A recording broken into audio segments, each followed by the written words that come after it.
to fight back. But I mean, listen, some fans, like, we've all tried this. You run into like, a random person and they can just be sick. So I don't want to rule it out. Like, it's going to be tough, but I think early on, especially, maybe they could upset a little bit. I think so. When we see the predictions, you'll see where I've leaned. Oh, I think I've taken a big gamble because I like to live on the wild side. There's some prizes up for grabs. I know that if you're over on social media, NIP is giving away a shirt, or all the explanations on how to win it is there. But these are the prizes for everyone we're going to see competing. This just changes the game completely, Anders, because there's like actual cash money on the line. And even the pros, like, they want that. They want a little bit of extra spending money. Wow. Yes. Shout out to Rainbet. I should have signed up not as a caster, but as a potential fan. That would have been awesome. I feel like this is actually a significant amount of money to win. Like, what a difference that could make. How well do you think you would perform in a 1v1 against Kaspersky? I'd be so excited if I get just one kill on him. Like, that would probably make my day.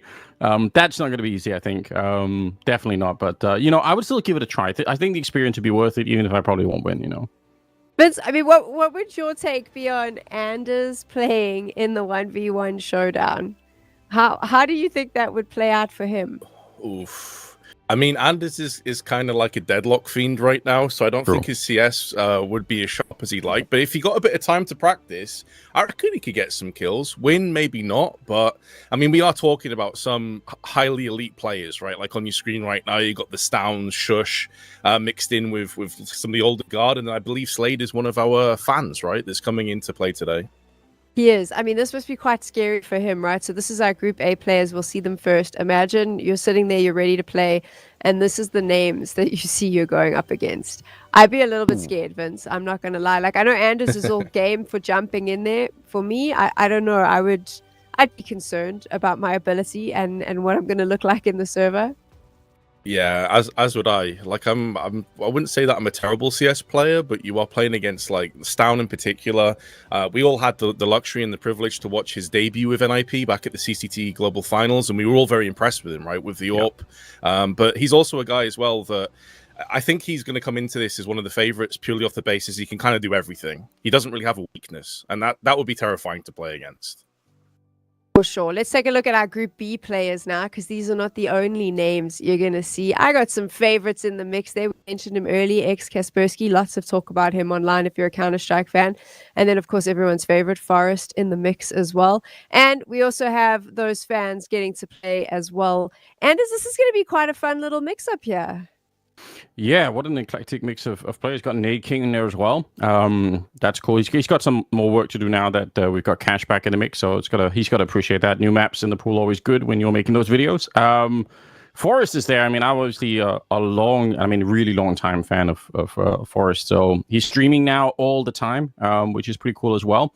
I've got him as one of my favorites. I don't know. I'm never going to give up hope. I still think Forest retired too early. I said this last show, Matt. I'll keep saying it, A fair one. Let's take a look at the predictions now, because this is always fun. Let's see how we've decided this will play out.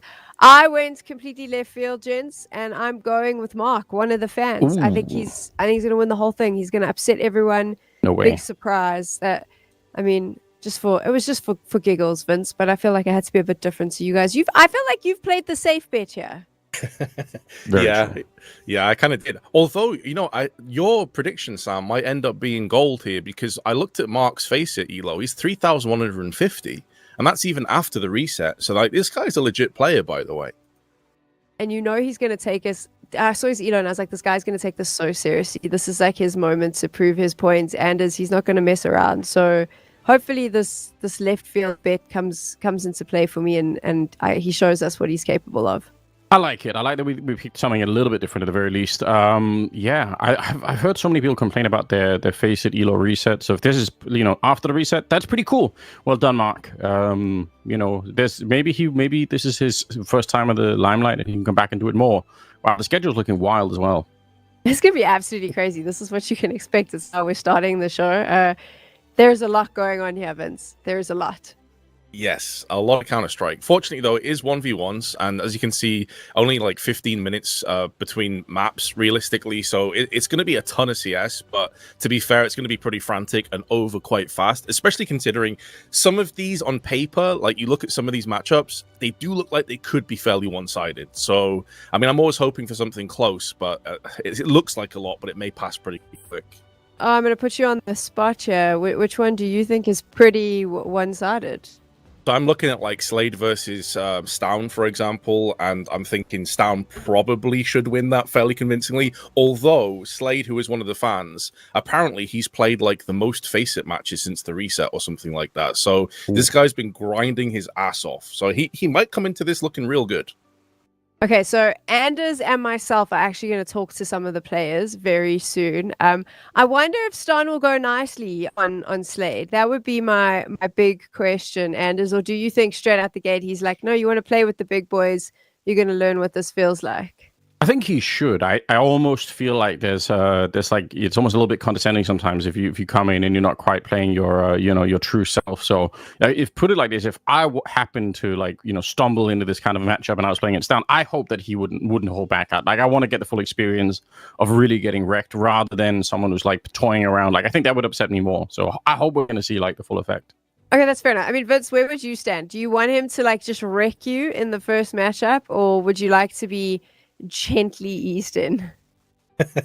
No, I agree with Anders. I don't want to get any like pity kills. I want Stown coming through, showing me just what it feels like to play against one of those top elite level players. Because then if I get kills, I can feel really good about that. Right? If he's messing around trying to knife me and I get a couple of kills, it's like, okay, well, he's just playing with his food. It doesn't really mean anything. So yeah, 100%. I want Stown coming at me with everything he's got, and if I can get kills, and I'm feeling real good. We're talking a lot about like I say new players, the current competitive players on NIP, but there's obviously a couple of well-known names in the mix as well. I mean, Anders has Forest in his list. Vince, how do you think the older guys will do? Yeah, I think Forest, I agree with Anders. I think he did retire too early, but ultimately it's down to him. But I think we do have the interview, Sam. We do, actually. So let's have a quick chat to Olaf Meister and Stan. They're both with us now. I'm very excited about this one because we get to ask Stan exactly what he's going to do to our new fans. So let's get them in here and have a chance to chat to them. I think... Nice. Okay. Oh, they mixed it up. They gave me Snappy. I'm sorry, Snappy. I don't want to be disappointed, but we wanted to ask Stan if he would be nice to the fans. I'll ask you, when you play one of the fans, are you going to go easy on them, or is you going to wreck them straight out the gates? When they're ready, they might not be. Yeah. Okay. So basically, they're full in practicing. I like that. I think what we could tell from Snappy and his response there was he's so locked in that there is going to be wreckage and chaos is going to happen, Vince. That's what I got from the death stare into the camera. Yeah, I agree with that. And it's like we said, there is a legitimate prize pool here, plus bragging rights as well, right? Like, these guys, sure, they're on the same team, but you better believe they're going to be competitive. They're not going to just sit there and get wrecked by their teammates. They're going to try and fight as hard as they can. So, yeah, I'm expecting to see Snappy and some of those older boys in the team. You know, Snappy's a guy I think is very underrated in terms of what he brings to the table as a fragging IGL. Obviously he's not the star of the show, but he can have those kind of performances. So yeah, I expect him to come in here and throw some haymakers. When you look at this current NIP lineup, Anders, I mean, we obviously, all three of us were working the CCT Global Finals where we saw them, but I mean, what do you think about them in terms of that fragging ability in the lineup as a whole, as it currently stands? They're not going to be lacking for really anything at the moment. Like they really are a hard hitting team right now, and it was so early with Stown. So yeah, I think they are looking really, really fresh right now. It's kind of cool. It is cool. Let's have a chance to chat again to the players. Let's see how this goes. We've got Olaf and Snappy with us. Hi, gents. Getting excited for this tournament. Snappy, I need to know, there's obviously these two fans that are coming into play. It's like a big moment for them. And Anders and I are trying to decide how you as the players will handle this. Do you go easy on them in the beginning just to like welcome them into the fold? Or is it aiming to wreck them right from the beginning so they can see what it's like to play with the big boys? I mean, you have to shoot them at the start because it's embarrassing if you lose, no? Maybe you can feel out the first few rounds and then you'll see if they're a real threat. I like that take, Anders. You were right. You said that's what you would want. Hell yes. That's perfect. There we go. Yeah, that's all Anders wanted. And he said he actually wanted to get wrecked. Olaf, here's an interesting take for you. Anders has started talking about this idea that he wants to play in the 1v1 showdown. Knowing what you know about his commentating ability, how do you think he would actually perform in the server? I mean, I've seen Anders do some theory crafting, so maybe he can come up with some interesting stuff. Otherwise, with his aim, I don't know about that, though. But yeah. What is your aim like, Anders? You know, the fact that I got props for let's just leave it at he said good things about the theory crafting. The rest I wasn't even paying attention. I stopped listening at that moment. I said, that's it. That's good enough for me. But yeah, that's what a gentleman Olaf is. Like, he probably could have wrecked me in so many ways. Like, what a nice guy. I appreciate that. That's the kindest thing anyone's ever said about my aim, I think. So I appreciate that. That's the kindest thing anyone's ever said about your CS ability. But there we go. Don't worry. We'll just take it. Thank you, gents. We're very excited to see you play. We're going to let you head on off now so we can get back into the action and get ready for this 1v1 showdown presented by Rainbet. And as Olaf was way too nice to you. I'm not even going to lie. I expected more there. Yeah, I think the fact that he's such a nice guy and that, like, you could tell that, you know, he probably wanted to say something different, but he's also Swedish. So, you know, he kept it cool like that. All the time? So there is that. But yeah, what a great, what a great intro. I like Snappy's showing up and he's ready to fight. Yeah, I like that as well, Vince. Like he said, you know, it's going to be embarrassing for them if they lose. So they're going to come in hard with these new players. At least this means that Slade and Mark know what's coming. They're prepared. Oh, 100%. And like, you know, for players like Olaf and Forrest and SDY, I think is also one of the legend players that's in the tournament. Yeah. At the end of the day, I don't think that competitiveness ever goes away. Like, you want to come in here and you want to be performing as well as you can and still showing a good account for yourself. Because like Anders said, they're streaming a ton of Counter-Strike as well. So this is a great opportunity on top of everything else, not just the prize pool, not just the bragging rights, but also to show like, listen, we can still hang and shoot with the big boys here. For sure. And that's where it's going to be fun as well. I think for fans watching, it gives you a little bit of a break. We've had so much CS on the go, like heavy competitive Counter-Strike. I think, Vince, these events like this 1v1 showdown, it just is like a fun opportunity for us to remember the fun side of CS, I think, and also see that like some of these players that we follow are human and they can also have a bit of a giggle and a good time.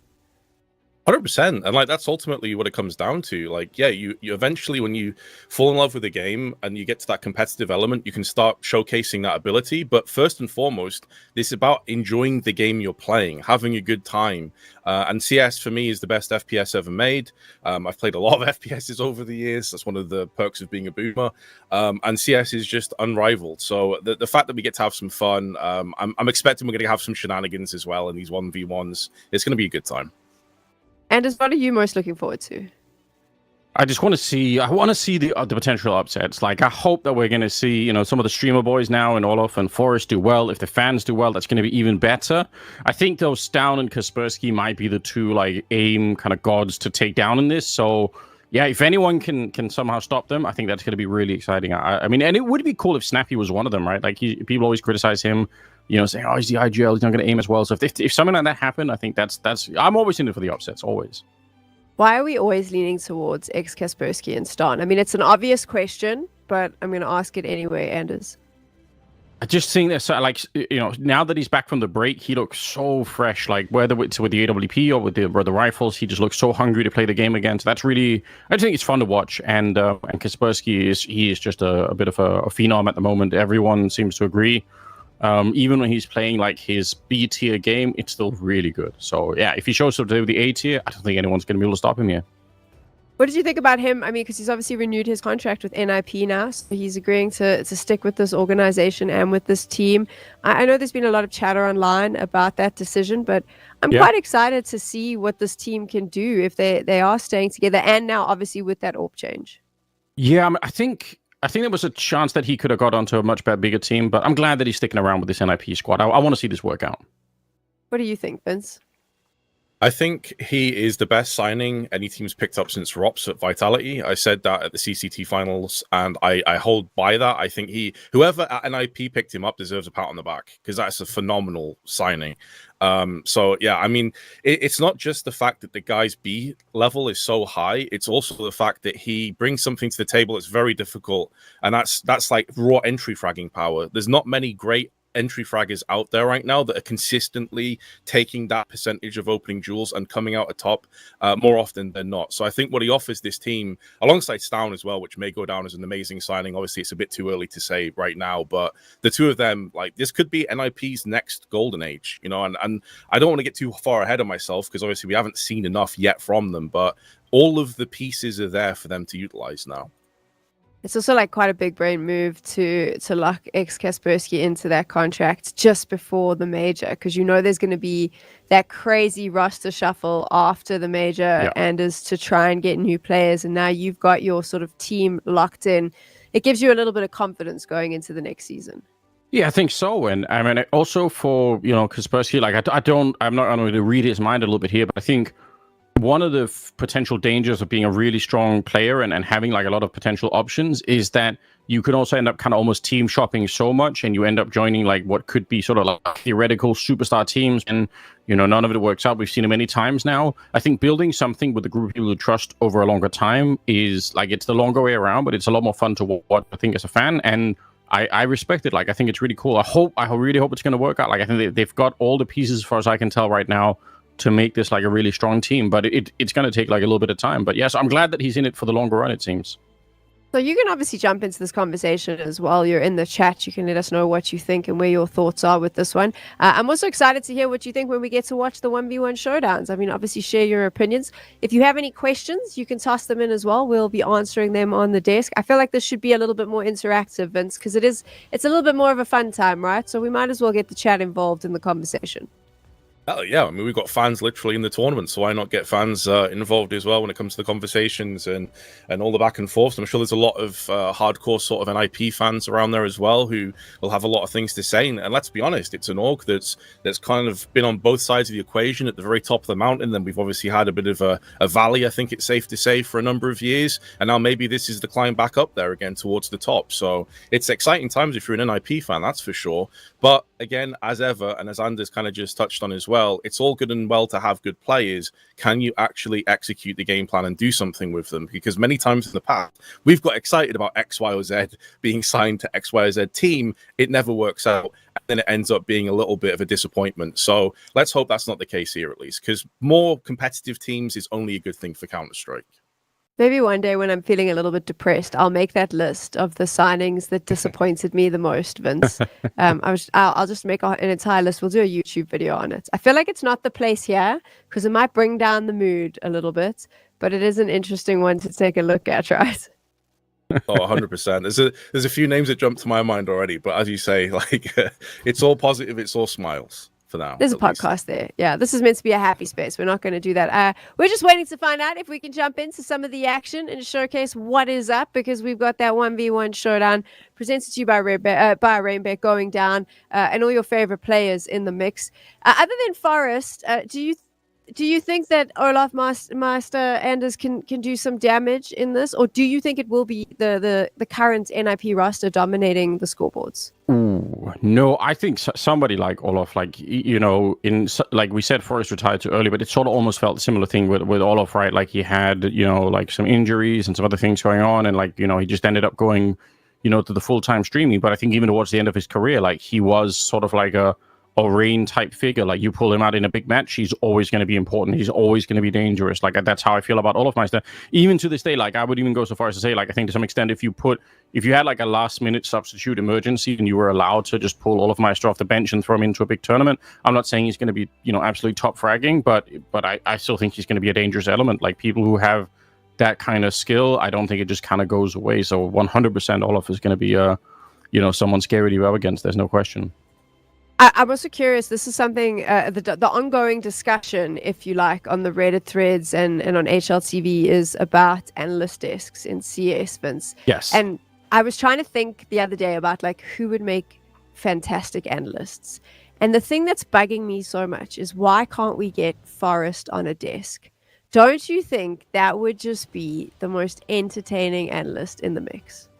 I do. I think Forrest has an amazing personality. Obviously, he's a super nice guy. We've all been at events with him and had the pleasure of working alongside him many times. I think he would be an amazing analyst, but I also think it depends on what he wants, right? Because I agree. I think he probably retired a bit too early if we're looking purely from the basis of his skill level. But if his priorities changed and he wanted to spend more time with his family, he wanted to spend more time at home, more time streaming, then it may play into that same kind of caption, right? Where you maybe don't want to be traveling around the world as an analyst. However, I would love to see him make some guest appearances at like a major or something else like that, because I think you do an amazing job. I'm basically doing the tournament organizers' work for them now, Anders. I think Forrest is a good pickup if you can get him. Yeah, like you said, he's just super nice guy, and he's also funny. He's a funny person. So if he feels comfortable with it, which I guess now he's streaming, he probably does. There's no reason why he couldn't be a good signing for it. Yeah, they're definitely. It's an interesting kind of topic on its own, right? Because there definitely are players that are really good that wouldn't make good analysts because they don't know how to explain it. But I think the game is live. We're actually going into it. So Samuel, we're gonna toss you away. We'll get back with you a little bit later on, and then let's see how this one goes. It's Slade versus Olofmeister. It's best of one. I think we've already got started. If I'm reading the scoreboard correctly here, Slade's gonna get the headshot on Olofmeister to begin with. So yeah, for the fan at the moment, things are working out very well. It's 3-0, I believe, Vince. It seems like it, yeah. Although we have the players on. Oh no, there we go. It has now flipped across, so now it's making a bit more sense. As you say though, 3-0 up first.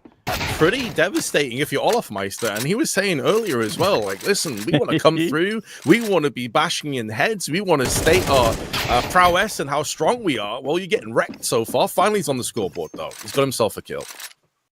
Yeah, I think getting started early like this, I mean, you never know. You could see the 24 rounds there at the top, so you don't want to be starting too slow. All right, all of us getting a bit warmed up now, and he's got the hand signs to go with it.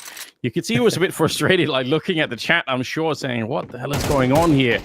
Slade, let's see if we get another headshot in. I feel like in these 1v1s, pinpointing exactly where your opponent is at the start is so important. Like when you don't exactly know which box they're behind, that's the part that's the worst. Once you recognize that, I think you're onto something here. All of us again, so very, very fast conversion here. He's right back in the mix. Yeah, that's one thing that's going to always favor a player like Olof is how experienced he is. And you'd have to think that there is a certain amount of nerves right now for Slade and indeed Mark later on playing against some of those heroes. I mean, Olof was the best in the world back in 2015.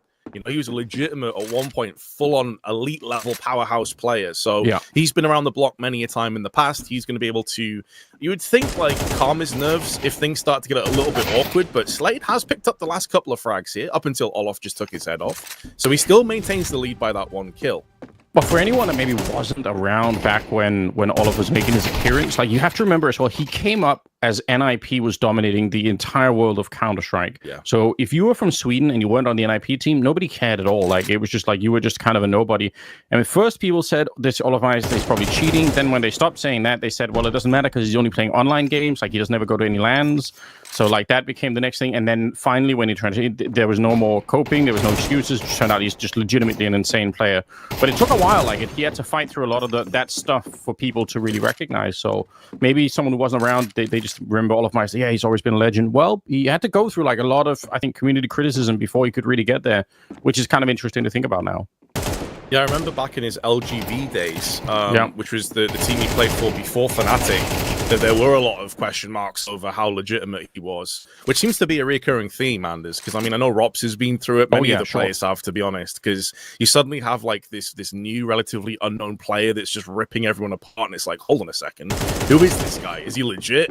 Olof very much is so, as Slade is finding out firsthand, now making that comeback. I believe Olof is taking the lead, 9-7 now, cruising towards the W.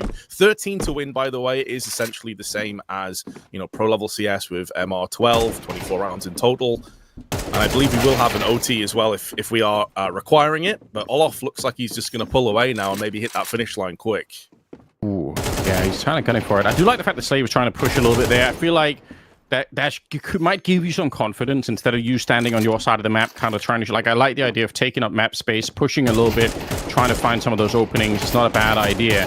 A lot of tapping going on right here, which I don't know about you. I feel like since the anim graph update, the burst fire or like the quick like 4-round spray is just could be super sick. That's a nice shot though from Slade. Oh my god, he's actually getting a little bit closer again.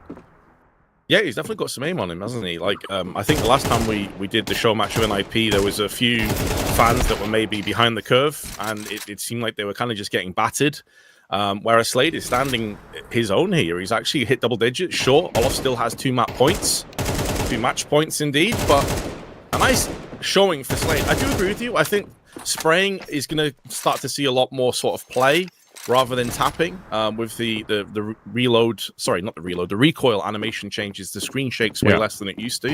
It's more on par with CS:GO, but I guess only time will tell on that. Ooh. And Slade took us to OT. All right. That's sick. Yeah, I can't believe he actually made that back. Especially because we already talked about the nerves, right? But when you're 1 death from losing, that's got to be the more difficult thing. But he just kept on pushing, kept on doing it.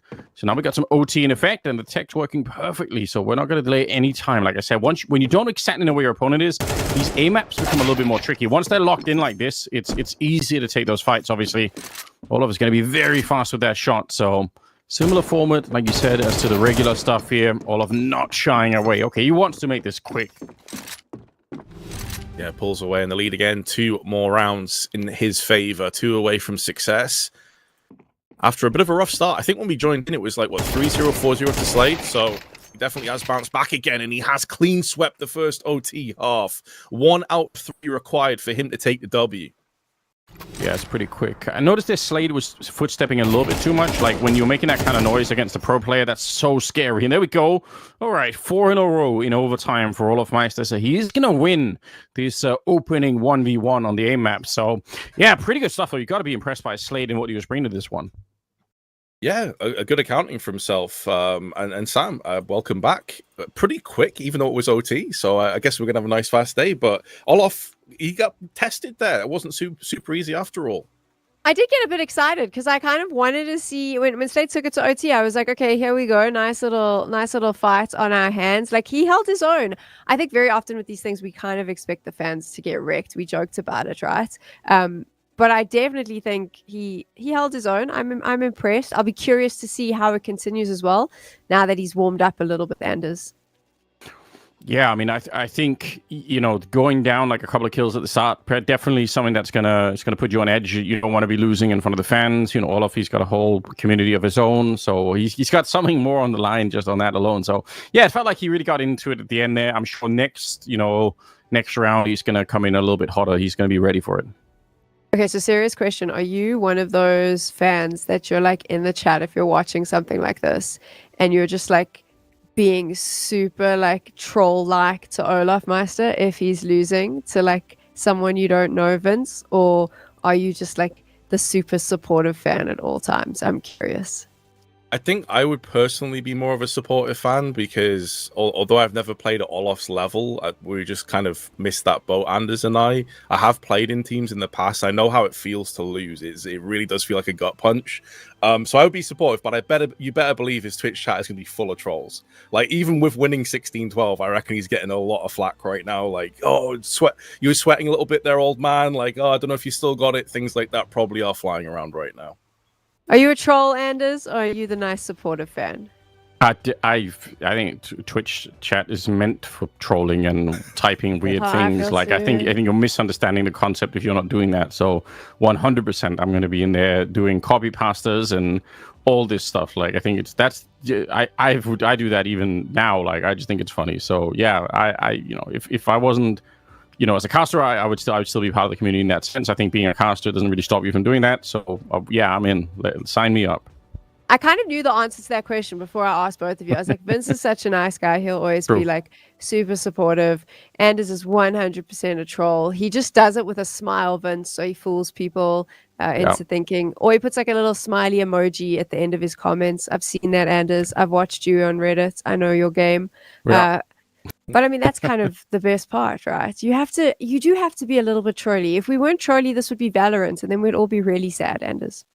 Yeah, we don't need that. Like, and some of us grew up, in an era of Counter-Strike where, Duncan was everywhere. So, we had to go through a lot. We had to learn, like you put a little smiley face behind things, you can get away with a lot, it turns out. So, yeah, that's some good technology. Although now he's back, apparently, I've heard. So, I work with him on the weekly, so I've had to grow thick skin. I've learned how to troll with the best of them now. I feel like he is back. Apparently, that is a thing that's going to be happening. We saw him. Yeah, we saw him at Blast Rivals doing his co-stream, adding a little bit of spice to the mix. I wonder what he would have. What if you had to? I'm going to put Vince on the spot here. Vince, you're inner Thorin. How would you analyze what you just saw? My inner Thorin. What a sentence that is. Find your inner Thorin. I think that he would be probably throwing a lot of shade at Olaf, the fact it got close.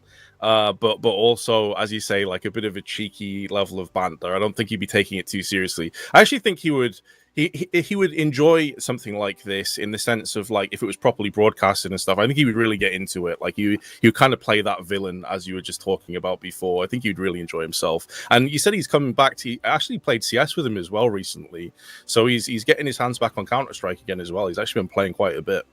Exciting times. Let's be really cheeky. I mean, how would you rate Thorin's Counter-Strike ability? We've given Anders a bit of a tough time, Vince, so we might as well. Thorin's not trying to defend himself. It makes it more fun. I would say I've genuinely probably played with him more than anyone else has in the talent pool. I used to play with him a lot years back. With an AWP, he's actually pretty legit. I'm not going to lie, because he used to do a lot of AWPing in CS 1.6. He was a big Quake player. He hasn't played much, though. He'll be the first to tell you. And so his rifling's pretty rough. But if he played consistently for a few months, I'm not just saying this, I think he actually would be pretty good. Genuinely. He's a really solid AWPer. Some of the shots he lands with AWP surprise me even to this day. I've been playing with him for like 10 years or something. That's impressive. We've got another game. You won't be seeing Thorin on the AWP, but you will be seeing some of your favorite NIP players. So let's jump into it. Yeah, perfect. We don't want to be delaying too much here. We do have a bunch of best of ones to go through. So, I'm ready for this. Do we know what the next matchup is? Does it say? I think, if I'm not mistaken, it might be SDY up against Shush, but I may be mistaken here. I'm watching a little spreadsheet as it happens, which I think would be quite a fun little matchup to check out. But we are just waiting for the heads up so that we can get into that game and see who is playing. Or maybe it is a surprise, Anders. Maybe we throw Thorin in there just to see. Here we go. No, Thorin, you're absolutely right. I'm kind of excited for this one, Vince, though. We've got two players that I think are normally like pretty good role and team players. Now they're on their own. That is true. And I would actually have said, if we had, like, because we were asked to do the winner and the runner-up predictions, I would have put Shush as my third, or my like dark horse pick. Okay. Because for the reason that you highlighted before, with the map being the way it is, it's not just straight up like aim duels constantly. There's also a lot of thinking that goes into this. And I think that's where Shush really does actually develop into a really interesting player. I know you're a big fan of his as well. Yes. And if you go back like 9 months, he was kind of the star player of NIP before Kaspersky like came along, before Stown came along. So very capable rifler in his own hands as well. And he's absolutely annihilating some Die Young right now. 4-0 already, or 4-1 partner. Yeah, he's just often playing positions on maps where he's going to be setting up his teammates rather than the other way around. So you don't always get to see him, but I feel like he can do almost anything. Very, very capable player. All right. I do have a lot of respect for Sunday Young as well. I think he is, again, one of those players that I feel like maybe got demoted in the pro scene a little bit too quick for my liking. I want to see him get, like, another chance. I think he's on loan right now to Passion UA, I believe. But I'd love to see him back in the mix. Although right now he is getting bodied pretty hard. Shush just out there fighting, not wasting any time, immediately trying to discover where the enemies are here. No sneaking around or anything like that. SDY, all right, he's going to win this one. It seemed like there were a lot of bullets wasted in this particular fight, but Shush off to a pretty hot start. Oh, okay, SDY, he's feeling it. He's warming up. You are right. He is on loan to Passion UA right now. Beforehand, of course, he was at Ents for a little while. Didn't quite work out there. Ents have actually completely reshuffled their roster as well, of course, and he's a guy that's had plenty of experience with Kaspersky, who he played with back at Ents. But SDY is not going to get too pulverized on this half. I was fearing the worst from there, Anders. When we jumped in, it was all Shush, but it is going to end 7-5, so at least there is a chance to get back into this. I think you can shoot out the walls to kind of, to kind of open up the map a little bit more. It's an interesting feature as well. Okay, this fight took a little bit longer, but Shush is going to be able to do it. He's surfing his way into the next round. I appreciate that. I like this A map. It's not too complicated. Sometimes I feel like things get overdone a little bit and there are like way too many passages and corridors, but I kind of like the setup for this one. Seems like it's pretty straightforward, which I think is a good thing for an A map. And Shush starts the second half very well right now. He's 9-5. He's going to get this headshot as well. SDI, he's just out in the middle of the dojo trying to take that fight. Yeah, gets hip tossed down, and there isn't too much to do about this. He's been spotted again. He does manage to just about prevail with the spray. And I believe later on, when we get towards the playoffs, there's going to be AWP rounds as well. And I'm curious if it's going to be this map, because this map with the AWP is going to be incredibly close range, right? Like proper combat AWPing, True. Quick scoping. You don't really have the longer ranges where you'd be utilizing the sniper. So that's another thing to look out for as we get later on into the journey here today. Yeah, I'm very curious about that too. SDY, kind of an advantage for him when he's got Shush locked in that kind of a corner, because he can predict pretty easily where that peek's going to be happening, and he himself is in a much wider angle. So that's not a bad position to get to, technically. SDY will get this one, though. So the game is still on. Nobody's really winning that easily here. Shush a couple of kills away from getting the job done. SDY, though, he's bringing it back, and he seems to be more committed to the spray, which, again, I think is a little bit underrated for these kind of A maps. Wow. Straight up back in the game, looking to tie it up here. Might even end up winning it. It's 11-11 now. That was a brutal spawn for Shush. Just right in front of the crosshair. But yeah, I do definitely agree in terms of, like, you're seeing quite a lot of players. Like Shush, for example, has been going for these taps. Olof was going for the taps as well, whereas Slade and SDY are more about all that spray. And especially at these closer ranges, it makes a lot of sense. However, although there was a comeback attempt made, Shush holds on for the 13-11 win. Yeah, well played at the end. Yeah, Shush, maybe he is the dark horse after all. Is he the dark horse? I always thought that he was such a good addition to any team that he was in, Vince. Obviously before NIP as well, and even with NIP, like, not necessarily the dark horse, I would call him the workhorse. Nice. I actually like that a lot, yeah. I think that's a really good way of explaining Shush. Yeah, Sam's nailed that one. I can't really add much, Sam. You've actually completely nailed that. It's the best work today, pretty much. There we go. That's me. Podcast Desk Host right here, just throwing my thoughts and things. Also, that was meant to be a question. Neither of you have answered it now. So what else are we supposed to say about Shush, Anders? I mean, just that I kind of feel a similar thing, like of the original with like Stown and Yabby and Tess's and Shush. Like, first of all, I always felt like it was a shame that core got split up to begin with, looking back now. But I feel like Shush has always been super underrated. He just looks like the kind of player who could get to do anything. I think the only reason he's not typically more top of the scoreboard is because, yeah, he's getting put into a lot of these roles that aren't nearly as flashy, but I think he's a tremendous player. So maybe, yeah, I could see him making like the top 3 in this kind of a tournament for sure.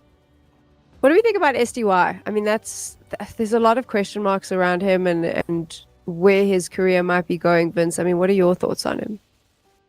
Yeah, it's kind of like, I'm almost a bit sad because I think SDY has often been very unfortunate. I remember, I think it was when he was playing with Mad Lions back at like the Copenhagen RMRs ages ago. He got really ill. He came there with like smallpox or something. And I think it kind of derailed his, if you remember, it kind of derailed his tenure at Mad Lions, and then went to Ents, and Ents had their issues. He's obviously a stand-in at Na'Vi as well for a little bit, and people were kind of thinking the SDY stock was going up. So I think this guy is still a really solid prospect. He's 29 now, so I don't know like what his sort of thought process is in terms of like what role he wants to play, maybe picking up like an IGL role or something. But I think he still has a few twists and turns left in his career. He's a really solid player. I think in some ways he's not quite the same level as Shush, but I get the same vibes with him where he's more of a team player. He's the guy that's going to be able to do multiple things and be like that fluidity that a team needs to thrive, because everyone needs a Shush, everyone needs an SDY on their team. Let's take a look at the results now so that you know where we're standing currently. For you, Anders, where would you put SDY if you were to move him into something? Ooh, yeah, I think having him as a potential IGL role, like, I think he's got a good mind for the game. And, you know, one of the problems sometimes having IGLs is that they just disappear from the scoreboard completely. But I feel like SDY would be able to do both at the same time, like, not necessarily top fragging, but just, you know, good enough that it's not a total liability.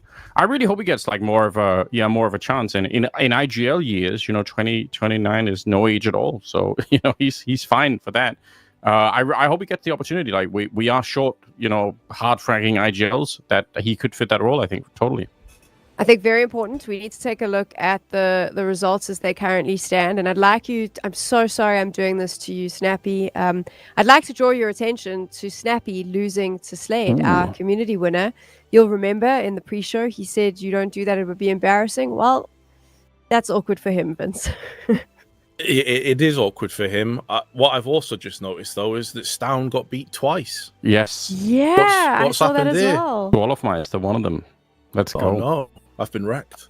Okay, so this is shaking up a little bit differently to what we were expecting. I think we actually get to see Stan go up against Slade in a little bit, which will be fun. So that's obviously our community winner coming up against one of the greatest fraggers, I would say, of our time of Counter-Strike, who's not having the greatest day, Anders, which might play in Slade's favor. It could. It definitely could. You catch him. Maybe he's just not quite ready. He's not locked in at the moment. So yeah, now's the time. Defeat him when he's a bit flustered and he's feeling a bit uncomfortable for it. The fact that Olofmeister beat him as well is kind of wild. I think Shush was the other guy who took down Stown. So there's some respect for Shush right now as well. He's taking on all comers with a pretty good round difference too. But yeah, it could also be that now Stown is really locked in and he's super ready, and Slade is gonna be the one who takes all the he takes all the anger out on Slade. So you never know. You never know. I'd be curious to see, and I think it will happen towards the end of Group A, Shush up against Olofmeister. That's going to be a fun one because they're obviously fighting for the top of that leaderboard as well. We have two groups going during the group stages, Group A and Group B. You'll see some of your other favorite players a little bit later. And then we go into the playoffs where things change up a little bit, and we'll have best of threes, best of fives. That should shake things up, and true skill will come to the fore. But so far, Vince, not quite playing out the way all of us were predicting. It's an interesting little mix here. Maybe a little bit too early for some of the players. They needed a chance to warm up. Your mark prediction is looking real good right now, Sam. Well, let's see how you can play. Let's hold on. We haven't actually seen how you can play. True. But I mean, the eye test right now is that the best players, at least at the pro level in 5v5s, doesn't necessarily transition across to these 1v1s. It's a very different ball game. So it makes things really, really spicy, like going forward. Because imagine Stown like bottoms the leaderboard in Group A. Who would have seen that one coming? Certainly not me. That could happen, Anders. That's a very real world that we're living in right now. Yeah, that probably would have been one of the last things that anyone would have predicted. Like individually as a rifler, he's so incredibly strong. But maybe it shows you as well that the mentality that you show up with, like how if you roll in here and you think, okay, I'm going to boot up Counter-Strike 10 minutes before we go to the show match. Well, yeah, if someone else has been hard practicing and is their mind is ready and they're familiar with the map, even like who knows how much somebody like Stown, it could be a case of arrogance too, where you think, of course I'm going to win it, no problem, right? But not every aim map is the same, and like the warm up still can make a difference. So I don't know, like maybe it's kind of down to the prep work a little bit. Even if it's just a 1v1 aim map, you can still get an advantage by studying just a little bit. So normally there would be a couple of players that would probably use this for a warm-up, but I'm curious, Anders, because I'm going to go back to Anders wanting to compete in a 1v1. I'm going to make this happen. I don't know if you can tell. I'm just going to ride this pony the whole way to the finish line. How would you warm up for your showdown? If you were here and you were competing, what would your warm-up look like? I think I'm one of these people. My warm-up routine is terrible, like, because I do just go on like the normal sort of deathmatch, which I recognize is like one of the worst ways to technically do anything, because you're just getting shot in the back half the time, and it doesn't really train any of the stuff that you actually probably want to train. But it's just like I just disconnect my brain and just run around doing that. I do suffer from this insane delusion that if I ever had like 6 months where I could really focus on just playing the game and kind of like put the rest of my life on pause and just like I could actually be like a contender, like maybe I could, I recognize obviously as I say the words, like if you play the tape back to me, I was like, yeah, this guy's crazy. But part of me is like, I still like it's because it'll never happen. It's like a dream that can't be broken. It's like I've been in my back of my mind, like I could probably like stand in for like a big team in a tournament, and I could have like a couple of great rounds, and people be like, oh, this guy's really good. Like that's in the back of my mind. So yeah, just crazy like that. We don't ever have to test that. Just keep it like that in a little bubble in my own head.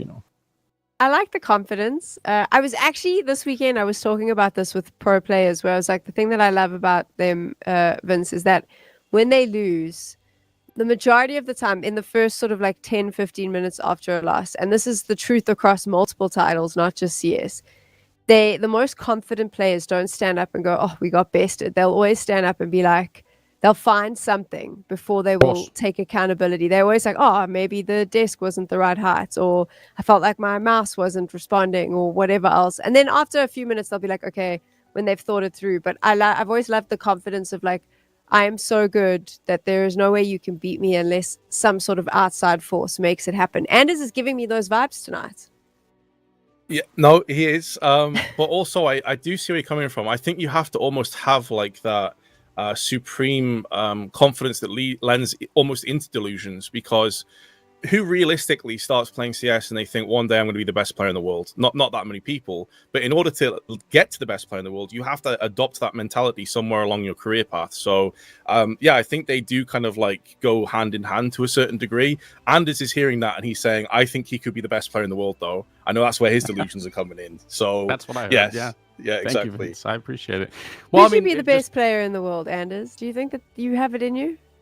Like I said, if I just had like 6 months of uninterrupted, if I had the perfect meals, right, if I had perfect sleep, like, I'm not going to rule it out. Like, it could happen. But the other side of the coin, though, I used to do, this has also been a minute or two, but like I used to do boxing for a while, right? And you have to imagine too, like in a similar kind of sense, like no one's going to step into a boxing thinking, oh, I might lose this. This guy looks like he's going to punch me out. Like, it's like if you think like that, then just you shouldn't be here at all. And I think it's a similar thing in Counter-Strike. Like you can't be on the server thinking, oh no, Donk is on the other side. I know he's going to kill all of us.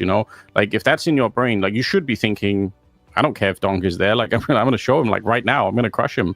Even if the result is different, that's how you should think. So yeah. But like you said, there is the other important factor, which is disconnecting from that thought pattern at some point after the game and then doing the real analysis of what actually went wrong, So like both are important. Super hard line to ride, in my opinion. Like very hard to find the balance between both. And some players, they only have the arrogant side and they don't have or confidence, if you want to be generous, but they only have that side, which is, again, I don't even think arrogance is a problem. It's just if you can never get the other side, that's pretty rough. That could be hard to make a career out of.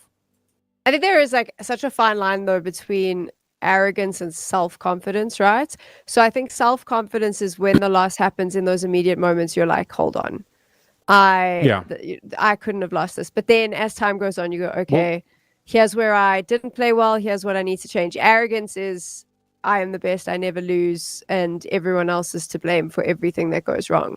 I have another way to phrase it in my own mind. Like I have a lot of tolerance for arrogant people if they have someone to back up the arrogance with. Like if someone is legitimately really good, you might say it's a bit uncool, or it's like, it doesn't vibe with everybody if you're really arrogant. But I have a lot of patience for that. Like I know some pretty arrogant people, but if they can back it up, we can bring Duncan back into the conversation. Like he could be kind of an arrogant person at times, right? But he's also but he's also like I think he's got a lot to back it up with. So I don't mind that, I think arrogance when you've got nothing to back it up, it's just really tiresome, right? Like that's kind of where I lose my patience. But yeah, so I don't mind that at all. I think it's fine to be, arrogant or confident or whatever.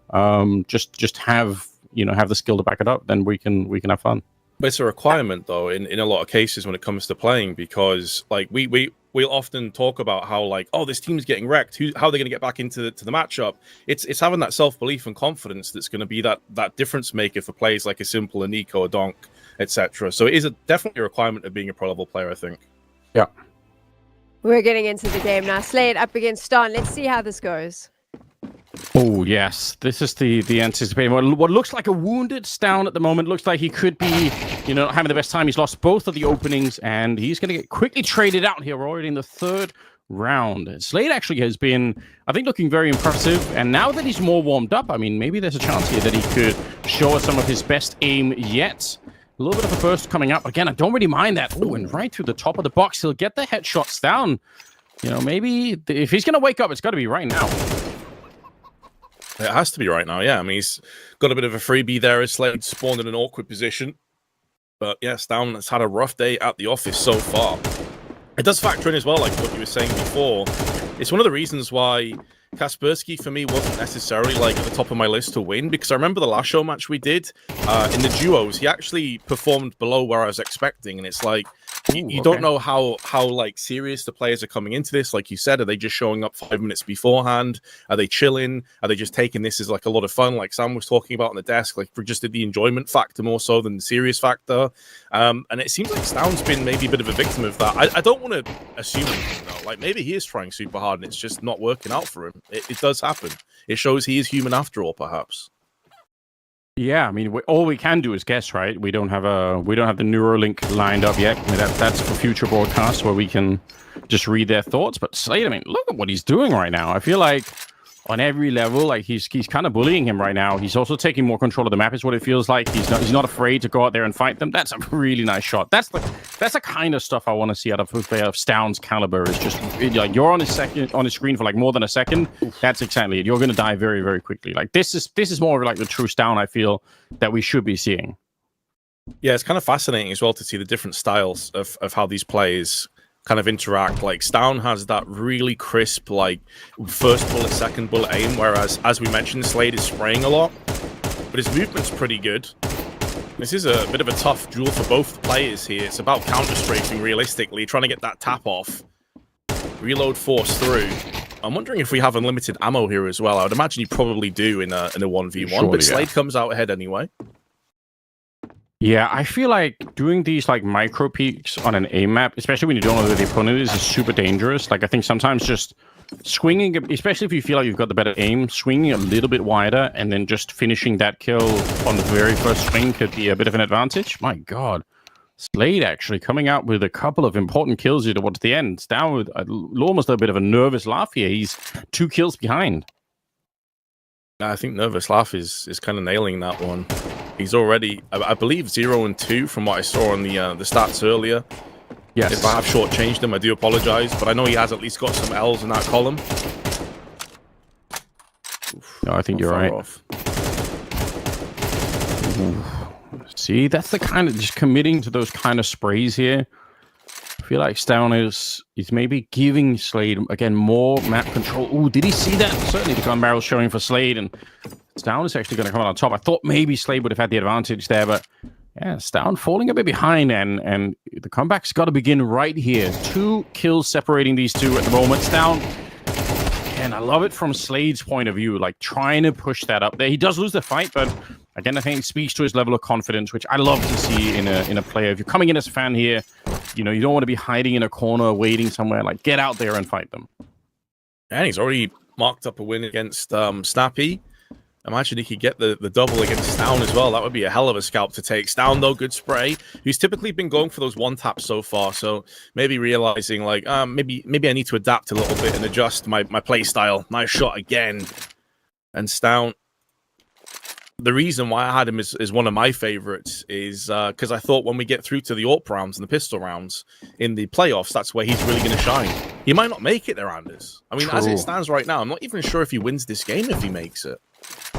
That's an interesting point. Yeah, I guess the round difference also could be a bit of an interesting thing. So you know, it's possible that for Stown to really have a big chance here, he would have had to have won this game like very convincingly. At the moment, he might not win it all. Slade is now back with another round on his side. The aim is looking so good right now. It's 10-11. Stown's with 1 round lead here, and now that's nullified. Even Dup Slade, our fan who's joined the 1v1 here. My God, he's got the perfect spawn for it. Immediately ready. He's taking him down. You do love to see this. I mean, you're participating. Like we said, there's a lot of money on the line thanks to Rainbet. So the #1 spot's like $12,000, I think. Stown, though, is going to make sure that we go a little while longer. But I do like what Slade's bringing to this. Yeah, to put it in perspective, by the way, I said before that Slade, who is Romanian, just as a side point, representing Romania out here, he has played the most amount of matches. He's 55 matches played since the ELO reset and the placements came in, and he's won 45 games. That's an 82% win rate. So, like, the guy is clearly just balling right now and face it, and we're seeing it firsthand in this 1v1. Okay, next in line to join some academy team out there. Maybe there could be. Ooh, he's going to win this one too. This is looking brilliant for him at the moment. Yeah, that's a lot of games you mentioned there. So he's all the time working. I love that. Oh, I'm amazed he's getting over some of these sprays, though. It feels like he's just kind of out in the open, spraying down. As you said, he can remove the top panel of these wooden walls. Again, he's done it. Actually got the W. That's insane. So Slade right now is taking on Snappy. Now he's taking on Stout as well. And Stout losing all 3 of his opening games, if we're not wrong. That's unbelievable. The shock in both your voices was my favorite, where you were like, it wasn't like hype, like, oh my gosh, it was like, wow, he's done it. And he has done it. He played incredibly well there. Like, good on him. What a moment. Like, this is the biggest thing, right? That's his big moment, is that after this, he's going to go back to all his friends and talk about that time that he beat Stan in this showdown, this 1v1 showdown on the stream. What a huge moment, Vince.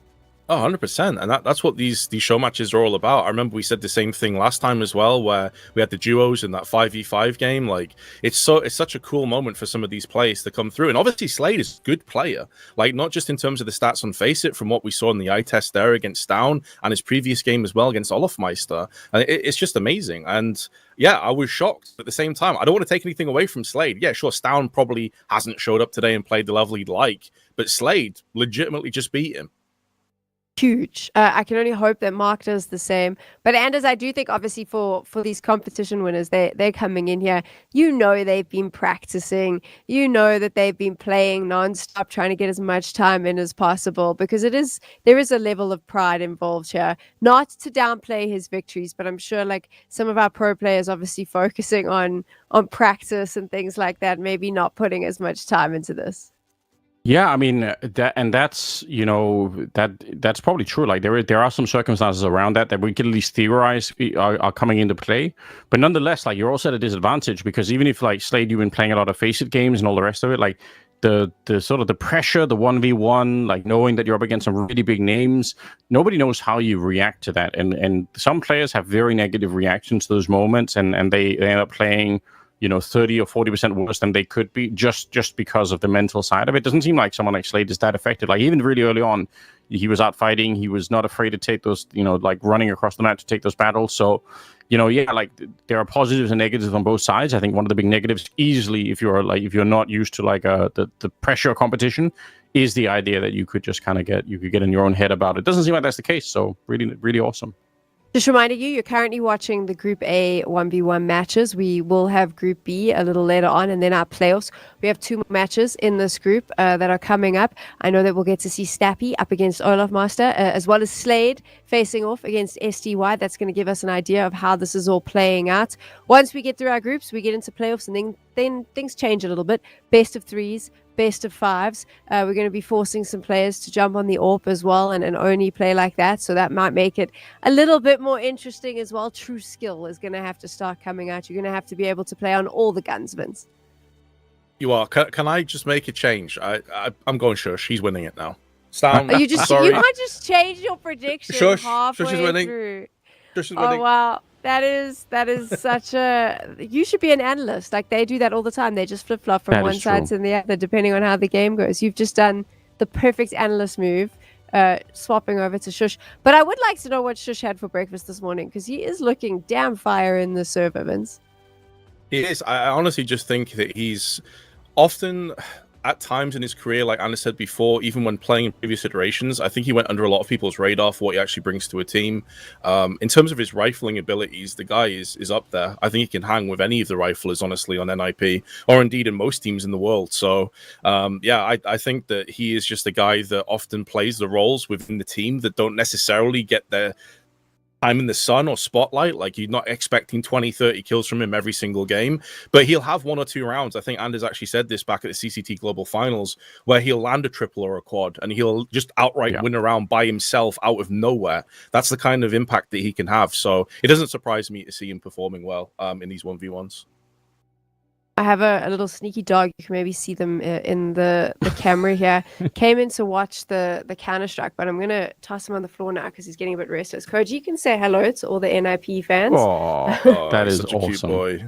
He always loves to come and watch when the games are on. It's almost like he hears the noise and then he wants to come sit on my lap, watch for a bit, but then he gets over it when we start talking. Much like fans who watch esports events. When the analyst desk comes on, they're done. They check out. Let's take a look at the results so far for Group A, and let's see how it's playing out. Like Vince said, Shush is really where you want to put your money. Any surprises there? I mean, obviously, the Slade win we just saw is a big one, but anything else for you, Anders?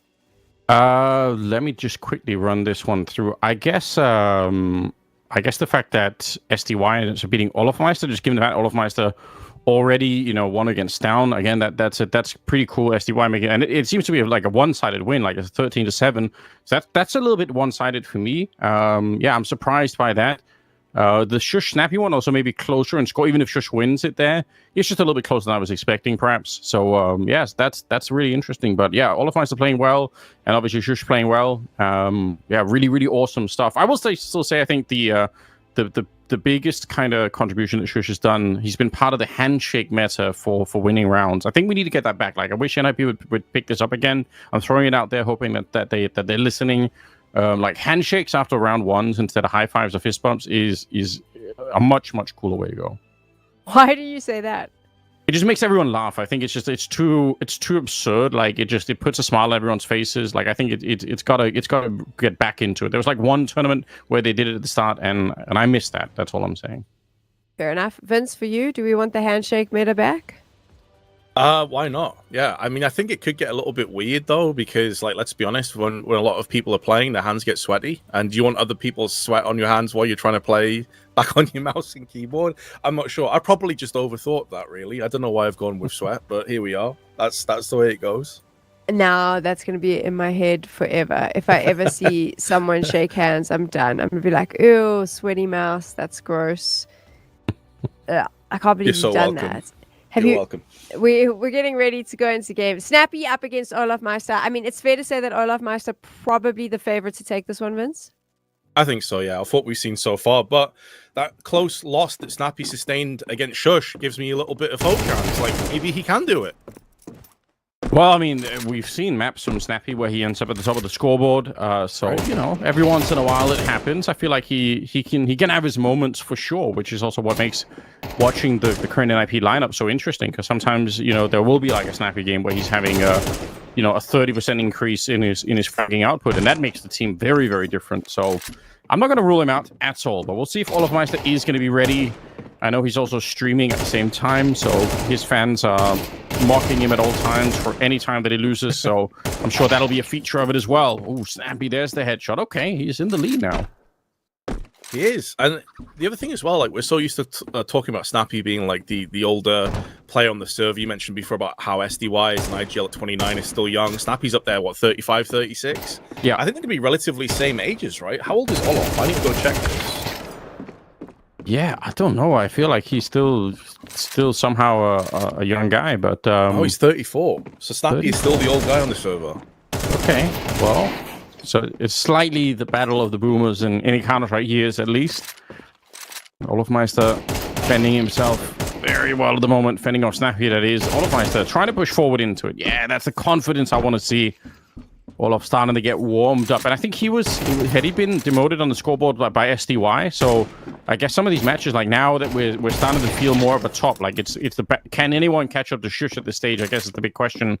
And some of these matches could really decide it. I don't know if Snappy has a chance to still make it back, but Olofmeister certainly does. So this is an important potential round for him here.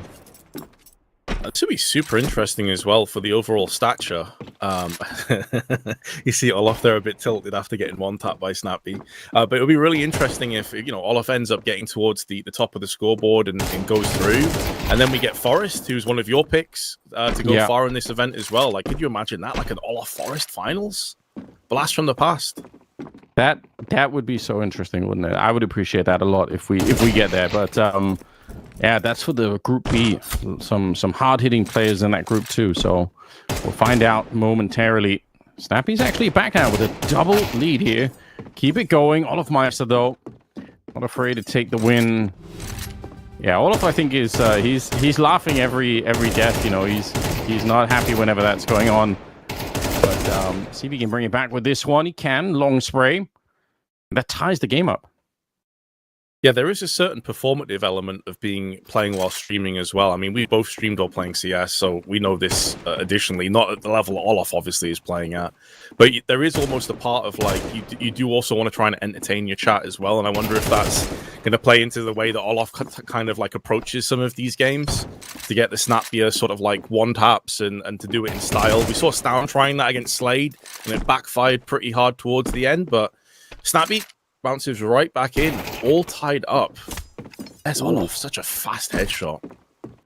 Sometimes when you just get those perfect spawns and you kind of see the enemy almost immediately, it's yeah, you can get some very, very fast kills. I think there's one spawn on the map where it feels like one of the sides just has almost a bit of an advantage. So yeah, maybe that's the next level of tech, is just learning every single spawn and figuring out, you know, where you are very fast. Snappy is going to win that fight, so good work. The battle continues. They're very, very close to each other, which again, I think for all of us is a bit of an annoyance, because he really wants the round difference here. He'd love to make this a more comprehensive victory so he can get even higher on the board. That's true. Yeah, round difference does play a factor as well, especially if we start getting, you know, 2 or 3 players towards the top of the scoreboard. But also factors back into something that we were touching on with Sam just before, with the idea of like pressure. And I have to feel like if you're one of the guys that typically people don't expect anything from, so like the fans or maybe Snappy in particular, it feels to me like the pressure's off you at that point, because no one necessarily expects you to win anyway. You're looking at Astound, you're looking like a Kaspersky later on to be the guys that are the favorites. So I wonder if that also factors into it mentally.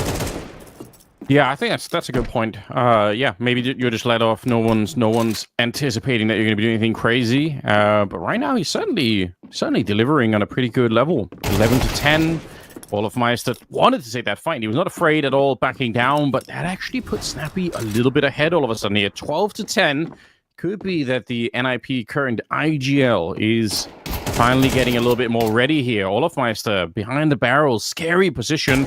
Not quite sure when Snappy went. Actually, they're playing a little bit hide and seek at the moment. Snappy needs the headshot, not going to get it in time. It'll be Olaf instead to take him down. And, you know, we've had a fair bit of overtime already. Olafmeister especially, I feel like he's been playing quite a few of those now. Maybe there could be another one in the mix, although he's very tagged up early on. He needs a headshot in return. I don't think he can take a long fight against Snappy at the moment, which is why he's trying to duck back down, but Snappy will get him. And Olafmeister will fall. So, yeah, he's got a chance here. Oh, back at Oakland there is Forrest on your screen. We'll see him later on. But Sam, Snappy beat Olafmeister. It happened. Snappy just needed time to warm up, guys. Like, he just needed an hour. You know, he's getting a bit older now. So, like, maybe it just takes him a little bit longer. The arthritis in the fingers, got to click it out. But now he's warmed up, which is a pity because it's the end of the group stages for him. I think he has one more game against Ston. So a little bit late on the warm-up, but there you go. Nice for him. Do you think it does make a difference, and as you guys mentioned it in the cast there, the concept of like having to stream and entertain a bunch of people while you're playing? Does that make it harder? I mean, I think it's kind of underrated. Like, people often say, oh, streaming is like the easiest job in the world or whatever. But I do think it takes more than people maybe realize, especially if you're prone to being a bit annoyed, and then you have to kind of, you know, shuffle that away. Like, I would find it more difficult for sure. But I feel like Olaf has been doing it for a while. And, you know, he's got his own community and everything. So he's probably fine with it. But yeah, I think for some people, for sure, it's a big change from just playing your normal kind of gameplay that you would with your friend, just laughing your way through, and then suddenly you're on camera and streaming and all the rest. It's a bit different experience, in my opinion. I mean, how about you? Because I know I tried streaming once and I really struggle, because when I want to play well, I have to concentrate, and then I would just stop speaking. I get that super serious resting bitch face, and then sometimes if I'm struggling, I do this weird thing with my tongue where I like stick it into the top of my cheek, so I just look like I'm having a small seizure. I mean, that was my streaming experience. Have you ever given it a go? Yeah, I've streamed a long time, a lot of Counter-Strike as well. And again, like, I haven't been in the same position that Olaf's in right now, but you're very aware that people are watching, and you do want to put on a show, and you do want to try and be entertaining. And so, like, it does factor in, I think, and take some of that energy away from the focus of the game itself. I'm not giving Olaf like a bunch of excuses, just throwing it out there that it can. I think it's kind of like you have like this glass that's filling up with all these things that you're trying to accomplish at the same time and focus on, and streaming just maybe takes it over the edge sometimes, you know? Fair enough. So we're giving Olaf a pass because he's streaming. That's the Yes. excuse. We're taking the victory Nice. away from Snappy, and we are saying it is because Olaf Meister was running a stream. Very Correct. unfair of us, but we're allowed to do that because we have mics on and they don't. So we're moving into the final games of Group A. We obviously will see Shush against Olaf Meister. I think we can all predict that Shush might take that. He feels like he is on a run here in Group A, Anders. Yeah, he's doing super well at the moment, and it was like the early part of it too, where you think if anyone's going to be a bit cold coming into it, like presumably it's just going to get better and better. The map more, you're starting to develop more of a sense of like the positions you want to play, like either behind the boxes or running up in the middle behind those barrels that are up there. Like there are a lot of different ways to approach it, and I think the confidence level is just going to grow and grow here for sure. So I would expect that he's going to be in a good position. Let's keep it going for Shush. Like you said, Vince, he could be the dark horse. It's looking pretty good at the moment. And then if we take a look at the final game as well, so these two are kind of sitting towards the bottom of the leaderboard. Obviously, to make it through to playoffs, you want to finish in the top 3. Snappy and Stan, that's the matchup we're going to see. Vince, how do you think that plays out? I mean, off today's basis, I think Stoun's even landed a 13-5 loss, which is like the biggest L of anyone's so far. I think I just leaked all IP. Very sorry. Oh, well done. That's a problem. That's the other side of streaming, isn't it? Like you got to be careful what you're putting on the screens at any given moment. So, yeah, rough indeed. Maybe that that'll changes cause a delay. everything, Vince. Yeah, I think we have to give Snappy the win again now, don't we? As punishment to Olaf. We have to revert it all. I just realized, does this mean I actually can come and play now? Like, where is this leak? I think it might, but we are going to find out how Slade performs up against SDY first. Okay, let's get into that. I'm excited for this one. Slade again. He's been our hero. A fan coming in. He might be playing a lot of Face It, but he is certainly cracked when it comes to the aim as well. Now he's playing SDY, who seems to be on a bit of a comeback mission of his own. Although Slade will quickly answer back. So yeah, not afraid to take any of these fights. He's locked in. Oh, he is. And I mean, I think he's still in the running to maybe make it to the next stage as well. Could you imagine that? One of the fans making the playoffs would be an incredible outcome. Takes the head of SDY instantly. Spawn there again.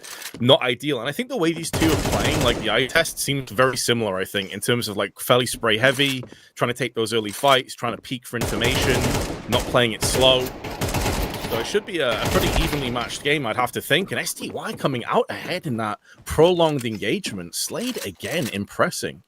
Yeah, I really like what he's bringing to this, and I agree. It's if you stripped like the entire hut and you didn't really know, and you said, hey, which of these guys is the fan and which is the pro player, it would be very hard to tell the difference. You'd have to probably slow the game down quite a bit to even get a chance to read anything off it here. And that's the beauty of the aim map as well, right? It strips a lot of the stuff that might make the difference in terms of making big map decisions, or throwing utility and doing all these, like a lot of the teamwork is all out of it. It's boiled down to this raw component, which is how confident are you in your aim, and can you deliver right when it matters. And I think Slade has certainly proven already today that's definitely the case. SDY, though, hitting some important kills, gives him a 2-kill or 2-round lead here. So getting to the end of the first half of this one, it's exactly the same score as you would in a normal game here. So it's not really confusing at all. And SDY actually coming out with some... This is a very important, I think, to just build this round lead for SDY. Yeah, I just... Oh, nice shot from Slade. Actually, that's really, really important, because I saw about 3 or 4 rounds ago the first time where maybe you would think, okay, Slade is the fan. He had a horrible spray. He whiffed it pretty hard. You saw his reaction on his camera. He kind of lifted both hands like in disbelief. And then he lost the next 2 rounds really convincingly. So I was concerned that he'd maybe pressed the self-destruct button a little bit. So getting that beautiful one tap at the end of the half is so good for the confidence. Builds it back in as well. Second half, gets the first pick. And a 1-round deficit. Obviously, as you just highlighted there, 13 is the magic number, and Slade's now picked 3 in a row. We're tied even again. That's the other thing, is like it could be kind of a deceptive lead sometimes. In a normal game of Counter-Strike, you got a 3 or 4 round lead. That feels good. It's going to be a while before they can easily catch up. But on an A map, it could be 1 minute and suddenly you've closed in on about 5 rounds. So you don't want to underestimate the numbers here. SDY coming back in. Okay, he's not going to bow down quite so easily. Pretty quick one there, and he's back up to a 2-round lead. Hunting, finding his target almost immediately, and really not giving Slade a lot of space. Could have made an argument there that Slade should have repositioned even more, because it feels like there was a bit of an advantage in the information. He's very he's going to live or die by this style of going for these constant peaks, and at the moment it's more the latter rather than the former. As SDY is putting him on his back time after time, it seems like he's really started to come alive now. He's warmed up, he's feeling it. Suddenly, like you say, because how fast these rounds are, builds up a 5-round lead. And SDY on the brink of securing himself this win. Slade, though, refusing to go down without a fight. He's going to have to summon all of his strengths. We're talking about winning, 4 battles in a row, and that's not going to happen. SDY will take him down rather quickly there. So he's starting to get more warmed up. I mean, he fell in one of those earlier fights, but I feel like he's winning, and maybe even more importantly now, he's winning with some points to go. I think that could make a difference on the scoreboard towards the end here. Definitely makes a difference on the scoreboard. Hopefully we'll get a chance to see it in a little bit. I can confirm that Olaf Meister beat Shush. So there's a surprise for you.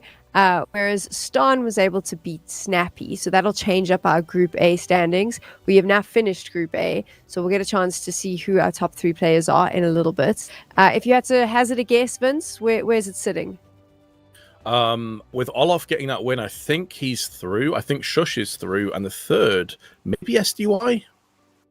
We'll have to That's my find guess. out. Anders, are you leaning the same way? Yeah, I can't tell exactly if it's going to be SDY Olaf in second or third place there. Like that'll be, I guess, down to the round difference a bit. But that feels like where the scoreboard should be for me as well. But I mean, we haven't seen everything all the way through, so maybe there could have been some enormous upsets along the way that kind of that changed things around. But that feels like a realistic pick for me. And were you both surprised by those players? I mean, Vince, you're nodding there. Yeah, I mean, I thought Stan would top the charts, or maybe second or third, but I definitely thought that he'd be up there. I had him as my overall winner. Shush, but yeah, basically, okay, surprised. We've got the results, so let's take a look at how this has played out. I mean, I've mentioned some of them to you as well, but now you can see them on your screens there. Vince had predicted a Stan win. That's unfortunate for him. We'll need to see, because Anders was on the ex-Kaspersky train. I'm backing a dark horse. I'm going with Mark, who's a player we haven't seen yet. So let's hope that he performs as well as Slade has. Because I must be honest, that fan entry, Anders, I mean, Slade surprised me. He really held his own in this group. Yeah, like super, super impressive stuff. Said some really disadvantages in playing some of these big names, the nerves kicking in. He didn't really show any of it. So I'm impressed. Like this is a cool experience as well. Something you can kind of bring it back and talk to your friends about. Ooh, that is very interesting. I did not see SDY actually being able to overtake all of this stuff and actually put Shush in second place. That's kind of wild. Well, I guess they shared for first if you count the points, but still really good stuff. I mean, Vince, you predicted it. This lineup it's fallen exactly the way you said it was going to. Yeah, off the stats that we saw in the games that we saw as well. Snappy, he did get a win, but ultimately was best in more often than not. The only surprise for me is the round difference, as Anders said there. I didn't realize SDY had a better round difference than Shush, but yeah, I mean, credit to Olaf as well, by the way. Like, retired player, streaming, still got it though. Third position and beating out the likes of Stan. Very impressively done from him. Still got it, that's for sure. So that is Group A finished, and now it gives you a chance to see what the playoffs will look like. Obviously, we now have 3 players who've made their way through, so they're on your screens there. We need to figure out who will be joining them. That is going to be our Group B players, which is coming up in a little bit. You'll have a chance to see some of your favorites. Obviously, Forrest is in the mix. I know Anders is rating him highly for this one. We've got ex-Kaspersky. Both Anders and I have him on our prediction list. Vince, I mean, do you think that there could be a potential upset in Group B? Well, yeah. I mean, after what we just saw, absolutely. It wouldn't surprise me if Mark did really well. It wouldn't surprise me if maybe Ken as well is a guy we haven't really talked about that much, but a very good rifler for NIP as well. Maybe he's up to the task. We'll have to see how this one plays out, Anders. I'm expecting Kaspersky and Forrest to be at the top of that leaderboard come the end of Group B, though. That would be my guess as well. But we've already been wrong when it comes to Stown, so maybe we could have some upsets in both directions here again. Like I think Ken is not a bad shout out either. Definitely someone who can put on the frags, and now he's unleashed from doing whatever else he does in the team. So yeah, maybe we are going to see more upsets. I certainly hope so. We're going to find out exactly how Group B is going to play out. But first, a quick break so you can refresh your snacks. We will see you right after this. You waste all of your time putting up your tracks. You try so hard, hoping that one day something gon' change.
OMW, on my way to you. Good at what I do. I'm OMW.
right then. Welcome back, everyone. Here it's the 1v1 Showdown presented by Rainbet. And we've got a bit of an issue before we get into Group B. We've got Kaspersky and we've got Nate King with us. Kaspersky, I'm going to ask you first. What's your goal for this one? Like, how motivated are you to try and become number one in this one?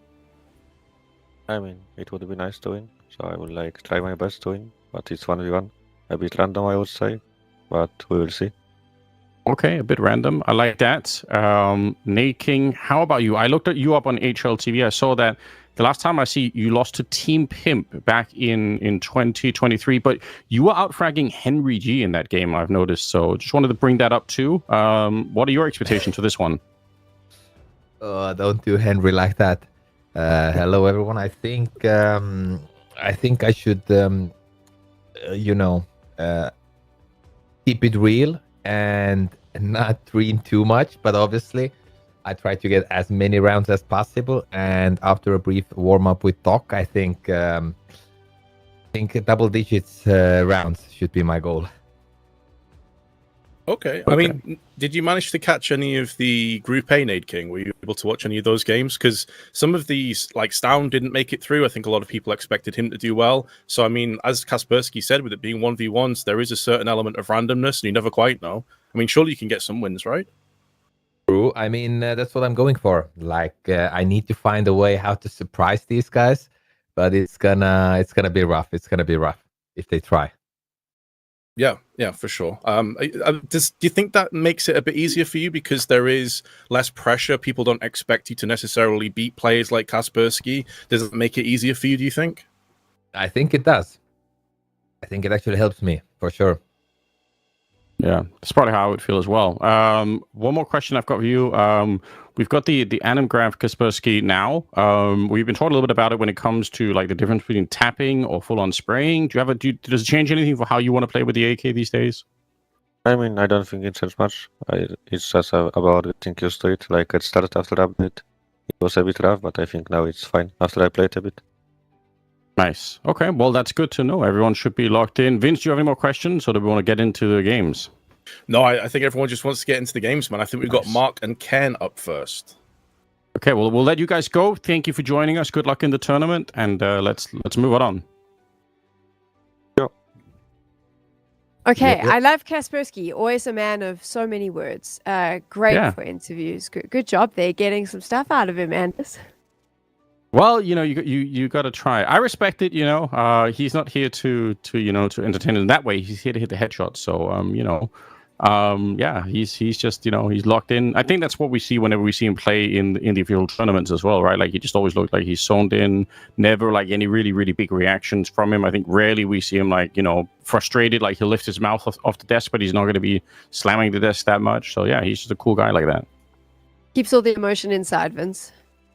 Yeah, and I think that's maybe another reason why he has been so successful, because how often do we see a player kind of self-destruct on the server when things aren't going particularly well? Like, let's be honest, Nico has been certainly guilty of that a fair few times in the past.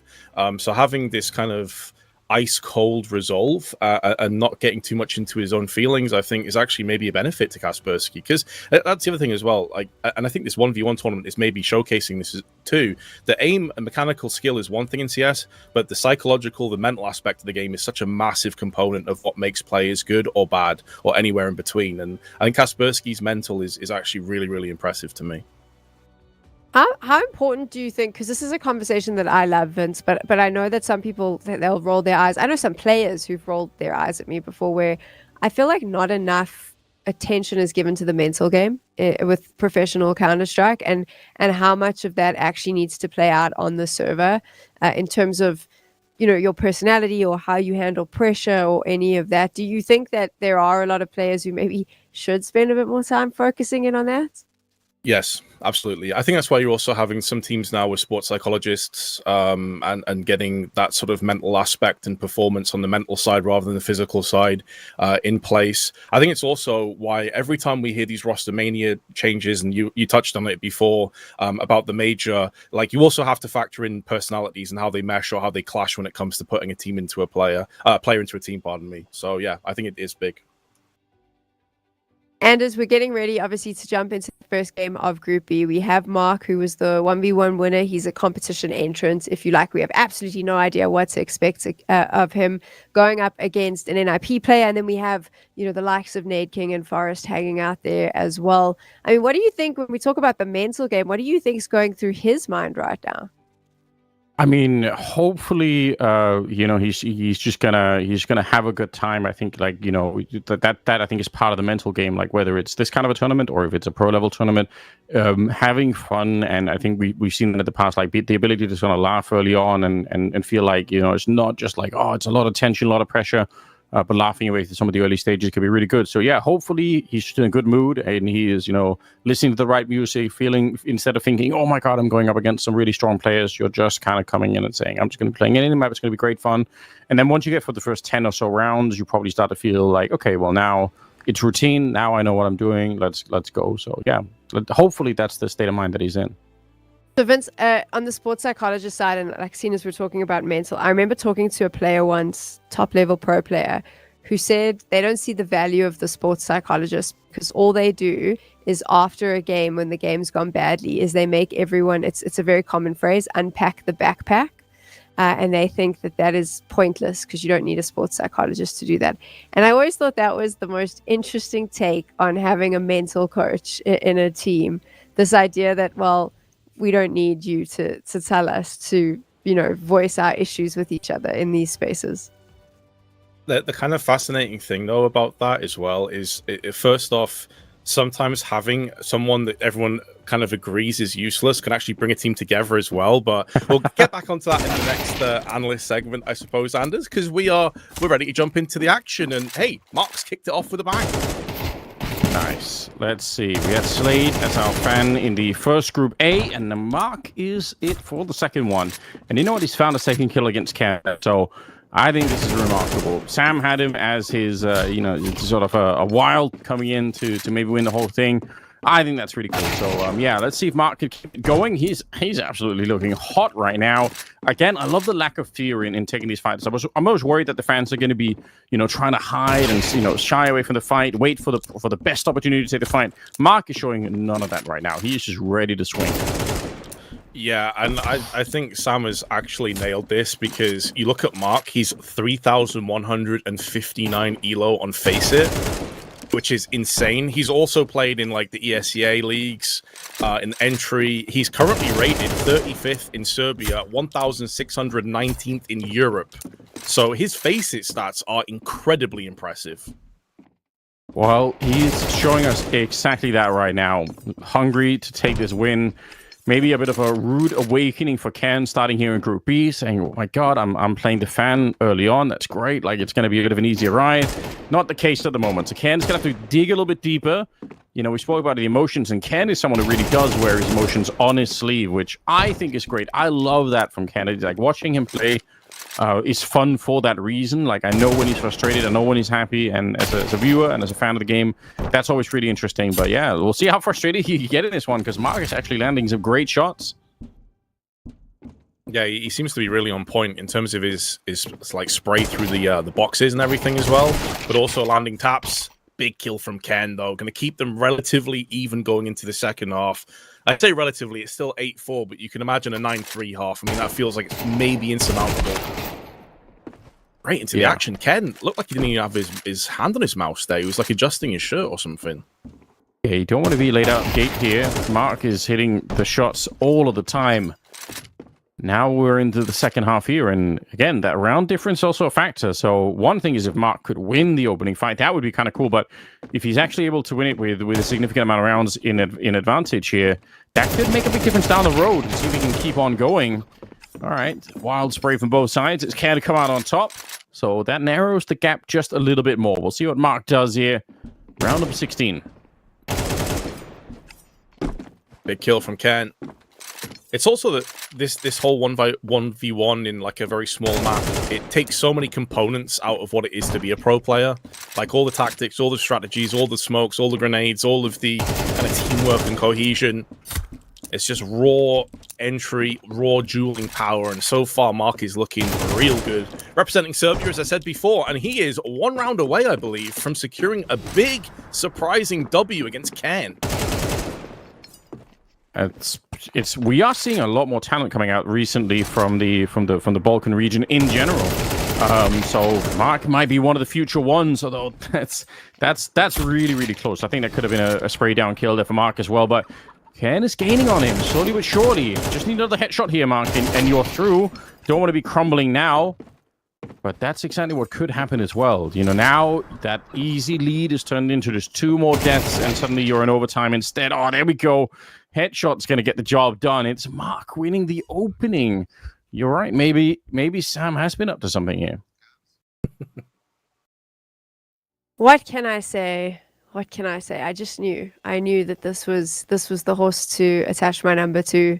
I didn't. I actually just took a punt, but it paid off. I told you though, these guys they've been grinding. You could see they've been prepped and ready. Mark is even. I got secret chats of Mark in our Discord discussing his interview prowess and whether or not he can do interviews, what his English is like. He's already preparing for those winning moments when we're going to talk to him, Vince. Nice. He's fully committed. We were talking about the mental game. I think mentally he's committed to winning the whole damn thing. And why not when you got $12,000 up for grabs? I mean, that would be an amazing. I mean, it would be good for the pro players to win that much. But imagine being a fan, like you're not salary to a team, don't know what their employment or whatever is going on right now. But 12K is no joke. So yeah, it's great to see that he's already preparing for potential interviews, and he's even like, oh, maybe my English isn't very good. Goes to show where his headspace is, if nothing else. That's enough to buy some new RAM if you get 12K. Like you might just be able to afford that. So it's great. I mean, you hope at this rate. I feel like we'll never be able to afford it. I love how hyped the chat got, because we spoke about this earlier. Like we kind of wanted to include the chat, but like everyone was like, who is this Mark King? Like people were writing it in here. They were like, I don't know. He doesn't have a team. Who is he? He's crazy good. So definitely some excitement there, but it is only the first game, Vince. So we don't want to like get too ahead of ourselves, right? Right, exactly. And that question I asked the Nate King about is the pressure off you because people don't expect you to win. If you start winning multiple games at the start, then the pressure does start to mount because then you're so close to actually qualifying to make it through to the playoffs. So maybe things will just switch up a little bit. And, some of those players that we discussed before are going to start to warm up because I don't think Ken was really out of first gear in what we just saw there, to be honest. I mean, Mark's got to go up against Forest. And as in your predictions, you have Forest as second place, I believe. Yes. Yeah, I've always got faith that he could do something. I think he's got one of the wildest sort of natural aims. He's always been someone who's been extremely relaxed. Maybe you can even have a conversation that might have been the thing that sort of like capped his skill level, that he just, he's always just taken it really easy. But I wouldn't want him to change, and I don't think he will anyway at this stage. He's at a point in life where he kind of knows who he is. But I think he's going to be chilled out in this one. I don't think it's going to be any stress and no pressure at all. And like I said, he's got that natural aim ability. So yeah, I've got to back him. Vince, for you, do you think Mark could take down Forest? The chat is saying that he's got this. Like he's gonna go all the way through to playoffs. I mean, there's a lot of confidence here. Could Mark beat Forest? Yes. Will he? I don't think so. I think kind of factoring in as to what Anders just said, but also Forest is a guy that is insanely talented at just all games. Like if you've watched his stream, he's very good at Apex Legends. Apex Legends is another game that is very frenetic, very fast paced, a lot of early fights, kind of similar to this 1v1 setup. So I actually think Anders might have been cooking with that Forest call, to be fair, as we come through to this. But it's going to be a really interesting match, whatever happens, right? Because I think Mark does honestly have an opportunity here to get the W as well. I always get excited when we have fans playing in the mixture. One, because I know how much it means to them to be here, but two, it's just really fun to see new players pop up. But we are getting ready for our next matchup, which is going to be here on the stream. It is obviously X Kaspersky up against Doc. I have X Kaspersky coming in second in my predictions. I feel like he is the best fragger currently, and we need to keep an eye on him. How are we sitting here, Anders, when you take a look at this matchup? How do you think it plays out? I mean, I want to see X Kaspersky just come out swinging here. Like, I think he's lately in the official games, he's been a little bit less impactful than I want to see him. He's still been very good, but I think this is his time to really shine. So yeah, I've got Kaspersky winning the whole thing. I feel confident in that. Vince, are you with Anders on this one? Yeah, I think Kaspersky should be the favorite in most games he's playing realistically, but let's see. Let's see if that sort of cool, calm demeanor that we've been discussing is going to end up being maybe a bit of a downfall. He has got the first pick, though, against Doc. Ooh, that is a cool shot, though. He was just waiting for him to walk into the crosshairs. And he did say, Kaspersky, that, you know, it's 1v1, it's a map, it could be a little bit random, so... Yeah, maybe he's kind of, you know, not setting the expectation too high for himself either. And definitely, you know, we've already seen plenty of surprises throughout the tournament, so maybe this could be another one. Kaspersky, he'll take a 1-kill lead here, but I did like that early kill from Doc there. Seems to be maybe a little, I said it too earlier, a little bit defensive, but yeah, he's pushing forward now, hunting down Kaspersky, in fact. All right. Yeah, good spray in the end, correcting after that first shot did miss out. Kaspersky trying to open up those wooden panels, as you touched on before, but it's going to cost him dearly. Doc on the drive-by just takes his head clean off to secure the 4-3 lead. But there's Kaspersky right back into the action again. You're not going to get many opportunities. If Kaspersky spots you out in the open, you probably are gonna. Yeah, you're starting to get like a sense of that lean lock ability is what it looks like. Look at how comfortable he is. Like the crouching into those fights and just having the crosshair ready. Very, very snappy work from him at the moment. Oh, but Doc he's not easily outdone. I must say that's really well done. Makes it a bit more interesting here.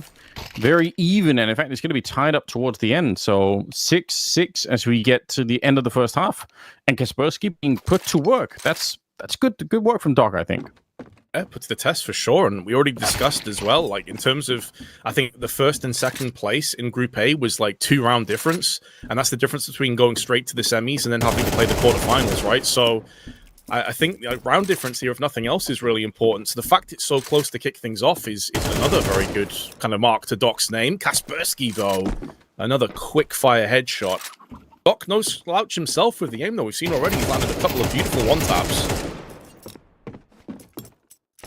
Crouching up along the stairs, limiting his own head there. Oh my god, he's so accurate with the AK. Scary, scary work. Some of the kills here for Kaspersky, just very convincing stuff. But Doc, though, he's able to find it there again. Kaspersky's running out into the fight very early on. He's sort of set a pace for himself, I feel like. You could see him moving forward all the time. And that's just the confidence, I think, that he's got in this fight. I think that's a nice winning strategy. If he can keep doing this and putting the pressure on Doc, I think it'll keep working out for him. Doc is really, like, in these 50-50 duels where they both spot each other at the same time, honestly, Doc is holding his own. Been really impressed with that. Kaspersky, though, is now putting himself into multiple match points, 12-9. And we'll be looking for that spray. Doc, though, is going to keep himself alive for the time being. 2 more opportunities to get this one done. We started the day off with an OT. Could be going the same direction here. Kaspersky's been put down again. We go the distance. Yeah, more overtime. I mean, it's definitely possible. And again, that could, you know, even just now for Kaspersky. Oh, there we go. Doc actually landed the kill. So yeah, overtime is exactly what we need. In terms of Kaspersky, you know, reaching the top of the scoreboard here in Group B, having to play this kind of OT early on. It's not that it's necessarily an issue, but you never know. It could be. These could be the kind of rounds you look back on later and you say, my God, like I needed to win that with oh, that's such a quick shot for Doc. My God. Bruh. He just sniped him. There's nothing you can do about that. That's absurd. Target acquisition into the headshot has been so fast for both these players. And Kaspersky will have the narrowest of leads, but I mean, Doc is making a case for himself around. As I've got to say, I've been very impressed. I would be surprised if he isn't at least somewhere in the discussions come the end of this group to maybe make it through the playoffs. Oh, it certainly feels like it, doesn't it? Very, very comfortable with the aim at the moment here. Kaspersky needs another one, but Doc is back at it again.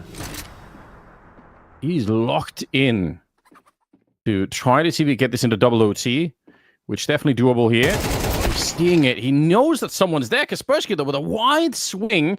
I think Doc had the informational advantage, but Kaspersky committed that fight. It's going to be 16-14 here, so it will be in overtime, but it will keep Kaspersky at least winning his first duel here. But, man, Doc really impressed me. I must say, I wasn't expecting that. It was closer than I thought it would be, Vince, for sure. Yeah, same. I actually thought at one point when Doc brought it back to OT, I thought there was a chance he might even win this. That shot he landed the one tap through the box to the head is the fastest kill I've seen so far today. That time to kill was crazy. Yeah. I feel like maybe watching Group A kind of gets you a little bit like inspired, because I do feel like it's a lot more aggressive from the Group B players, Anders. Yeah, I mean, it's definitely possible that it feels a bit more real. Like you've got a chance to see what the people on the other side are bringing. Because first he said at the start, he felt it was a bit random perhaps, and he didn't sound like he was, he obviously said he was going to try and win it and everything, but wasn't like an enormous amount of confidence. But yeah, Doc seems to be ready to fight. Maybe he could be like a sort of a dark horse for Group B. It's definitely looking possible at the moment. Let's take a look at the results so far, because Doc was able to beat Nade King in his first game. Obviously, now you can see there what we're looking at. Mark took down Forest, so that's an interesting one, Vince. I'm curious to see Mark up against Nade King and to see how that plays out. But so far, looking very good for the competition winner. I mean, you beat Ken and Forest already. That is... Oof. And in both cases, like fairly one-sidedly, 13-10, 39 doesn't seem like it's that one-sided, but a lot of these games have been like 13-11s or gone to OT. So, I mean, that Mark pick is looking like it was an incredible pickup there from you, Sam. But I'm a bit surprised as well. I got to say, like, fair play to Nade King. Picking up 10 rounds against Doc, that's no joke. We just saw how good Doc was on the triggers. So, Nade King doing himself proud, at least in that game. What did you think about the results, Anders? Yeah, I definitely credit to Nade King. I think Vince is absolutely correct. But Mark, definitely, you pull fans into a tournament like this one. Sometimes you could have expected that it would have just been like a bit of a novelty kind of thing, but the fact that the fans are actually playing super well, even like we said, that these are known entities in the higher level facet circuits and all the rest of it, you still don't know how well that's going to translate into something like this. But Mark, our Serbian player here, is definitely showing up. Really cool stuff, I must say. Leaves a lot of things still open for the future. Maybe. Kaspersky seems to be playing well, but 13-8 against Forest and 16-14 there against Doc, like we just saw. So some good victories for what seems like everyone's sort of shared favorite at the moment. That's also good to see, but maybe Mark could just be riding into that second place. Well, remember, there's 5 games, right? So they've done 2. He has 3 more to go. He's not even past that halfway mark. Obviously, Nade King is an opportunity for him to get himself 3 victories on the board. But currently, Vince, sitting on the top of that leaderboard after those 2 games. Yes, joint top with Kaspersky off round difference, so incredibly close. Ken in 3rd position, joint with Doc.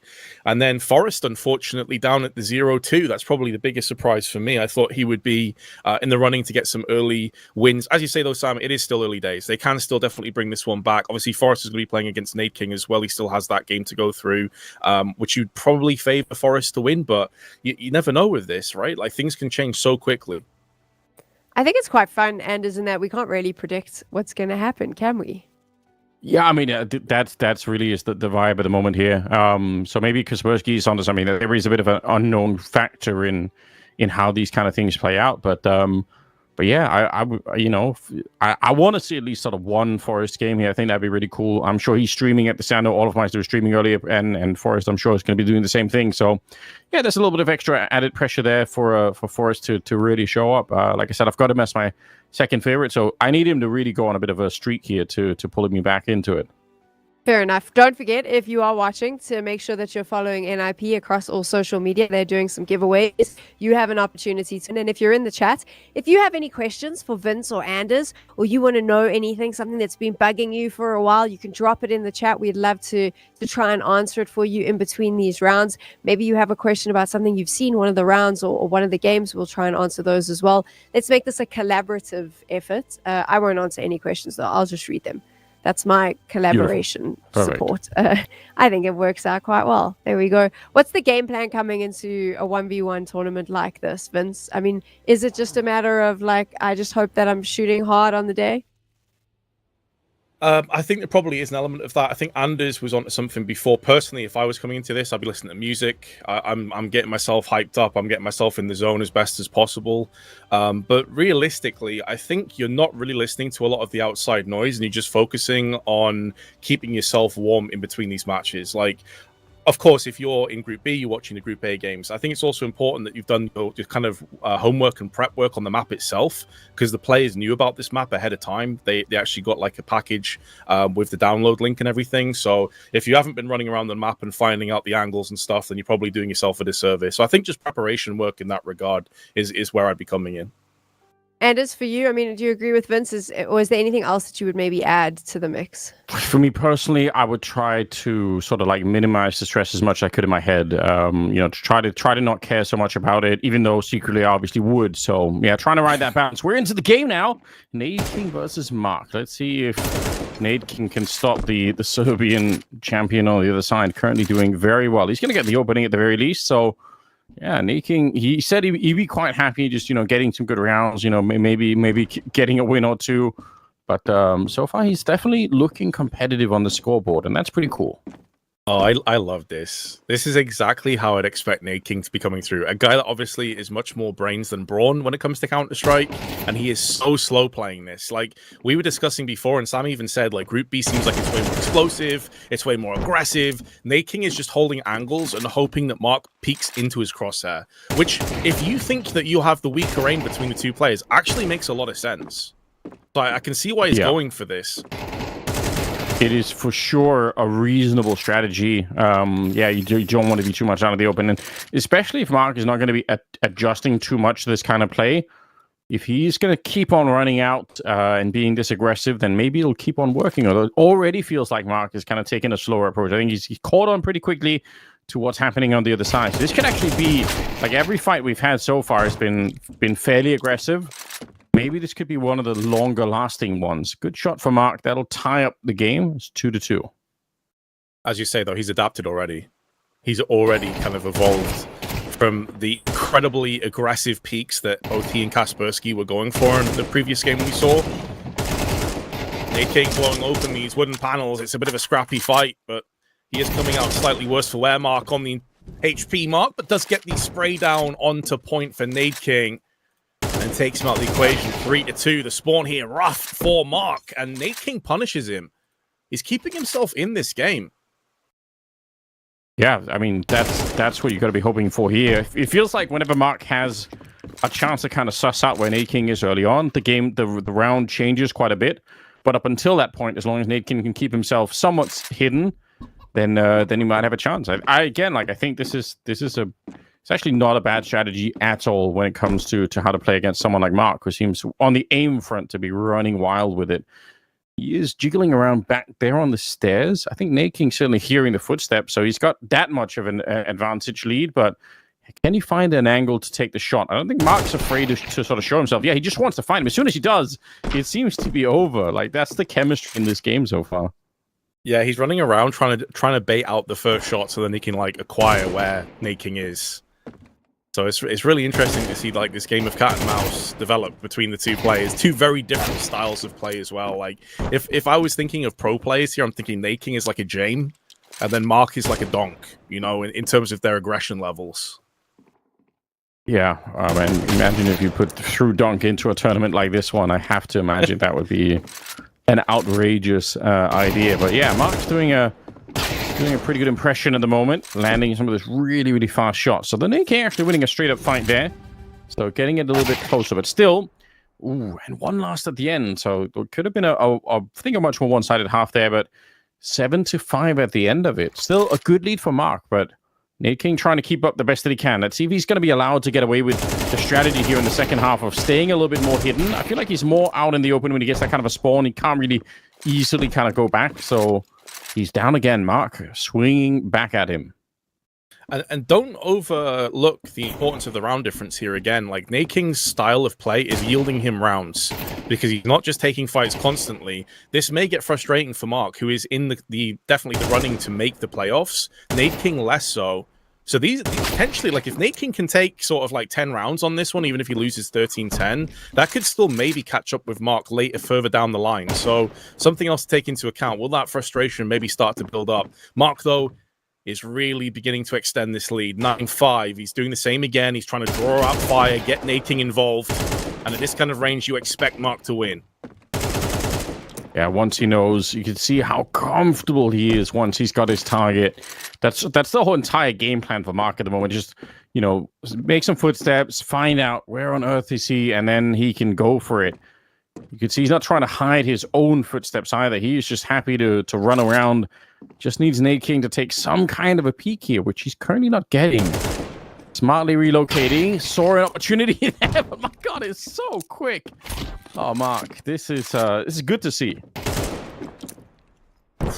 Impressive, man. Like, we kind of, when we saw his elo, when we saw that first game, we were certainly, like, our heads were turned a little bit. This guy's like a legit contender.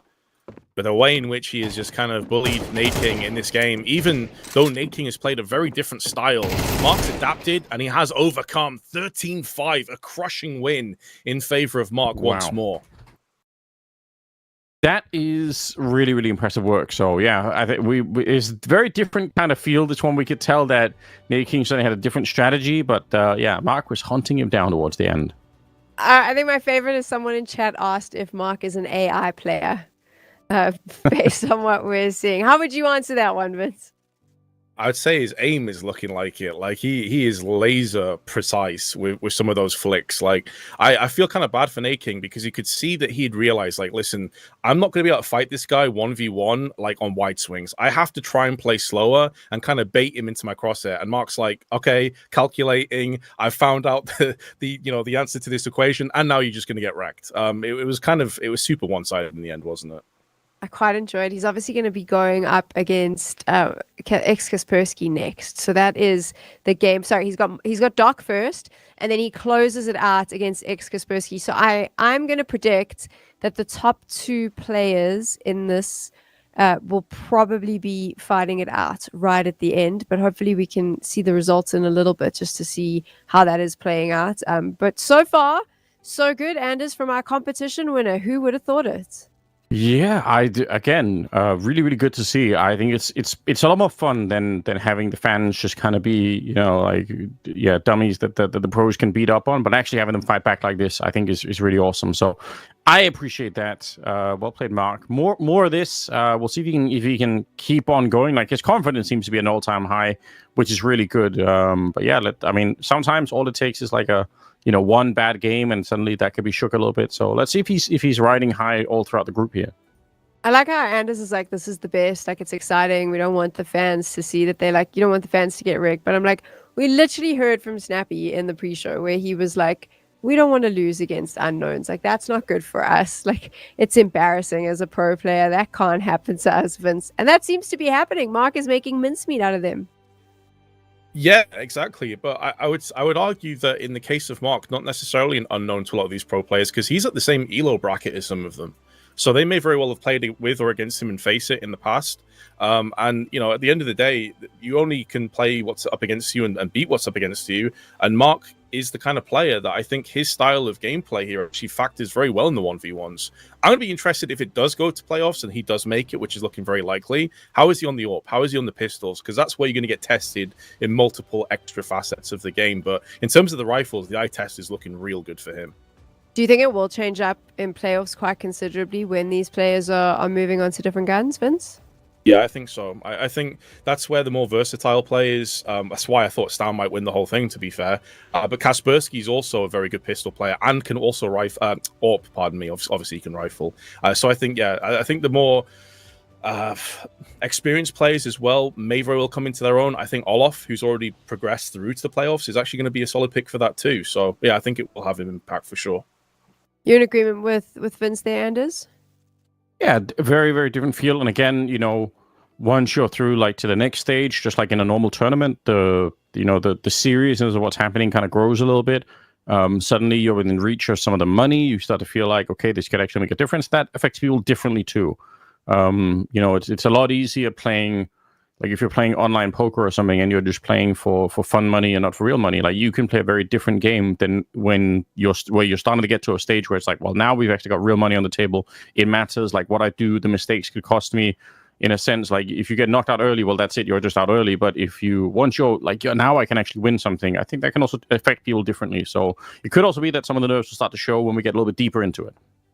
So I'm just curious, do you think that some of the pro players have actually practiced this map? Do you think that they spent some time on it trying to get an idea of angles and stuff, Anders, or were they very focused on quote unquote work and maybe didn't put in that time? I feel like probably they haven't looked over it so much. Like maybe they downloaded beforehand. I mean, they'll probably have to, and maybe some of them will spend like a little bit of time, but I doubt it's going to be a lot of time. I think they're going to come in relying on, just their experience and everything else. So yeah, I don't think they're going to be that well prepped. Vince, you in agreement? Yeah, I am. I think someone like a Snappy, maybe, who's obviously very much a preparation type player as an IGL. Now he doesn't have to worry about the IGLing aspects, but I do agree. I think most of the players probably just showed up, maybe did a little bit of practice on aimbots or something, and then straight into the game, basically. So I do believe our fan favorite Forest is on the way. Let's see how he's performing. Oh, yes. I want to see Forrest, come in here swinging early on. It's going to be Can to take him down, and I'm sure he's got something to prove himself. But, I think Forrest has got, still some of the more interesting aim in the space. And, as a streamer, we've seen him play many different games. I still think he's got it when it comes to Counter-Strike. Yeah, I think he is an incredible talent. The problem is, though, he's running into Ken, who himself is a very, very good player. And is still active, obviously, within the scene. Had a bit of a rough first game, but we saw him adjusting his shirt, getting comfortable. Now he's had more time. And the spray on point, Forest is getting battered. And I believe coming into this game, I'm not sure what happened the previous round, but Forest lost his first 2 games, right? So, I mean, he's already in real trouble. That is true, yeah. We're going to need to see him really bounce back early on. And so far, like you said, Ken proving himself quite capable on the map. Seems like he's locked in for the minute. He's got a big lead here. Forrest, okay, there we go. He's going to get one back, but best he can do right now is tie up the half, which I guess would be a good comeback individually. None of these two seem to be afraid to take these full-on spray fights. So a little bit of a different feel from... we saw Doc earlier was doing a lot of like really clean one-tap headshots. I think both of these they're committed to the art of the spray here, which is fine. There's a grenade as well. Throw the smoke down. He's going for the knife. Oh no, he's been punished. I can respect the effort though. Yeah, look at Cam was laughing as well at that. He was like, all right. Well, maybe that's how Forrest has ended up in the situation. He's just having himself way too much fun. Can's running away with it. Forrest trying to knife him, jumping through the smoke. Oh, it's a 10-3 lead here. Pistols out as well. He's doing everything. Oh no, Forrest is getting styled on. He's just playing with the pistol. He just nailed him again. Oh man. Oh, he just pulling the lever and getting the pistol. Another headshot, Ken. I mean, that's the quickest round we've had yet. Unbelievable stuff coming out. Ken with a 13-3 victory. Kind of styling on Forrest here. Crushing my dreams a little bit. Yeah, that was incredibly one-sided, wasn't it? I mean, Sam, it felt like we just saw you a couple seconds ago. It was that quick. I know, that was hard to watch, to be honest. I'm at dinner here, and I was like, oh, I'll eat my food. Oh, no, that game is over. There we go. Done. I didn't even get the entertainment value. Poor Forrest. I mean, he's been in these positions before, Anders. He's used to it. Like, he knows how to bounce back, right? Yeah, plus again, like he's just a very chilled out guy, so he's probably just laughing his way through. The fact that he pulled out the knife kind of, again, it sort of sends a message like, he's having a good time, which is down to the Forest thing. Like I said, that could have been a big advantage for him, I think, in certain moments, just not feeling the pressure and just having the fun. But in this case, maybe it did backfire a little bit. Maybe a bit. Are we surprised by Kern there, Vince? Because, I mean, we speak a lot about him in NIP in the team, but I've really enjoyed watching his fragging ability here in this 1v1 showdown. I'm not really surprised, no. I was more surprised maybe at the first round performance that we saw from him. But he was all smiles, he was enjoying himself, whipping out the USP, getting some kills there, so obviously full of confidence. And he's the guy as well, by the way. Like whenever we watch NIP playing, especially with Stown out that they sit next to each other, he's one of those really loud, like passionate players. It can go the other way. Sometimes he's slamming his desk and he's pissed off. But I mean, all smiles, and that's only going to be good for Ken enjoyers. So yeah, I'm not really surprised at the end of the day. So I'm more surprised at how one-sided it was, because I agree with Anders. I think Forrest is a guy that still has tons of ability. So a 13-3 loss is kind of rough. But was Forrest like fully in that? I feel like he's a guy that feels like he has nothing left to prove, right? Like he's just a phenomenal talent. He's a legend of the game. Do you love the way, Anders, that every time we have a legend, whether it's Olaf Meister in Group A or Forrest in Group B, we just make a bunch of excuses for when they lose. So Olaf Meister was, oh, shame, he has to stream and play. Yeah. His focus must be elsewhere. Forrest, our excuses are he has nothing to prove, like he's just having a good time. We're so tough on players in the competitive scene, and we give them like, they are allowed no space. They can win and we still complain about how they play. But these guys were like, oh, it's okay. We remember you from back in the day, so you can do whatever you like. Yeah, there's definitely a little bit to it. I think that's fair, but I don't mind, you know. Making excuses some of these guys that are giving so much to the game, I'm okay with it. You know, at the current stage, and so yeah, I think you're onto something though. And they're not here to speak for themselves necessarily, so I feel like we have to try a little bit. Plus, it is just, you know, it's fun watching them, you know, do anything. I'm glad that streaming is more of a thing, so they don't just disappear and you're like, oh, I remember Forrest. Well, I don't get to see him anymore. Like, you can just pop over to a stream, and the same with all of Meister. So, but yeah, there's definitely a little bit of excuse making. I'll definitely own that. I mean, nostalgia is a hell of a drug, right? So, oh yes. Yeah. I mean, I still believe Fallen's gonna, you know, win either the Cologne or Singapore Major, because when I was much younger, I watched him lift a trophy. So that's how that works. I will never stop believing. The 1v1 showdown presented to you by Rainbet is still underway with our NIP players. We are moving into the final game of Group B. Definitely feel like we've had some heavy hitters in Group B, Vince. It felt a lot closer in Group A, whereas I do think in this group we've really seen three players kind of push forward in this mix-up. And I'm curious to see how this now plays out as we move into these last matches. Yeah, I wonder how much of it also factors into what you said. Like, if you're sat there in Group B watching Group A, first off, if you haven't practiced as much, you're going to pick up little tells and little reads on how the map plays.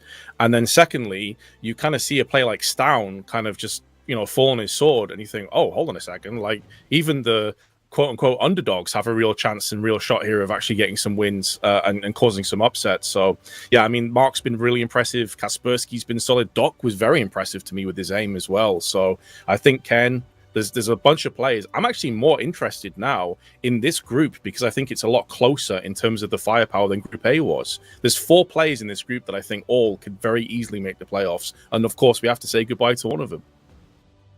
Anders, I mean, for you, who do you think will be the 3 that will make the playoffs? Ooh, yeah. I mean, I still you got to back Kaspersky at the moment, but it does feel like, you know, Mark and Doc could be the other 2. But I don't disagree. Like, Ken is stepping up as someone who has the potential for it. So a tricky situation right now. It's just, I think it's exciting that Mark seems to be, like, you know, ahead of some of them already. So if nothing changes, it would be really awesome to see him go and play in the semifinals and all the rest of it. So yeah, I'm not sure about the other 2 between Ken and Doc at the moment. I think Ken is warming up. I could see Ken kind of improving as we go deeper. Okay, so what's really interesting here in this group is as we move into the final matchups, Nate King will be playing against Forrest, but Doc and Ken are going to go up against each other. So that's going to be an interesting matchup. And then you have Mark versus Kaspersky. So those top 4, the 4 that are sort of contesting for the top 3 spaces, the opportunity to go to playoffs, Vince, they now have to go up against one another to change that leaderboard up a little bit. That is going to be some good matchups. I mean, if you were to look at the Doc Karen one, how do you think that would play out? I think Ken probably wins because I agree. I think you saw him in that last game really warm up significantly compared to the first outing. Also, keep in mind the round difference. He got a 13-3 win, so that's a plus 10 round difference, which is massive, obviously, with how close this group is right now. And then, did you say Mark and Kaspersky is the other game that's playing? Yes, that's the one we'll be watching. That's super close. That's going to be a fascinating match. Anders, if you were to throw some predictions into the ring? Yeah, I think we're just waiting for Kaspersky at the moment.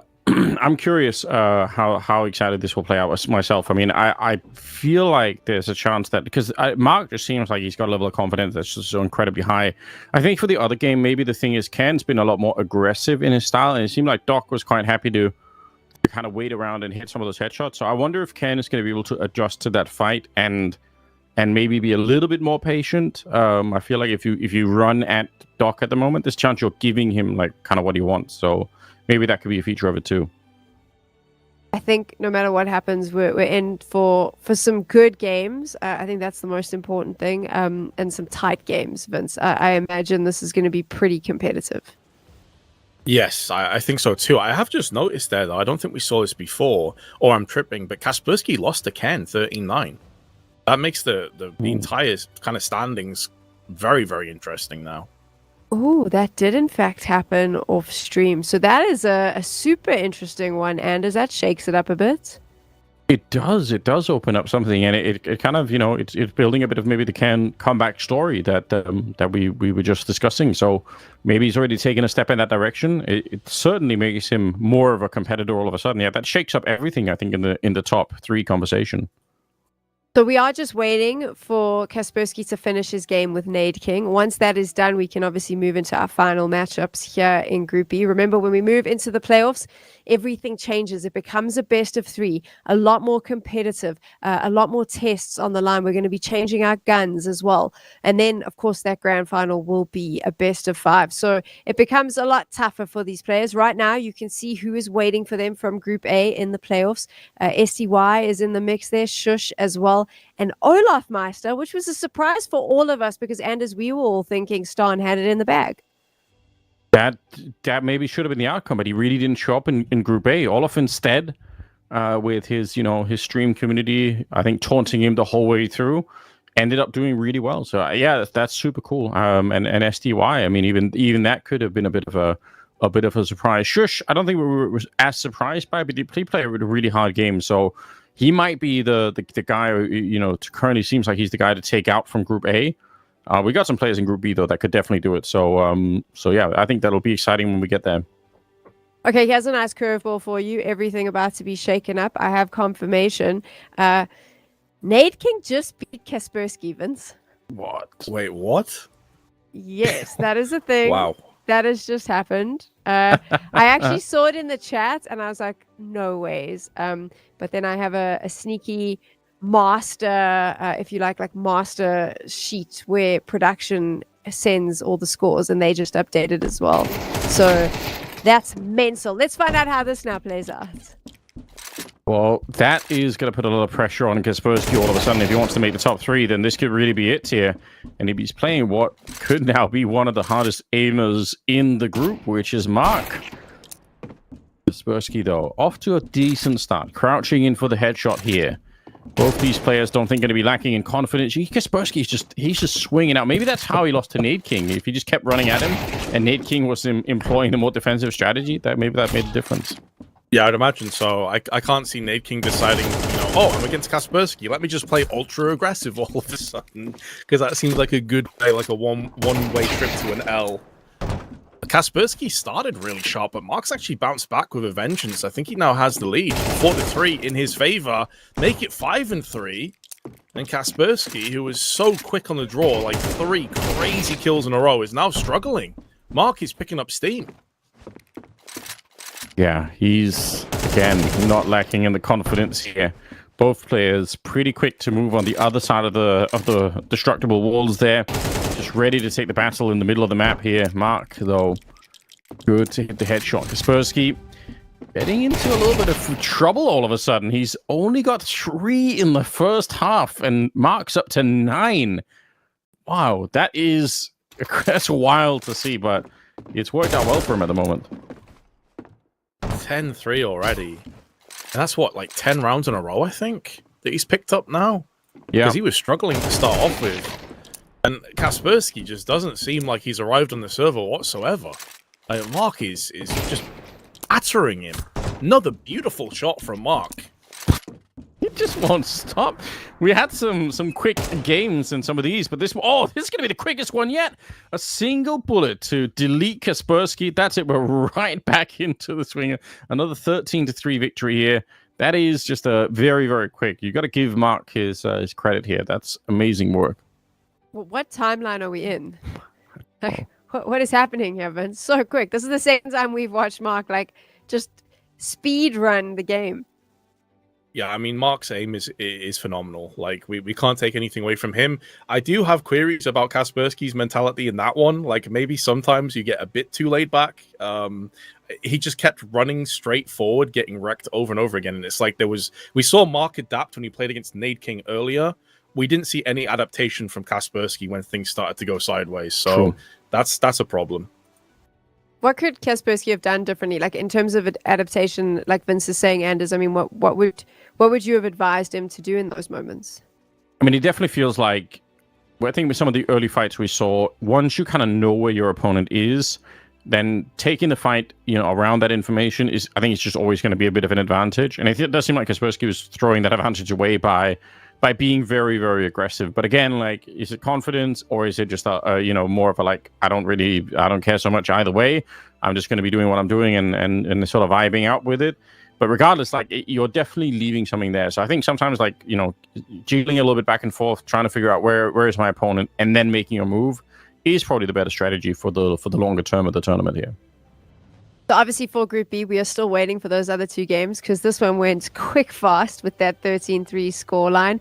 Nade King up against Forest and Karen against Doc. We'll find out what those results are in a little bit, and that'll determine how our playoffs look, because that's where we're now going to be focusing, right? Is Vince, these playoffs where it changes up a bit. Best of 3 for the quarters and the semis into a best of 5 final. Yeah, exactly. And like Anders said before, this is where things start to heat up a little bit. This is where you're going to start to get like pistols and AWPs further down the line as well. So we're going to see if players are more versatile and adaptive when it comes to like the collection of CS. And also, by the way, like Kaspersky's lost now 2 or 3 games. So I'm not even sure if he makes the playoffs. Could you imagine that? Like Stown and Kaspersky don't make the playoffs of this event, both of them? It's not even about imagining at this point, Anders. I think that actually there's the potential for that to happen.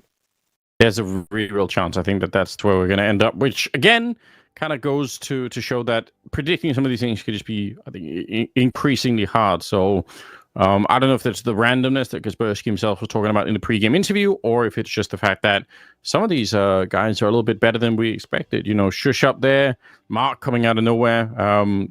This is just a wild turn of events. Most people would have said it's Kaspersky and Stown are some of the hardest aimers in either group here, but that's not the case. Let's talk about our predictions, because I had Mark and Kaspersky in the mix. Listen, the Mark thing was a punt, if there ever was one, but it's working out in my favor. Kaspersky, though, not so much. Vince, you're going to be... In fact, you and Anders might be completely out of this when we move into playoffs. Yeah, I'm not known as a good analyst, Sam. As I think it's being proven here right now, I've been wrecked. It's GG. You might win though. That's a hell of a shout, by the way. If you pull this off. I think what's shocking is I just want to remind you in our pre-match interview with Snappy how he said as a pro player it's a little bit embarrassing if you lose to a fan. Gents, I'm just saying it's a little bit embarrassing if you're losing to the Desk Coast, because the Desk Coast knows nothing about CS. That's what everyone in chat likes to say.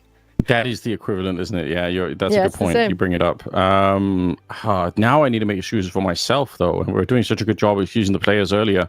I guess we don't have. There's no skybox data on aim maps, so that's my excuse. I don't know. That's your excuse. No skybox, therefore could not adequately do a prediction. Had no idea what was going on, basically.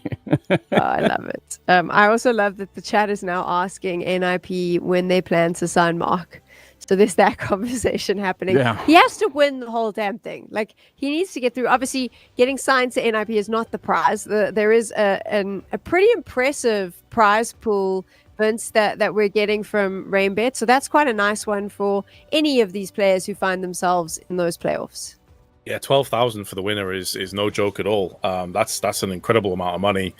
So yeah, I mean, if you're like Mark, for example, right now, that's just it's not just the 12K, but it's also the bragging rights. Like, imagine that you can literally tell people, I want a 1v1 tournament against Stown, against Kaspersky, against Ken, against all these like incredible players, these professional players, and then even ex-professionals that in their own right are complete legends, and at one stage were the best player in the world, like Olaf and Forrest. Like, that's an incredible accolade to have. For sure. We're going to take a quick break. When we return, those playoffs will be underway. You'll know the players you get to see, and we'll see you right after this.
Welcome back to our 1v1 Showdown presented by Rainbet here on the NIP channel. We've got some incredible players that have been in the mix. You got to see all of the current NIP team.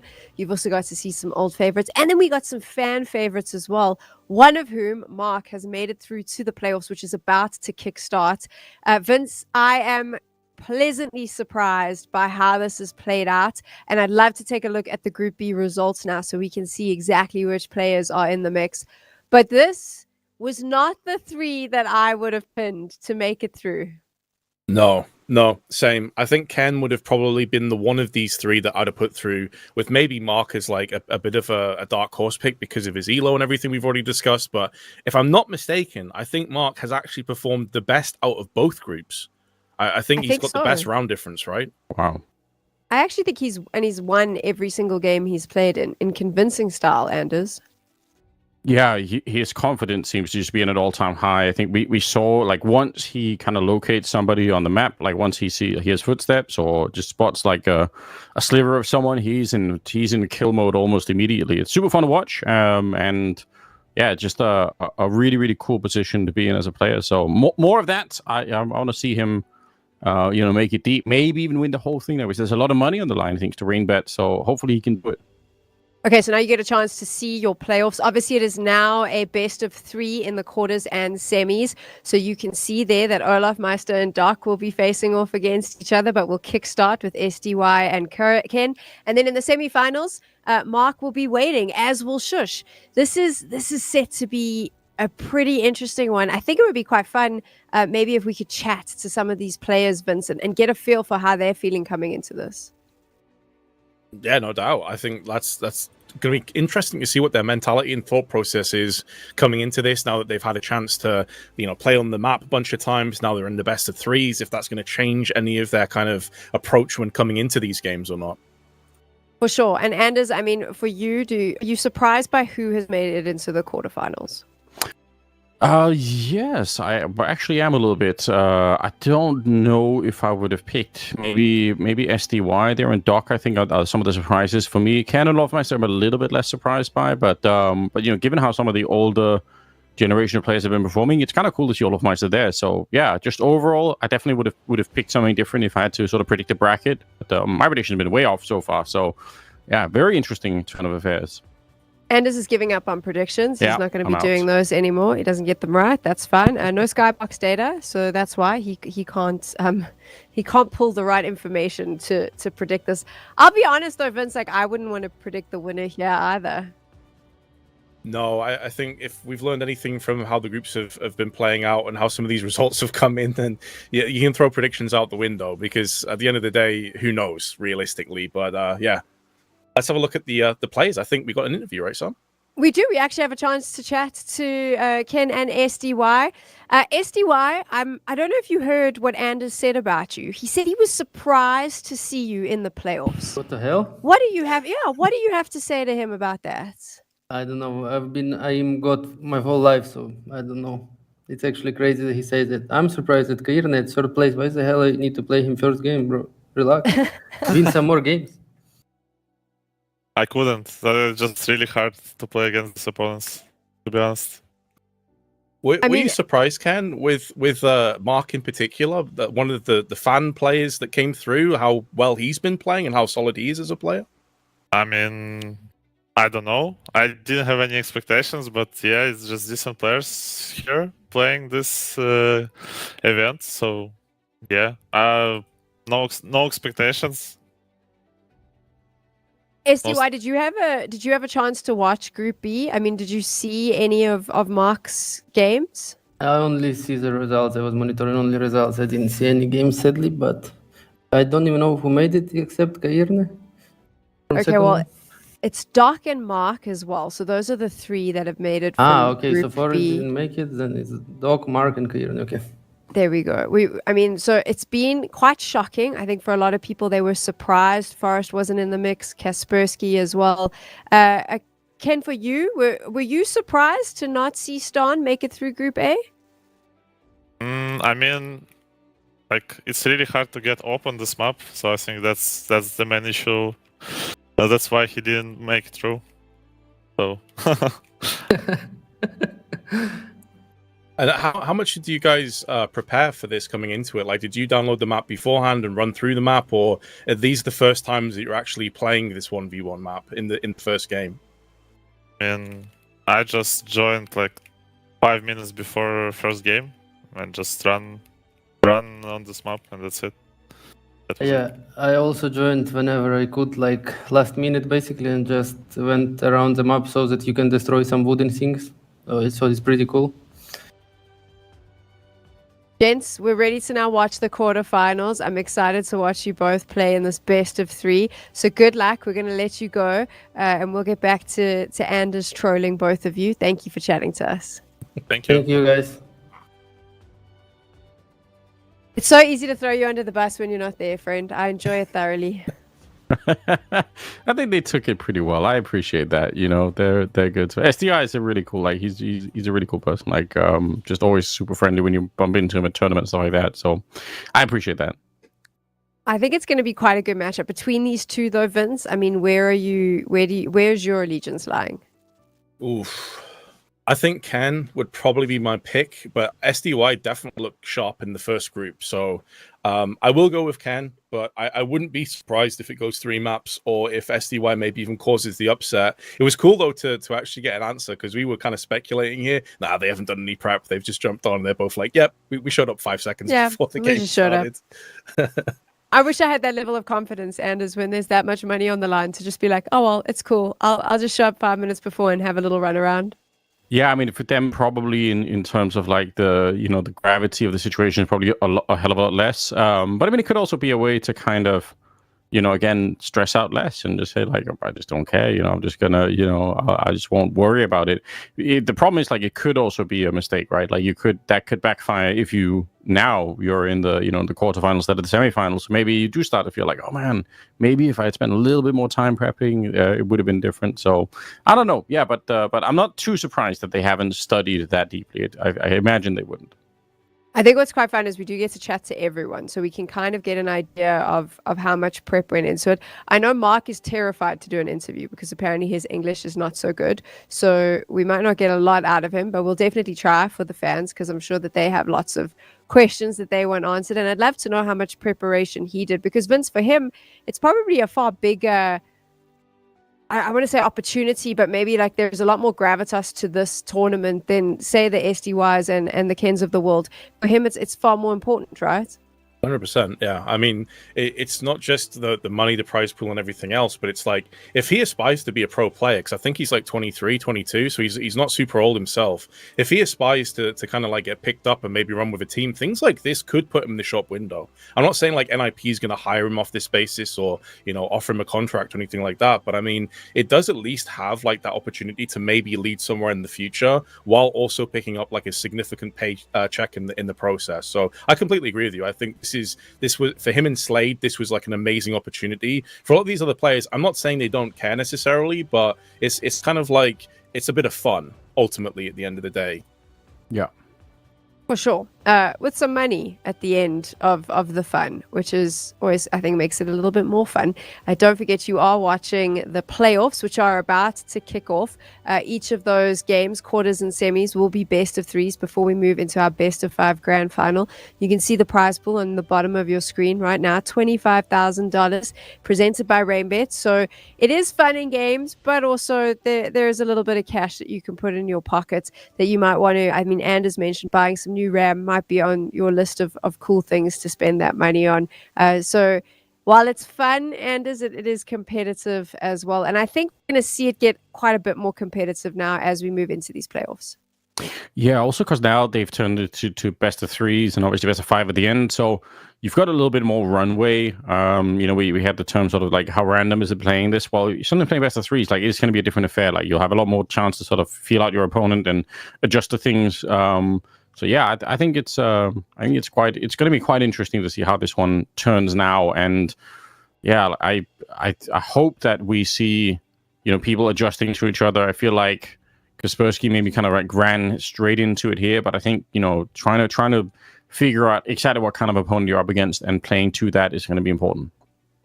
So we will get to see every single one of the playoff games here on the stream. We're just waiting to get the go-ahead for SDY and Ken if we're going to have a chance to see them and when we'll be going. Straight after that, obviously, Olaf Meister up against Doc. So that is the action. That's what's going down, and I've just got the heads up. Let's jump into our first quarterfinal.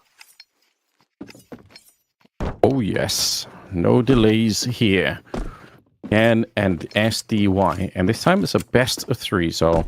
Curious to see once they go in for the restart here how this is going to be playing out. Yeah, Ken, big comeback for him. I mean, at the beginning we thought maybe he wasn't going to be one of the ones to sort of make the cut at the end. But yeah, just waiting for the restart, and then we hopefully will be good to go. But I would say overall, Ken seems to be improving. Like every time we see him, he's shooting a little bit harder. You are so Welcome lucky back, that Sam. I wasn't about to put a massive mouth of food in to get ready to watch, and then that would have happened, and it would have been super awkward. I had to quickly unmute my microphone because I feel like that would not have been the best moments. And if I know Anders Vince, he would have immediately have seen my mouthful of food and asked me a question. Yeah, Yes. of course. Like, waiting for those opportunities. That Nice. would have been nice. golden. We missed out, unfortunately. But Every But yeah. time you do that, just remember I do get to eat when the game's on, and you have to commentate. So I just wanted to rub a little bit of salt into that wound for you. Let's just True. recap what you're watching. It is the 1v1 Showdown presented by Rainbet here for NIP. We had 2 groups, Group A and Group B, and during those group stages, best of ones happened. A bunch of players in the mix, as well as some familiar faces. You've watched them on streams. And then 2 competition winners, both of whom did a fantastic job. We then took the top 3 players from Group A, the top 3 players from Group B, and we've now made them compete here in the playoffs, which is what's going down, these best of 3 matches for our quarterfinals. There is a prize pool on the line, and we've already had a few surprises for anyone who's just joined us. I mean, Vince, the 2 biggest surprises for you, what would they be? Stown and Kaspersky not making the playoffs, I think, are the 2 biggest surprises. I would say maybe Mark making the semifinals straight away, but that's less of a surprise. Also, a correction: he's 19, not 22, so he's even younger than I thought he was. So apologies for that, but definitely a very interesting prospect. But yeah, I think Stown and Kaspersky for me probably the 2 biggest surprises. And would you go the same? I would have put Mark up there. I think that might have been one of my surprises that I'd mentioned because we didn't really know he was an unknown entity. yeah, I mean, and even not even just the fact that he's kind of made it onto the later part of the tournament. The style that he's brought here, I think, is the thing that's really remarkable. You see what I did there? Remarkable. I did see that. I just that's why they pay me to commentate. But yeah, I think he's done a great job. Like individually, he looks like a strong player. But it sounds like we might be ready to get into that's going to save more dad related jokes for me. Well, it's not live after all. I baited all of you out, unfortunately. No, That I is was- troll. yeah, it's just your favorite thing to do, right? Yeah. Like let me get everyone excited, and then no, I'll take it away from you. He could have. His gaming name could have been remarkable. Could you imagine like how easy that would have been? Something to think about.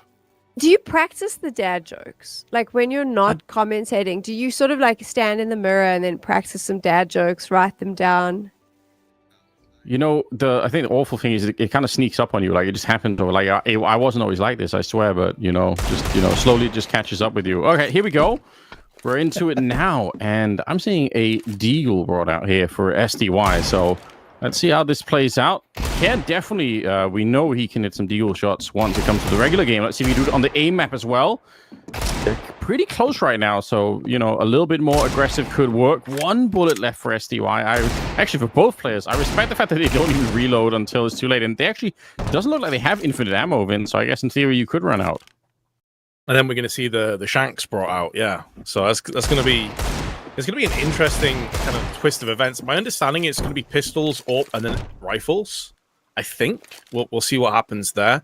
So may very well have some of these players put into very uncomfortable territory. SDY though nails another deagle headshot. He's looking good for this right now. Up to 3-1 lead. Yeah, keep it going. More shots connecting. 4-1 in favor of SDY. Who, again, like I said, I feel like he deserves like a second go at, playing at the a high level of Counter-Strike. But, you know, maybe that's still to come in the future if he switches, can be brought into like an IGL kind of role. Like he certainly got the fragging output to fit that very well, I would say. 6-1 right now. Headshots going his way. Can having a harder time adjusting to the pistol now. And woo, look at the little flick there. I love it. Well, yeah, I mean, STY is currently with Passion UA with obviously JT, Try, Kvem, and Nyx. They'll be playing at Atlanta as well shortly. Nice. So an opportunity to see what they can get done there. But for the time being, I mean, this has been all STY. 8-1. Ken is getting destroyed. Interesting change of dynamic. Like the Deagles, maybe a little bit harder, a little bit more dangerous to run too far into the open. Ooh, he's done it again. Another great headshot. I feel like if you commit to a fight and you run out of bullets, it's just very awkward to have to reload when you have no cover. And Ken is very committed to this fight here. 2 bullets on either side. It's Ken to get the headshot. Okay. Starting to look a little bit more respectable here. Making a go of it. Yeah, you can see as well, though, and it kind of factors back to what we were discussing before, you know, when we came up with our opening predictions, that we knew eventually in the playoffs is when the pistols and the AWPs would also be, you know, taken into account. And so you need a player that has kind of multiple faceted skill. You can't just be a rifle king. Like, you actually have to have other components up your sleeve. Ken finally takes down SDY, a really scrappy fight on the box. So he's given himself a chance. But the way that SDY has been landing these 1Ds, man, I don't know if I fancy Ken's chances here of picking up anything in this map. It looks very tricky, doesn't it, at the moment? Wow. Confidence is so high for the pistol on the SDY side of things. So he'll have to make his comeback, presumably with some different weaponry down the road here. Okay. Still very interested in running across the map is Ken. Like, he's just not afraid to be out in the open, which, again, like I said, I feel like with 7 bullets in the magazine, it could just be a bit of a riskier. SDY sneaks in. It only takes 1 bullet. He had the better angle against him there. And this is, again, looking fairly one-sided. We'll see if Ken... Again, it's an A-map. It's not impossible to make a comeback from this kind of a scoreline, but you've got to hit those early shots here. SDY is he's not giving him an inch. Oof, nice shot from Ken to keep himself alive for the time being. How does your Deagle play, by the way, Anders? Because I swear, I watch pros using Deagle, and it's like this magical thing. I use one, and I can't hit the side of a barn. I actually feel like currently mine is a little bit better, but yeah, it comes and goes. Oh, he's gonna knife him. That's wild. Laughing as well. He's smiles on all sides. I feel like it comes and goes. That's the worst part of it for me. Is like sometimes it'll be really like I really enjoy it, and I feel like I'm confident in hitting shots, and sometimes the bullets just disappear, even though I feel like I'm standing still, and so is the other person, you know. So. Oh, surely that knife counts for like 5 or 6 rounds. Yeah, it should. SDY goes for the spray with the Deagle. I'm not sure that was necessarily the play, and he gets punished for it. Suddenly, Ken is making a go this one. Only a 4-round discrepancy between the two of them. And SDY has been spotted, but still nails the shot. So map 1 will go the way of the Ukrainian. And Ken in a little bit of trouble. Yeah, very nicely done. I mean, you could see the confidence early on there coming out from SDY. It was pretty impressive work with the Deagle, and it created such a big barrier or a big gap between these two players that it was always going to be pretty hard to make it back. But the best of 3s for the quarterfinals here, so there is still a chance. I think Ken maybe getting onto something more interesting. Again, I look forward to seeing what AWPing is going to be like on a map like this one. Yeah, that definitely is going to be an interesting factor because it is so close range for the most part. I also realized I just said for the Ukrainian, they're both Ukrainians, of course, True. For SDY in particular. So yeah, if it is AWPing up next, can't say I've ever seen Ken AWP. I think I have seen SDY AWP from time to time. I don't remember ever seeing Ken using it. Yeah, so maybe that'll be a brand new experience, and we said it could be a factor, right? And maybe that'll be one of the deciding outcomes here. Is if you don't feel comfortable with the Deagle or the AWP, you might end up playing, 2 out of 3 rounds in some of these best of 3s that just don't feel that strong. And yeah, maybe that's where things can really change. Okay, well, I believe we are done for map 1, so we're going to go to a quick break, let the players have a bit of a reset, and then when we rejoin us, we'll be live for map 2. So we'll see you in just a few moments' time.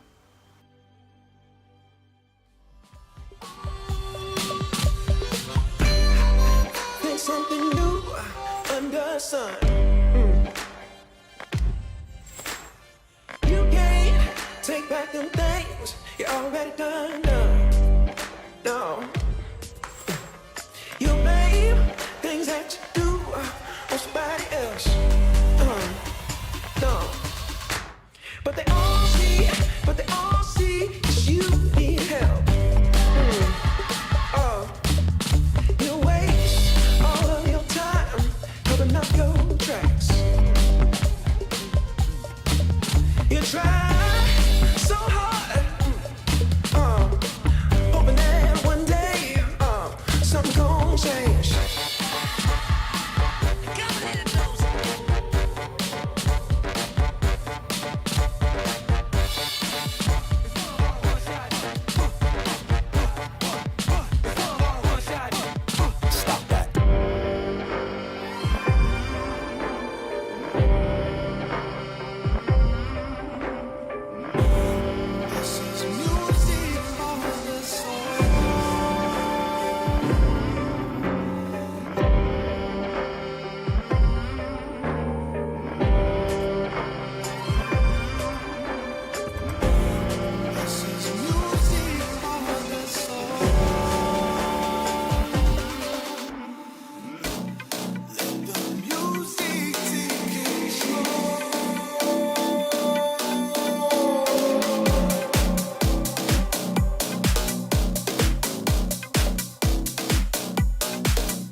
Well, there we go. We're back once again here. It's going to be the second round of the quarterfinals here at the Showdown presented by Rainbet.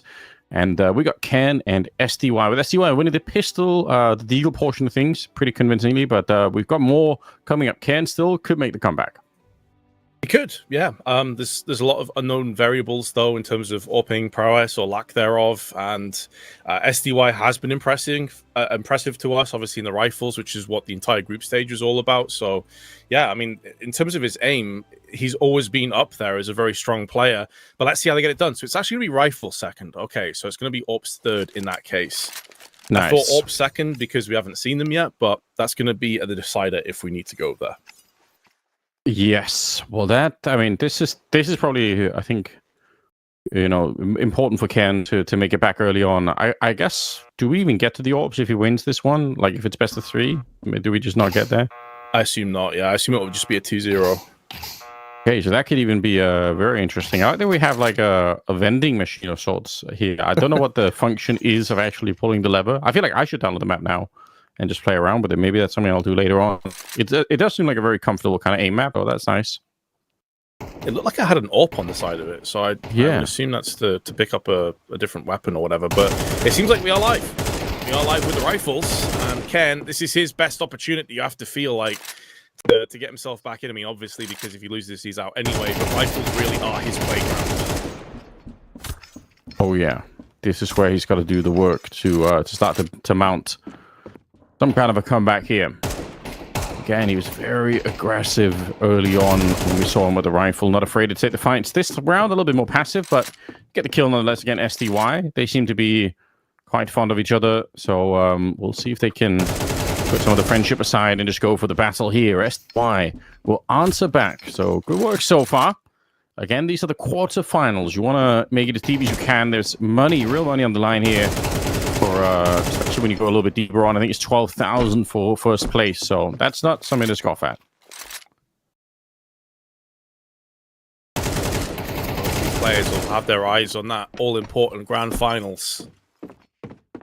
It's going to be a bit of a rough trajectory to get to that point, as Ken now has taken the 4-2 lead. Spray is good from SDY, though, showing us again that he isn't necessarily about those one-taps. He's fine to just lay it down with the full-on...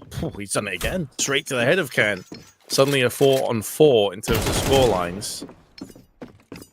And we have just had confirmation, by the way, and this, so thank you very much to production. So it's pistol rifle AWP in the playoffs, quarters and semis, but the grand finals will be rifle into AWP into pistol into rifle into AWP if we need all 5 maps. Ooh, okay. There you go.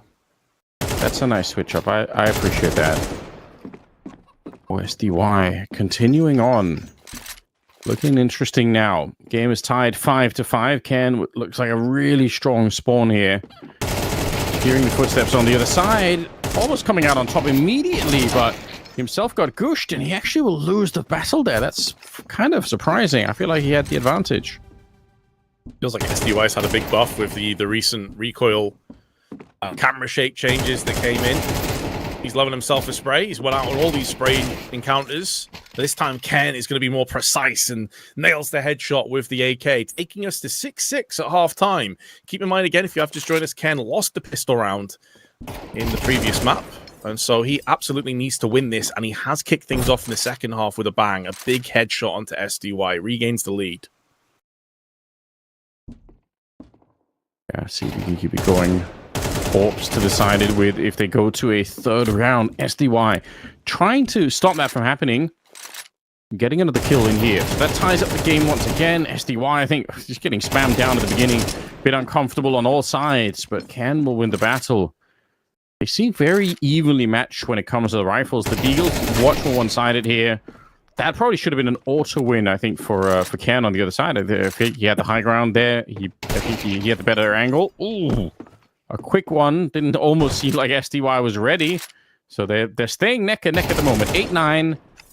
First to 13 as Ken starts to build a bit of a lead here. It's kind of fascinating to me as well that Ken is as emotive and as reactionary here as he is in pro play. Yeah. Like when he's dying sometimes, he's just flubbing into the back of his chair. It's like, you know, he's just so emotional. I love it. I love it. He's just so into the game, so passionate. Even in these 1v1 tournaments, he has now taken the lead. 11-9. Hell of a shot from SDY, though. That's the pick of maybe the entire quarterfinals so far. Insta headshot around the corner. Nothing Ken can do about that one. Yeah, I really love the expressive nature of Ken. I think these players are always fun to watch.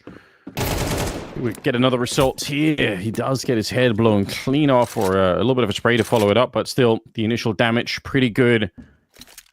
SDY, now he's tied it up. Ken's actually pulled out the pistol. I mean, he was pretty good. It was against Forrest, and he was using the pistol quite a bit, so maybe he wants to try and bring it back. I don't think they have a head armor, so I suppose the USP could be a bit of a weapon for it. It's going to be the AK to get the job done, and that puts him within striking distance of at least getting to the AWPs. We'll see how that plays out. Oh, but SDY nails him. Another quick shot. Good shot. Yep. All evened up. Ken maybe playing too much with his food with those USP attempts, and SDY is going to just put himself slightly in the lead. I mean, out of the two players, the far more experienced is SDY. Been around for a long time. Some of you may remember him from his Spirit days. Did play with Spirit a long time back. True. And now he's taking that 2-round lead. 2 rounds away as he's actually just clean swept the first half. And Ken just kind of like says, fair enough, there's nothing I can do about that. That is just so deadly accurate. He's on one. SDY denying any chance for the AWPs as Ken is just shut out of it in overtime. That's really well played. That's the first quarterfinal, and it goes the way of the SDY with, again, looked like Ken was going to at least be able to spread it or stretch it into to the AWPs, but didn't get there, unfortunately. Impressive, man. Like, and he was down. I think at one point Ken was like 11-8, something like that in the lead, 11-7, started pulling out the USP, and then SDY just stepped it up a notch and really punished him in the end. So congratulations to SDY, commiserations to Ken. He was one of those players that I think many people probably expected to go through to the grand finals, but that has not happened. SDY moves through to the semis. Yeah, you got to appreciate that. He looks locked in, especially with the deals. And now I'm really curious if he can do some work with the AWPs. I hope we get a chance to see that maybe in the semifinal, maybe if he makes it all the way to the grand final. We definitely will see it there. But yeah, you know, it's fun to see if he can do it with all the weapons. It's already made a bit of a switch up, so more of that, please. Remind me, do we know what is the other quarterfinal that we've got going on? Olaf and Doc, I think, is next. Ooh, okay. Yes. The That'll winner be of that interesting. game plays Shush, and the winner of the game we just watched there plays Mark. So there you go. We can see on the graphic now, Mark is going to be against SDY in that semi-finals on the upper side. And then here is Olof and Doc, as I just mentioned, with Shush waiting to play the winner of that game. And yeah, it has got very interesting in terms of which play is potentially going to be making it through to the grand finals, because a lot of the heavy hitters, they're no longer around. Yeah, some of them have been filtered out, and maybe some of them just, we were just wrong about who was going to be strong in this one. So at the moment, it maybe feels like we still have some of those, heavier aimers in the tournament. They're just not the ones we expected. Very curious to see how, again, Mark is going to be playing now that we're a little bit deeper in, a little bit closer to some of the money. That's going to be fun to witness here. But we do have another quarterfinals before we get that deep into it. I don't know. Do you have a feeling about that one coming into it? I think what I saw, Doc probably had the crisper sort of like 1-tap, 2-tap aim, but I think Olof he's a rugged old dog, man. Like, the guy's been around a long time. He's a phenomenal player. I think he showed a lot of tenacity as well, even though he started a little bit on the weaker side in the first game that we saw him play. But I'm always going to back Olof, dude. I think this is where that kind of superior experience is going to come to the forefront. Okay. Definitely interested to see how that plays out. We do have a little bit of a break before we get into it. The second quarterfinals is coming right up, so don't go anywhere. We'll be right back.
This is music for the soul.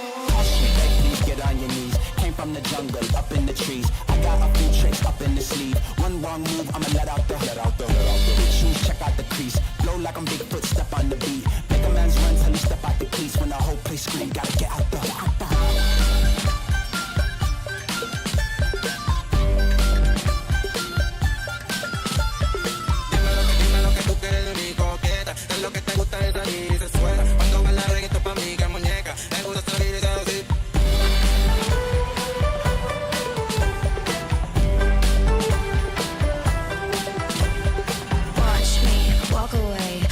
myself on display. 1, 2, 3 a day. I'm on my way, on my way. I'ma have you on tiptoes, watching my diamond afterglow. I know you wanna take me home. I'm on my way, on my way.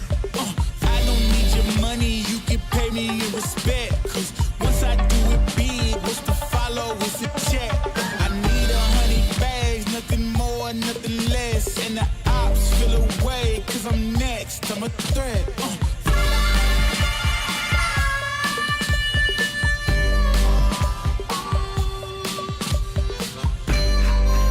Something new under the sun. You can't take back them things you already done. No. You blame things that you do on somebody else. No.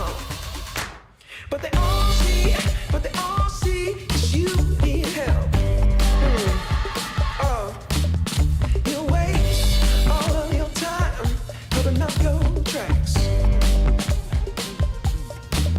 You try so hard, hoping that one day something gon' change.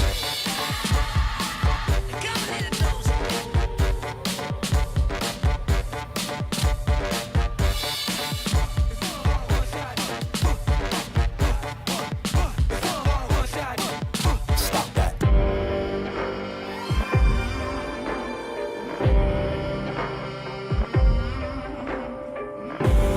This is music for the soul.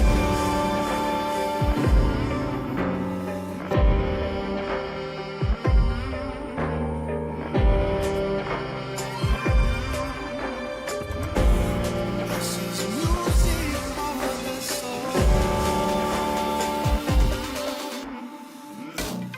Let the music take control.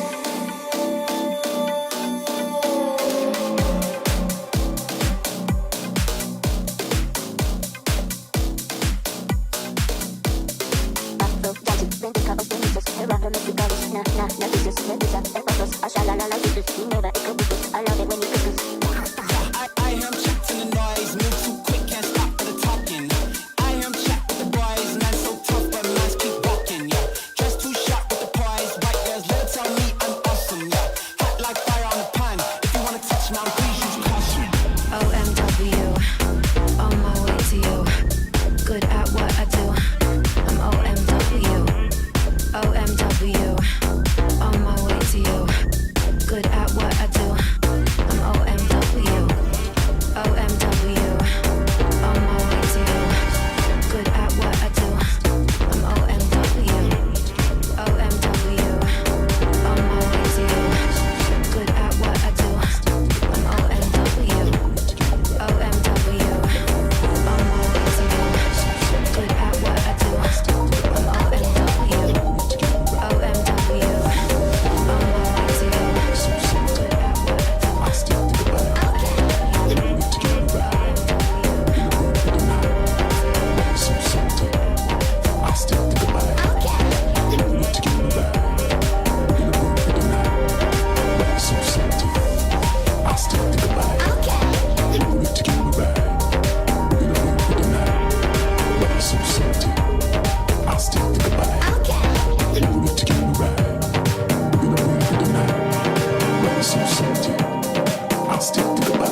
Welcome back to the 1v1 Showdown presented by Rainbet here on the NIP channels. My name is Sam, joined by Vince and Anders as we go through this event. It's been a little bit of a shakeup. We had two groups. We started at 5 p.m. CEST. A bunch of your favorite NIP players in the mix, a couple of legends as well, and then two competition winners, one of whom has made his way all the way to the semi-finals in impressive style, topping Group B, knocking ex-Kaspersky out. So a lot of pressure on the shoulders of Mark. Very simple name. He's one of those fans. We'll get to see him in a little bit. But first, we're jumping into our second quarterfinal. It is Olaf Meister up against Doc. And Anders, Olaf Meister's been working pretty hard because he's been face-it queuing in between his 1v1 matches. That's just when you know you've got an addiction to playing Counter-Strike. You're in a 1v1 aim-based tournament, and then you're like, I've got like 30 minutes before I play the quarterfinals. I could fit in a face-it game. I appreciate that. Maybe that's the game changer. Maybe he's going to come in super strong right now and just be really good. I mean, but we'll get a chance to find out. Vince, do you think that was the game plan? Was that his preparation? Keep himself warmed up, yeah, sure. And I suppose, like, from the perspective as well, like, he's got an audience there. So maybe it's a case of, like, I got entertaining, you know, the masses. So, let him off, but it is rough, isn't it? Okay, Anders and I actually have a chance to chat to both him and Doc now. So I'm going to find out if this was part of the training and the game plan. Welcome, obviously, to our little pre-show before your quarterfinals. Olaf Meister, we need to know, was there some special training happening that you needed to queue for Face-It in between your 1v1 games? Is it to try and help you get the advantage on the opposition? No, I just needed to do something in between, so I went for competitive, even not face it, and I played the new map Cash, and it's hella fun. So yeah, just playing while waiting. Are you happy to have Cash back? I was super excited when they announced it was coming back. Yeah, I'm really happy. I think it's one of the most fun maps to play. It will be interesting to see how it plays in Pro CS, but in Pug CS is very fun at least. Yeah, I mean, I guess the alternate theory that I had was, you keep your opponent waiting a little bit. That used to be a strategy that, the 1.6 Navi team would employ. Like, they would just keep, I'm just saying, Olaf, it's suspicious, Doc, how do you feel about waiting for Olaf Meister? Does it change your mentality? No, it didn't. I was just watching the stream. I was just chilling. It's all good. I even said all the time, I'm ready to leave, and nobody has said anything to me in Discord. Like, I said to the guys that I was playing with, if I need to go, I'm going to quit, but nobody wrote in Discord anything. I didn't know you guys were waiting. Then I would insta-left. Sorry. That's fine. It's all good. Doc, I want to find out from you. You had a chance to play against Mark, one of the competition winners. Were you surprised by how good he was? I mean, I kind of expected it since he played the qualifier, so he's grinding, he's focused. I think he probably is gonna go to the finals. Well, we'll see. I mean, he obviously needs to get through. I think he's playing SDY, Anders, in their quarterfinal. Yeah, that might not be an easy one, especially with the deals out. SDY looking really strong. What about you, Olaf? Are you ready for some dealing now that we're in the best three part of it? Maybe the pistol rounds. Otherwise, I'm gonna go full AK, man. I can't let Doc get any easy rounds against me. He's too good. Okay, gents, we're gonna say thank you so much. We are excited to see you battle it out in the quarterfinals. Good luck. I'm looking forward to this best of three. Thank you. Thank you. Okay, Vince, let's have a little predictions now. Olaf Meister or Doc, who makes it through to the semis? Oh, it's so tough. I'm going to go with, my heart goes with Olaf Meister. I think Doc is an incredible talent. I think he has super good aim. I think maybe you'd favor him in the Deagle round as well, if it does kick off like that again, but I'm going Olaf. I'm going to back my boy. Okay, Anders, I'm just gonna put it out there. I think based on what we saw in Group B, I'm going with Doc, man. I know I'm going against Olaf, and I feel sore in my heart, but I think Doc's got this one in the bag. What do you think? Ooh, there was some moments there with Doc that did look very convincing. That kind of had me thinking as well, but I don't know. I feel like I'm gonna side with Olaf as well. I feel like the diversity in weapons, maybe it'll get there. Like, I think Olaf is he can do all of it. So yeah, but I don't disagree. Like, Doc definitely proving that he is, he's a good aimer. So there is a chance out there for it. But yeah, all of it is. Okay, if you're watching in chat, either you agree with the two Jane Sovia and Anders and Vince, and you say Olaf is making his way all the way through to the semi-finals where he'll face off against Shush, or you're on my side where you think Doc is going to shake things up and do just that. I'd love to hear from you. You can let us know in the chat. And also don't forget, if you are following NIP on social media, check out the competitions they're doing. I think they're giving away a shirt. There's lots that you can win, so go check all of that out, because we also like to give out prizes to all of you, even though the prizes for the players, Vince, is pretty sick. I mean, that prize pool is a nice chunk of cash. Oh yeah, 12k to the winner. I think it's 7k to the runner-up and 4k to the third place. So like really impressive, or maybe it's third and fourth place actually. I'm not sure, but it's a lot of money, yeah. Especially considering it's a pretty fast day for most of these players. You know, like just jumping on, having a good time with some 1v1s, and just having a good time generally, especially for the fans, right? Like Slade didn't make it. He wasn't far off though in Group A. He actually nearly made a case to have 2 fans going through to the playoffs. But Mark, the guy that Sam believes fully in, is still there, and there's no reason he doesn't make the finals. Doc has full faith in him at least. Well, let's see how this one plays out now and who will be joining them in the semi-finals. Yeah, we're going to dive straight into it here. Doc versus Olafmeister. First round in the best of 3 here at the quarterfinals. So still a step away from those semi-finals. They're out there. They're also going to be best of 3s. Grand final is best of 5. So we're going to get the full test on there. Just waiting for the players to ready up and reset and everything else. Did enjoy the idea that Olaf was very rattled by that he'd kept us waiting. Was just a bit of a joke, but you know. I felt bad for him because he seemed genuinely gutted about that. Yeah, it was like, no, I would have left. I'm glad he didn't. I feel like leaving in the middle of a game, you know, that's also bad. So, you know, it was fine. Don't worry, Olaf. It was just, you know, just for the fun of it. But shows you again what a gentleman he is. So yeah, I don't know. I don't know if I have a sense of how good Doc is going to be with the Deagle. Maybe that question will be answered right now. We'll get a real taste of it. Not that I don't think you can make a direct correlation between players that are better with the 1-tap, sort of 2 taps and Deagles, but I do feel like it lends itself to more precise aim. So I would have to feel he probably is pretty good with the Desert Eagle. But hell, Anders, you are as experienced, as old as I am. I remember many a clip with Olafmeister's Deagle. He has landed many crazy plays and highlight reel-worthy moments with this weapon. We know he's got it in him. What is he doing? Jumping around. Okay. I'm guessing we're waiting for another reset, so they'll get there. But yeah, that's 100% true. Like he's been the master of quite a few different weapons. The Deagle definitely one of them. Obviously notorious with the rifles, but I mean at one point he was the god of the Tech 9. When that was really in style, when the Tech 9 just couldn't be avoided. It was a menace of the whole community for a good minute there. So yeah, he's really had his moments in every way. Excited to see if he can relive some of those days here and take us a step deeper into the tournament. Maybe make it all the way to the semifinals. We're just waiting for another restart. Not sure exactly what the issue is, but they are surely working on it. And yeah, I know Olaf is streaming. I'm pretty sure Forrest was as well. My back can continue to stream on. So yeah, you guys can go support those and anyone else who is, for that matter, is part of the tournament. It's pretty cool. You know, we need more Counter-Strike streamers in general.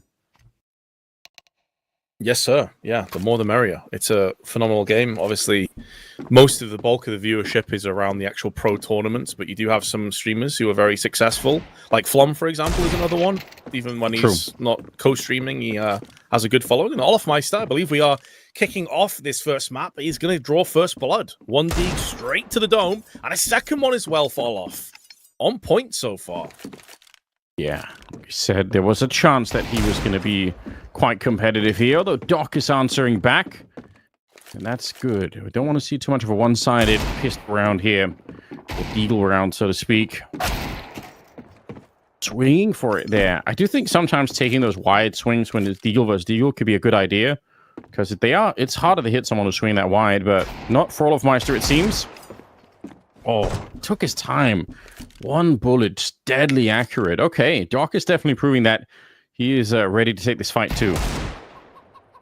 Yeah, you have a total of 28 bullets as well with the Deagle, so if you do get into those like prolonged fights, there is a chance maybe you run out of ammunition. We haven't seen it so far, with any of the rifle rounds, obviously, but the Deagle, I think, is more susceptible to that. We saw a couple of close ones when SDY and Ken were playing each other. And this is a prolonged fight. I mean, Doc is down at 51, but he's now down to 13. Not sure he's still alive, and Olaf finally puts him down in the 4th or 5th time of asking, but does take the lead to a 4-2 scoreline. Yeah, that was such a long battle back and forth there. I always see there's something really satisfying about hitting those 1D headshots, but sometimes I think when people go for like a fairly quick second shot and that actually is their shot, there's something, I don't want to say it's necessarily more remarkable, but it seems like sometimes that could be a harder shot to hit that second bullet, and some players do that very well. Yeah, because you're still trying to compensate for the recoil off the first shot for it resetting. Yeah. But it does look very special indeed. Olaf, though, is making sure no second bullets required. It is a super close, tentative, tense game, as we were kind of expecting here. I do wonder, with the rifles up second, though, if Doc is going to be able to win that one outright. He looked so good earlier on today. Doc is low HP, though. 17, finished off by Olaf, who goes for the headshot. Oh, this is coming together very nicely. 2-kill lead for Olafmeister. Making good work here with the Deagle. Spots out the enemy. Oh, but Doc is going to be quicker this time. And that does slow him down a little bit here. Last round of the first half of it. Doc is looking to reposition. See if he can find anything on top. Olafmeister ducking and diving up on the steps. That seems to be his favorite position at the moment here. Can we get another headshot before they have to reload? 1 bullet left, and now Olaf is being hunted down. Oh, Doc! He had another 2, so he's a little bit more economical with the bullets there. That'll tie up the game at 6-6.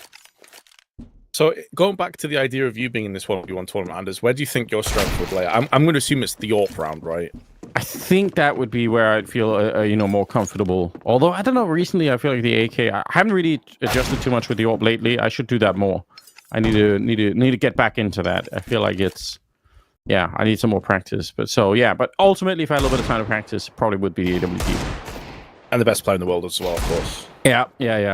That's if I had 6 months instead of just the 1 month. Yeah. You never know. He's warming up for Singapore. Anders wins the major. You heard it here first. There's got to be a way that you could do the casting and the playing at the same time. Ooh, he's hunted him down. That's a nice shot. Olafmeister goes down, and now Doc actually has a bit of a lead here. Oh, look at this little flick coming out. You can see Olafmeister, he's making a bit of a face as well. He was actually impressed by that. Okay, there we go. Yeah, time to cool things down. Yeah, it feels like Doc is now fully arrived with his Deagle aim. Landed a few beautiful 1Ds with no real chance of recourse, but Olaf. Okay, it's his turn to make Doc feel it. 1 round deficit in favor of Doc still. First to 13 wins it, and Olaf looking to try and take us to a potential overtime. The very first game we casted, I believe, was Olaf, and he took it to OT. But he has just been decapitated, so he's now around behind again. So close between these two. Yeah, but you are right. He's been playing quite a few rounds in this Olafmeister. Seems to always be in it, and that headshot gets him a step closer here. Doc goes down, 11-11. Oh, but again, you look at him. he's commenting every time. Olafmeister kind of getting his head blown off here. 1 more headshot will do it like that for Doc, but he's not really sure what Olafmeister's hiding at the moment. Up on the boxes now, and looking for it. Still only fired 1 bullet. Doc, you can see he's being very careful not to have to reload too quickly here, and that actually got him the kill last time by just getting a bit closer, and there we go. Olafmeister leaning back in his chairs. Doc will land the headshot, and that means the Deagle part of it at least goes the way of Doc, which is really impressive. It is very impressive, especially with how well Olaf started. It felt as if he arrived way earlier than Doc. My concern for Olaf now is its rifles next. Not that Olaf is bad on rifles, but Doc looked incredible on them earlier. So it feels like maybe that was Olaf's chance. Yeah, I imagine there would have been a bit of an opening there to do it. Yeah, like you said, he started very well. Maybe he could have finished it a bit sooner, and Doc wouldn't have got back into the game, but that wasn't the case. We are going to get the second half here of the quarterfinals coming up, but we do get a quick break before we get there. Stay tuned, and we'll be right back with the rifles between Doc and Olafmeister.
Okay, here we go. Not that much of a wait this time as we do get back into it. It is going to be the second quarterfinals here where we got Doc and Olafmeister, and it's actually Doc winning the first round, which is with deals here on the 1v1 Showdown A map. Presented by Rainbet, by the way, otherwise this wouldn't be possible.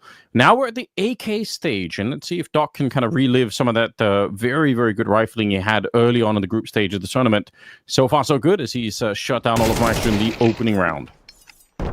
Had some fascinating analysis from the Twitch chat that seems to believe that because Doc is shorter than Olaf, he's petite, which equals faster aim. So maybe that's why Donk is so good, because he's quite short as well, right? So maybe there is a correlation to height versus ability in game. Okay, well, we've had like many kinds of analysis over the years. I think there's obviously the potential for the bald buff. At one point, the obsession was about chewing gum. People were saying that was like the key to victory. So yeah, there's lots of theories out there for what could really, really make things work. I've never heard the height comparison one, but that's very interesting. And Olaf's a pretty tall guy as well, so if there is a bit of a height discrepancy in his favor, then Twitch chat seems to believe that is the reason why he lost the Eagle round. So take from that what you will. I remember we used to have the hand warmer one as well. That was an era where people had those hand warmer shake things. It's a bit of a rough spray, but Olaf gets the job done eventually. Very interesting. I don't know what the logic is that you might be faster if you're... Is it like the neurons have to travel a shorter distance from the brain to the hand? Is that like there's a delay if you're like taller or something? I guess. Not entirely. Maybe more. Maybe they think that like if you're shorter in real life, you're quicker in game. Maybe that's another thing. You know, you can just be rapid around the corners. Okay, yeah. There's something to work with there. Well, that's very interesting. I appreciate that kind of an input. Well, Olaf is actually with a 1-kill lead at the moment here. It's down to about 13 bullets, hunting for Doc, who's actually doing a very good job, I think, dancing around those boxes and making himself hard to find. But that'll tie up the second round here pretty quickly. And Doc now in the lead. This is, again, a very even match at the moment here. Both competitors seem to be kind of on the same level. Yeah, very impressive considering that Olaf has not been sort of an active player at his prime in a long, long time, but can still hold his own. Even though Doc does have the advantage, obviously already the one map up, just 6 rounds away from securing his spot in the semi-finals. He'll be playing up against Shush. There'll be another very solid opponent to face off against. Nice shot from Olaf, though. Can only see a millimeter of Doc's head over the stairs and takes him out with pretty quick ease.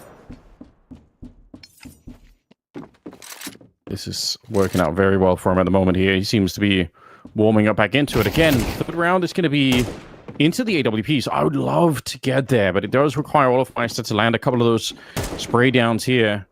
Again, they pretty much isolated each other, so they know exactly where they are at the moment. Good reposition for Doc, I believe.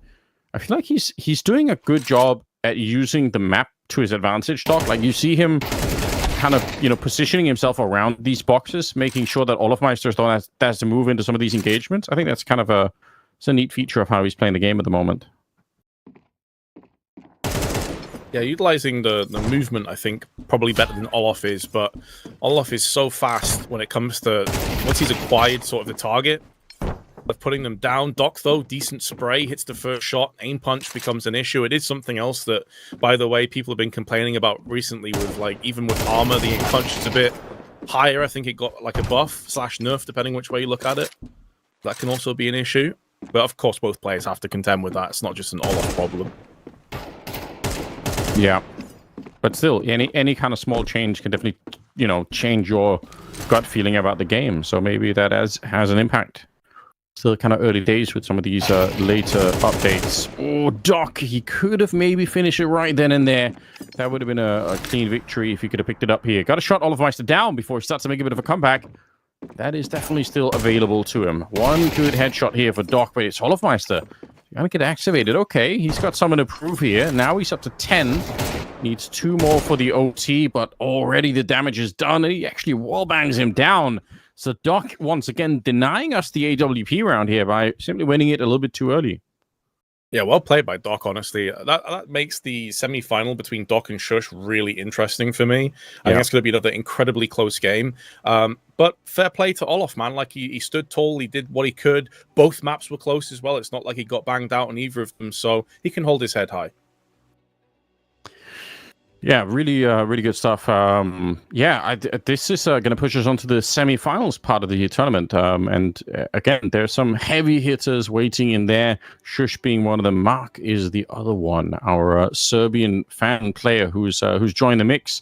Not playing much like a fan at all. In fact, the fact that he even made the semi-final right away and didn't have to play through the quarterfinals, kind of cool. Means he's got maybe a chance to kind of, check out how everyone else is playing, which I guess could be an advantage. Sure, yeah. I think if anything, he's probably won some fans over himself.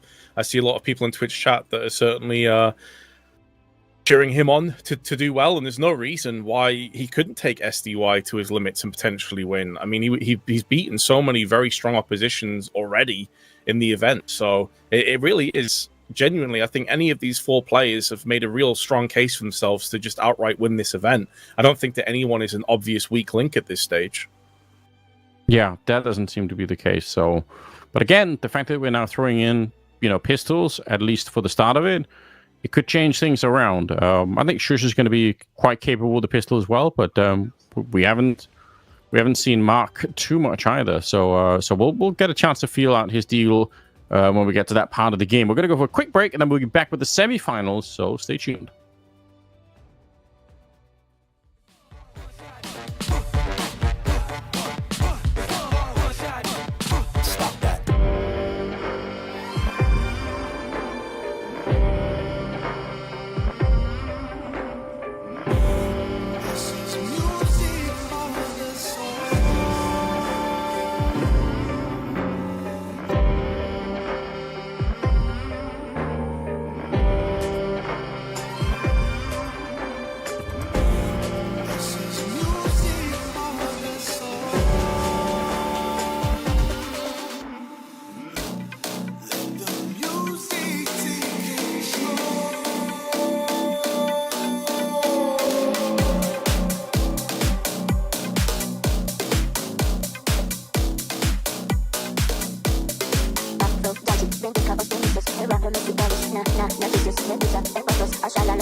You're watching the 1v1 Showdown presented by Rainbet here on the NIP channels. We've seen 2 quarterfinals take place. Doc making it through alongside SDY, and now they'll meet Mark, our 1v1 winner who qualified into this competition, and Shush in our semi-finals. Best of 3 all the way around. Vince, it looked convincing from both SDY and Doc. 2-0 victories. They have not allowed us to see the AWP on these maps just yet.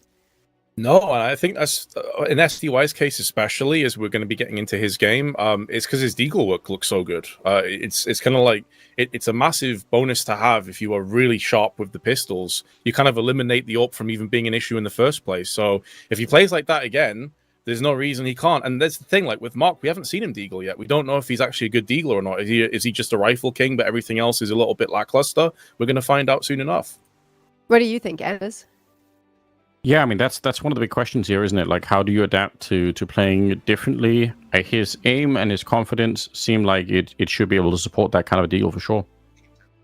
Okay, we have a chance now. The gents are going to speak to our 2 semi-finalists. Let's hear what they have to say. Yes, indeed. Thank you, Sam, so much. Oh, we do have a So Mark is here. Mark, how are the nerves? How are you feeling now that you're a little bit later in the tournament? I'm feeling really good. A little bit nervous. Little bit nervous. I think that could be a good thing. I'm curious. How much time have you spent? Any time preparing on the map? Did you play it beforehand? Yeah. I also training a lot on workshop maps. Okay. Well, that's good to know. SDY, how about you? How are you feeling now that you're like, a little bit nearer the money in this tournament? How do I feel? I mean, I feel chill. I feel relaxed. Pretty confident overall, but I know that the Mark guy could be cheating or some shit. You never know. Wow. Okay. Mark, how have you, not just with the preparation, but were you nervous about playing against some of these really famous legendary players like Forrest, etc.? Was that also a part? Is this like a dream come true for you? Yeah, true. It was my dream to play versus pro players. 1v1. That's awesome, man. You've played really well, by the way. I've been very impressed with how you've been playing. And SDY for you, now that we're into the semi-finals, you have the pistols, you have the rifles, you have the AWP. You played really well with the deagles against Ken in the previous. Do you think that you have a strength in one of these particular rounds? Do you feel more confident with the pistols compared to the rifle? I think probably my best is AWP, but... Oh, okay. Yeah, but with deagle, you know how it is in CS2. It's 50-50. One game you got, second game you bought. You never know. I love that.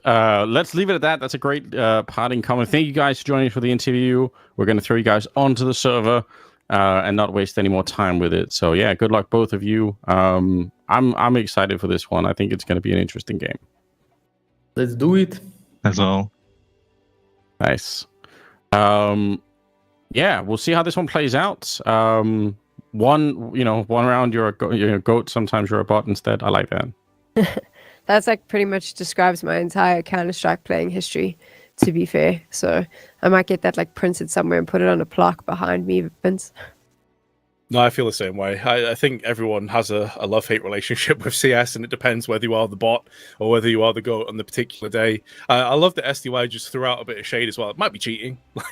Just throws it out Mark might be cheating. Fair enough then. That is funny.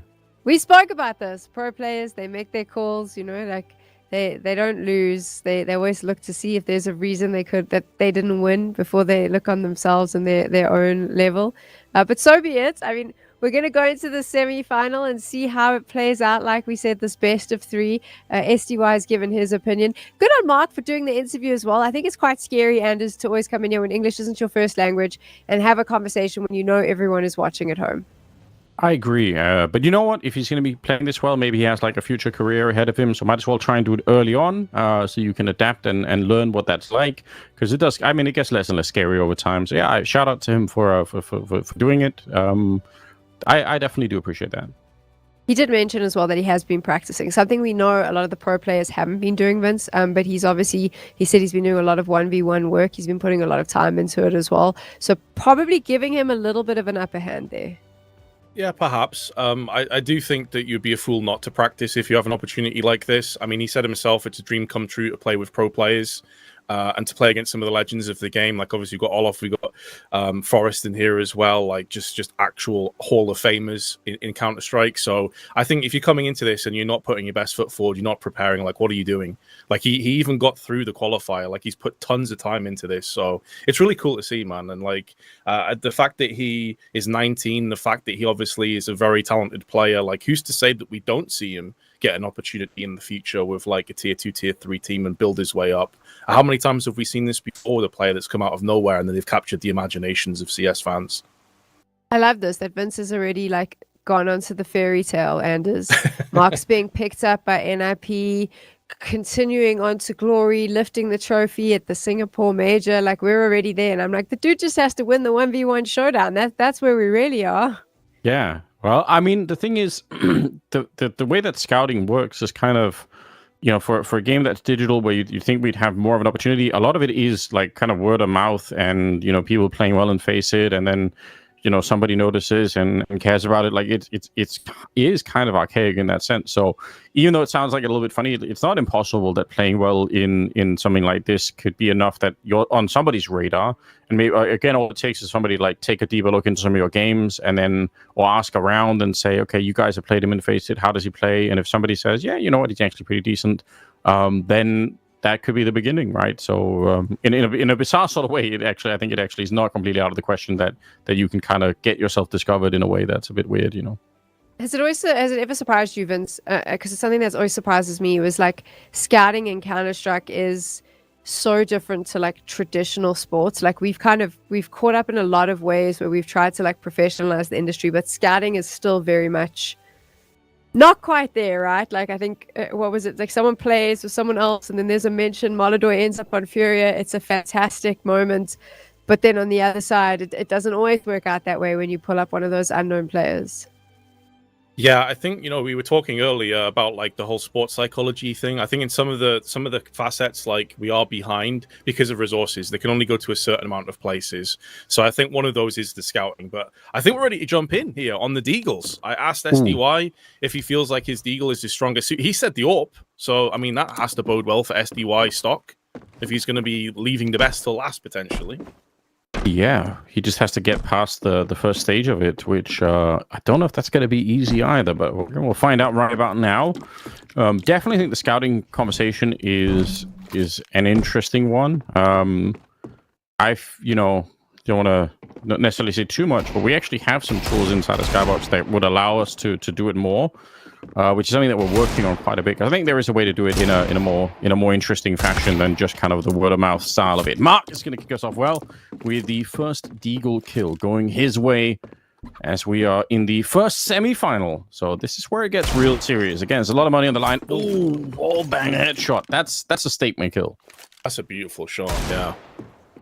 Nothing wrong with that. Mark trying to do the same tactic as we've seen throughout today, which is kind of bait out shots, find out where the other player is, and then, you know, execute as best he can. SDY missing a couple of shots here, but is Mark going to be able to make the most of this one? He's dropped down to 39 HP, but does land the last bullet of the magazine and takes him out of the equation. So Mark showing that he's not a one-trick pony.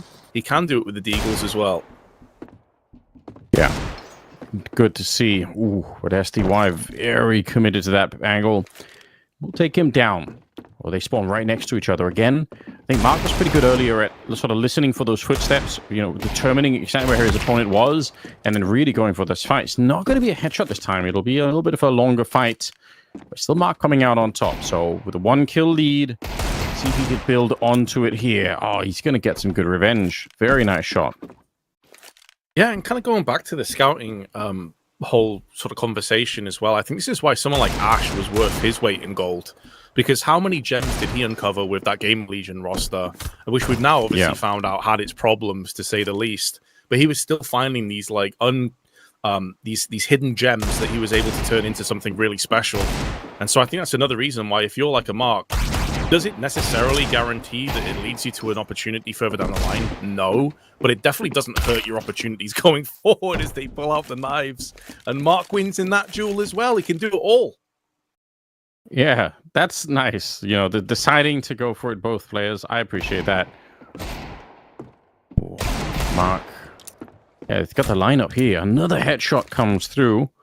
But yeah, I mean, you're definitely right in that there are some players. I know, you know, obviously on the scouting front at one point, Endpoint were super good as an organization of finding and sort of bringing up some of these players. So there definitely are players out there in the world that have more of a feel for it or more of an eye for what could be good talent in the future.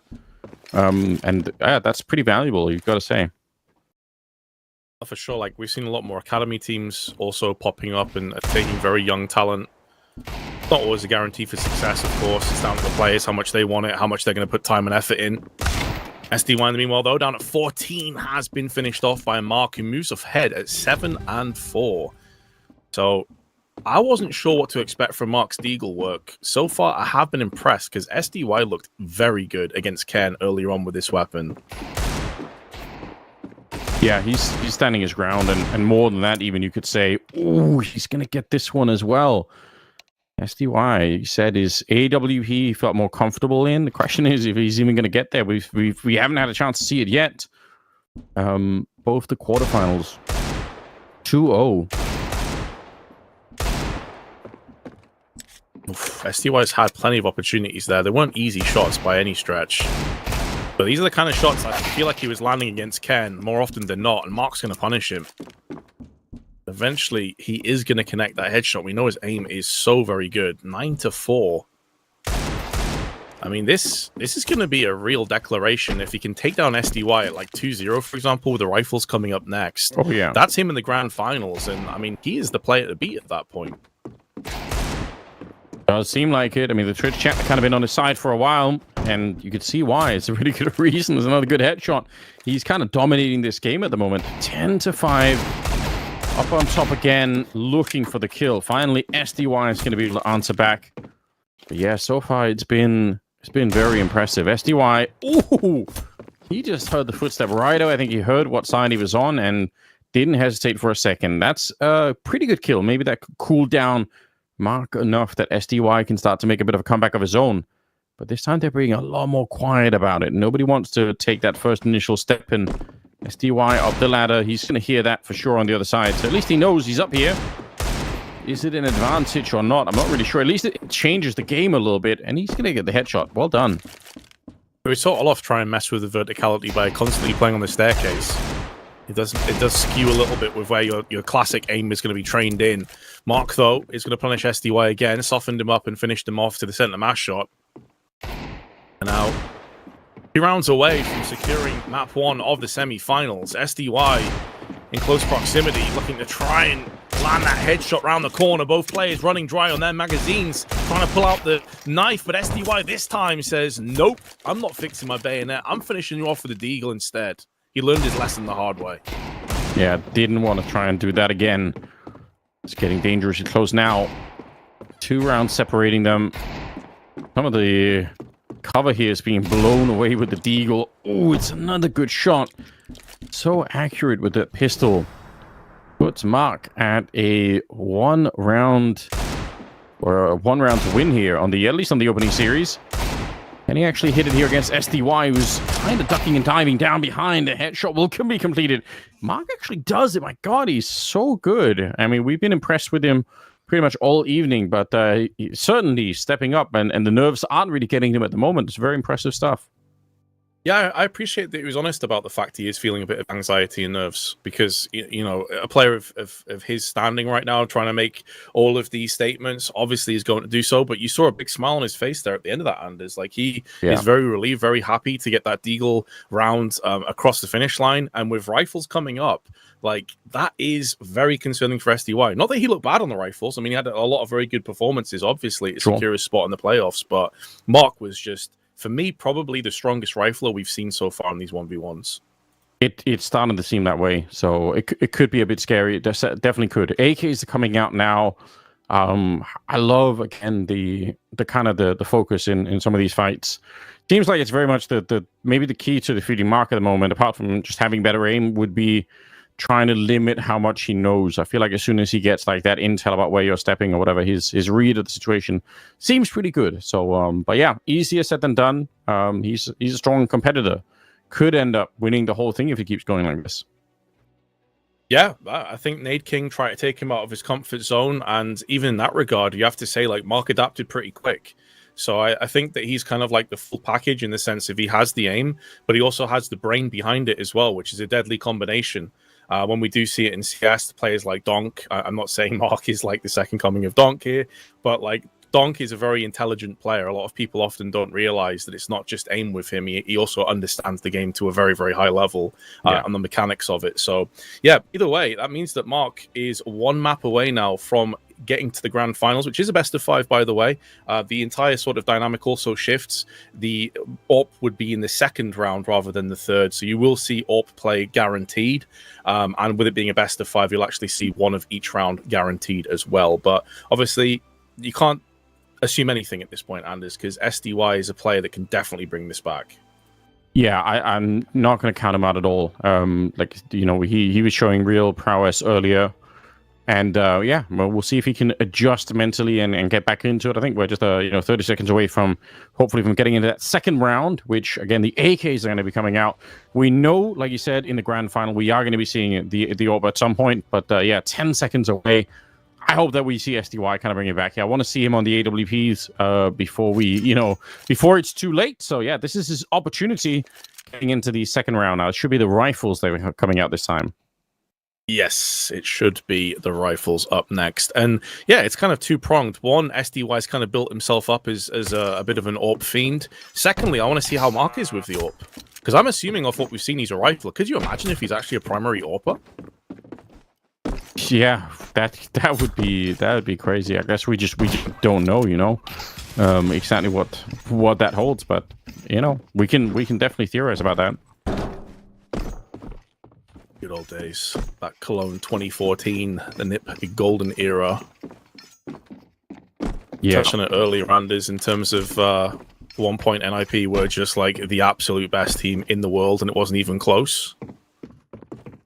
Oh yeah, it was so dominant. I think what's so wild about that Cologne victory is that actually came after that like stretch of dominance, Like, that was at the point in time where it looked like they had kind of already been overtaken, and the fact that they managed to sort of still make that happen was, in a way, it was wild. And it was probably like, it was the last chance, I think, for that lineup to really win a major. So like, I always think about this, like it's one of the things that kind of, keeps me up at night at times is, man, if that didn't happen, there was going to be a chance that, one of the most dominant lineups to ever like see the game just wouldn't have won a major for, that would have been so hard to deal with, I feel like. So, like, there's some part of history there that just, like, it worked out, in my mind, just right, Because they definitely should have won the first major, which obviously ended up being, won by the Fnatic team with Devilwalk and all those guys. And that was such a shock. Like, that was not meant to happen. Nobody thought that was going to happen. And then in the time between that and Cologne, there was a lot of switch-ups. Like, a lot of teams got a lot better, and it was a lot harder for NIP to play, It goes to show as well, man. Like you were actually there. You were commentating alongside Semler, of course. I just looked into it because I was kind of curious what the prize pool was. $100,000 for NIP for winning that. You think of how much things have changed. $100K now for a major is kind of unheard of. It's much more than that. It's like in the millions, So yeah, and then obviously the team back then was you had Forest, Get Right, Exist, for Flaren and Freiburg was the 5-man roster for that particular outing. Yes, indeed. Yeah, Freiburg, I think, doing a bit of coaching now. I don't know if you saw the clip, but there's a clip of him when they're playing in some Swedish tournament where he's just trash talking the whole way through, which is amazing. I love Freiburg so much. I go back and find that clip sometimes. Like, he's trash talking in Swedish as well, which somehow makes it even better. Yeah, still miss Flaren. He's off in the US, but what a great guy. We miss his laugh more than anything else. So a bit of an early lead here. SDY gets an advantage now that the rifles has come out, and look at how careful they're being, like on both sides, just crouching their way forward into these fights now. Yeah, exactly. It's like the situation has dawned on both of them. They are so very close to booking their spot in the finals and guaranteeing themselves potentially a very decent sum of cash. Right, good from Mark again. These rifles are so on point. And obviously one of the players we didn't fully kind of like touch on there was Exist, who is now the coach of the very own NIP. So he's kind of gone full circle. Oh yeah. Yeah, anyway, it's been so long. Like he made that transition to the coaching, and it's been, I think, very impressive in that role. Like, has, you know, always with some interesting lineups. So definitely cool to see. Mark back in the lead. He's going to get the kill. SDY. Don't know if he's frustrated necessarily, but you can see Mark is just so locked in at the moment here. Oh, but this time doesn't quite work out. Couple of shots connecting, and it's Mark to go down. So 6-3. If SDY could somehow bring this back and sort of tie the first half here, that would be something. But that dream is actually gone already. Wow, I'm so impressed with what he's bringing once again. It does seem like STY is frustrated, doesn't it? Like, it's not looking happy at all. I love how Mark is also playing some mind games by knocking the wooden panels out to his left or right, then peeking the other side instantly afterwards. Almost faking, like, I'm going to peek you left, and he hits right. So difficult to play against this, and SDY hydrating himself because, I mean, he's 3 rounds away from elimination. Mark is on the fast track to the grand finals. SDY's given his position away. The spray does not let him down this time. But he was down at 8 HP. Very close to falling himself. Yeah, this is all a battle now. Both players just kind of taking swings at each other here. But SDY now coming out on top a bit. So starting to run the game back more aggressive, it seems like, on the SDY side. It's going to backfire for once. Mark will take him down. And it's 10-5. They spawn right next to each other. And I think both competitors there had a bit of a sense of what was going on. But again, it's Mark that's quicker to respond. He's really taking a bit of a lead here. And again, the confidence is just not lacking. This time, it'll be Mark. And that puts him 1 kill away. Impressive stuff that we're seeing. Could be our first grand finalist right here. And it will be the fan that's come into the tournament. Now going to be playing a best-of-5 grand final against, well, we'll find out a little bit later on. But that's just a crazy story, isn't it? Really impressive. Yeah, like, if the pistol round was relatively close, as soon as we got to those rifle rounds, it was one-way traffic, and it was Mark just cruising his way to the grand finals. I can't imagine his nerves or his anxiety is getting any better, but he's performing better and better as time goes on somehow. Yeah, solid work coming out from him. Just the deagle was already looking good. Looked even more confident with the rifle. Again, we didn't even get to see the AWP, but eventually we will when we get a little bit deeper. But yeah, just very nice to see. Good work across the board. There we go. Mark has solidified himself in the best-of-5 grand finals, and he is going to be waiting to find out who wins between Shush and Doc, which is going to be, I think, on paper at least, Anders, a very, very close encounter. Should be a fun watch. Yeah, I reckon so.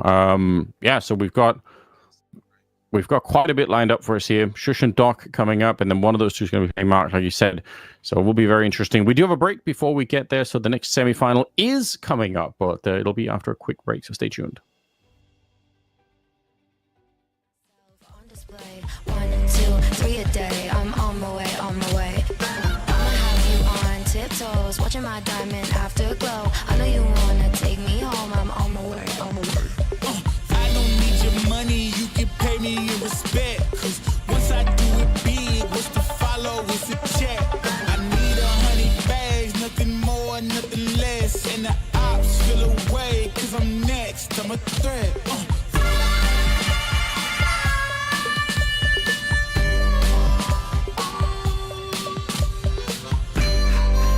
Something new under the sun.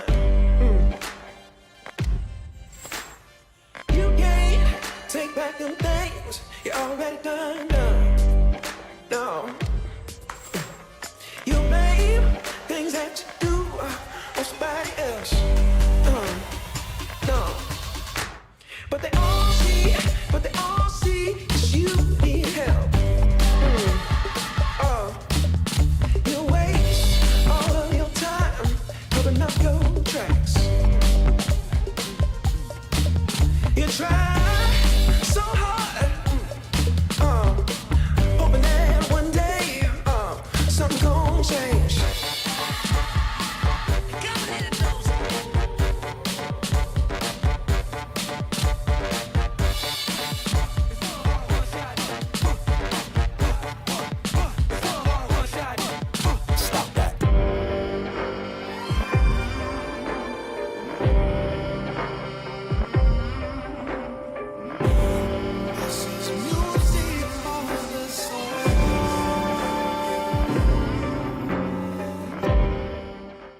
Okay, so both our quarterfinals are complete. We now have our semi-finalists, and we're moving into that final semi-final to figure out who will join Mark, our 1v1 qualifier winner, in the grand finals.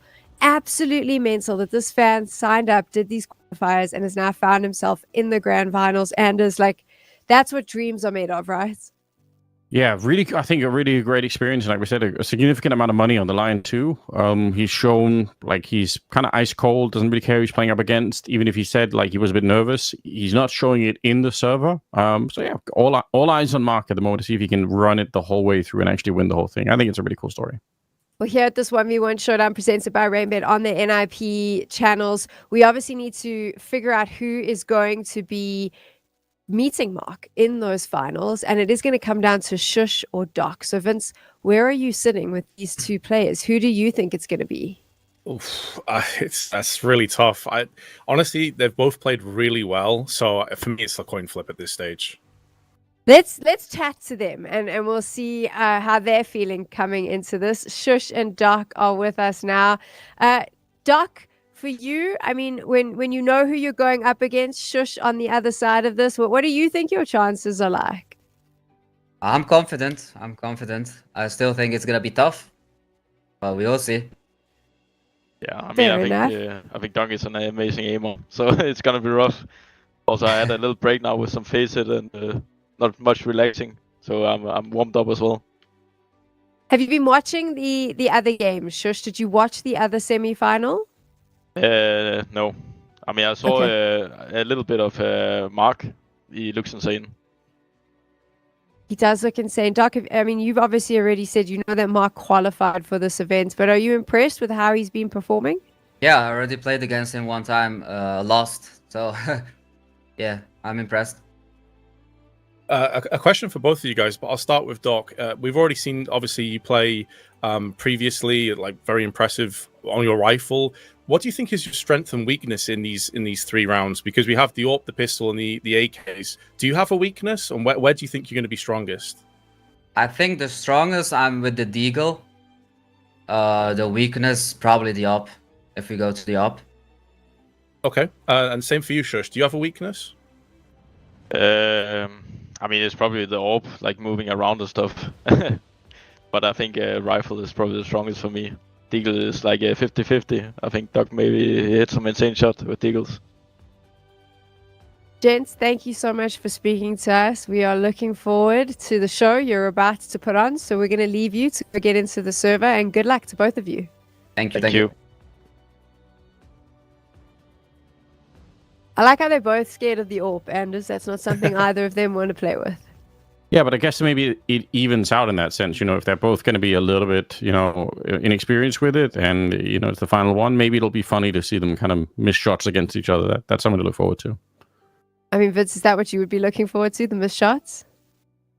Yeah, it's going to be scrappy, right? Because I think the map itself lends itself to kind of like a weird AWPing situation because it's so close. There's not that many like longer range fights you can realistically take. So it may just come down to like who the best quick scopers are. But it's also fascinating to me that Doc said his Deagle he thinks is the best. And then obviously Shush said his rifles. So in that case, maybe we are headed to a third map. Who knows? I would like to see the AWP before the grand finals at least, Vince. Like, I mean, it's been a 2-0, 2-0, and then another 2-0. I'd like to see it, wouldn't you? Yeah, I would. I would be very interested to see how it plays. But, I mean, neither of them are primary AWPs. They weren't in their playing careers. Like, obviously, Doc hasn't been in the team for a little while. Shush is still very much active, obviously, with an IP. But it doesn't surprise me to hear that Shush thinks his rifling is his best suit. I was more surprised about where Doc came through with the Deagle. But yeah, if it's an AWP, it's going to be carnage. Like, it's going to not necessarily be the best Counter-Strike, but it's going to be entertaining for sure. Entertaining, Anders. I mean, what would be your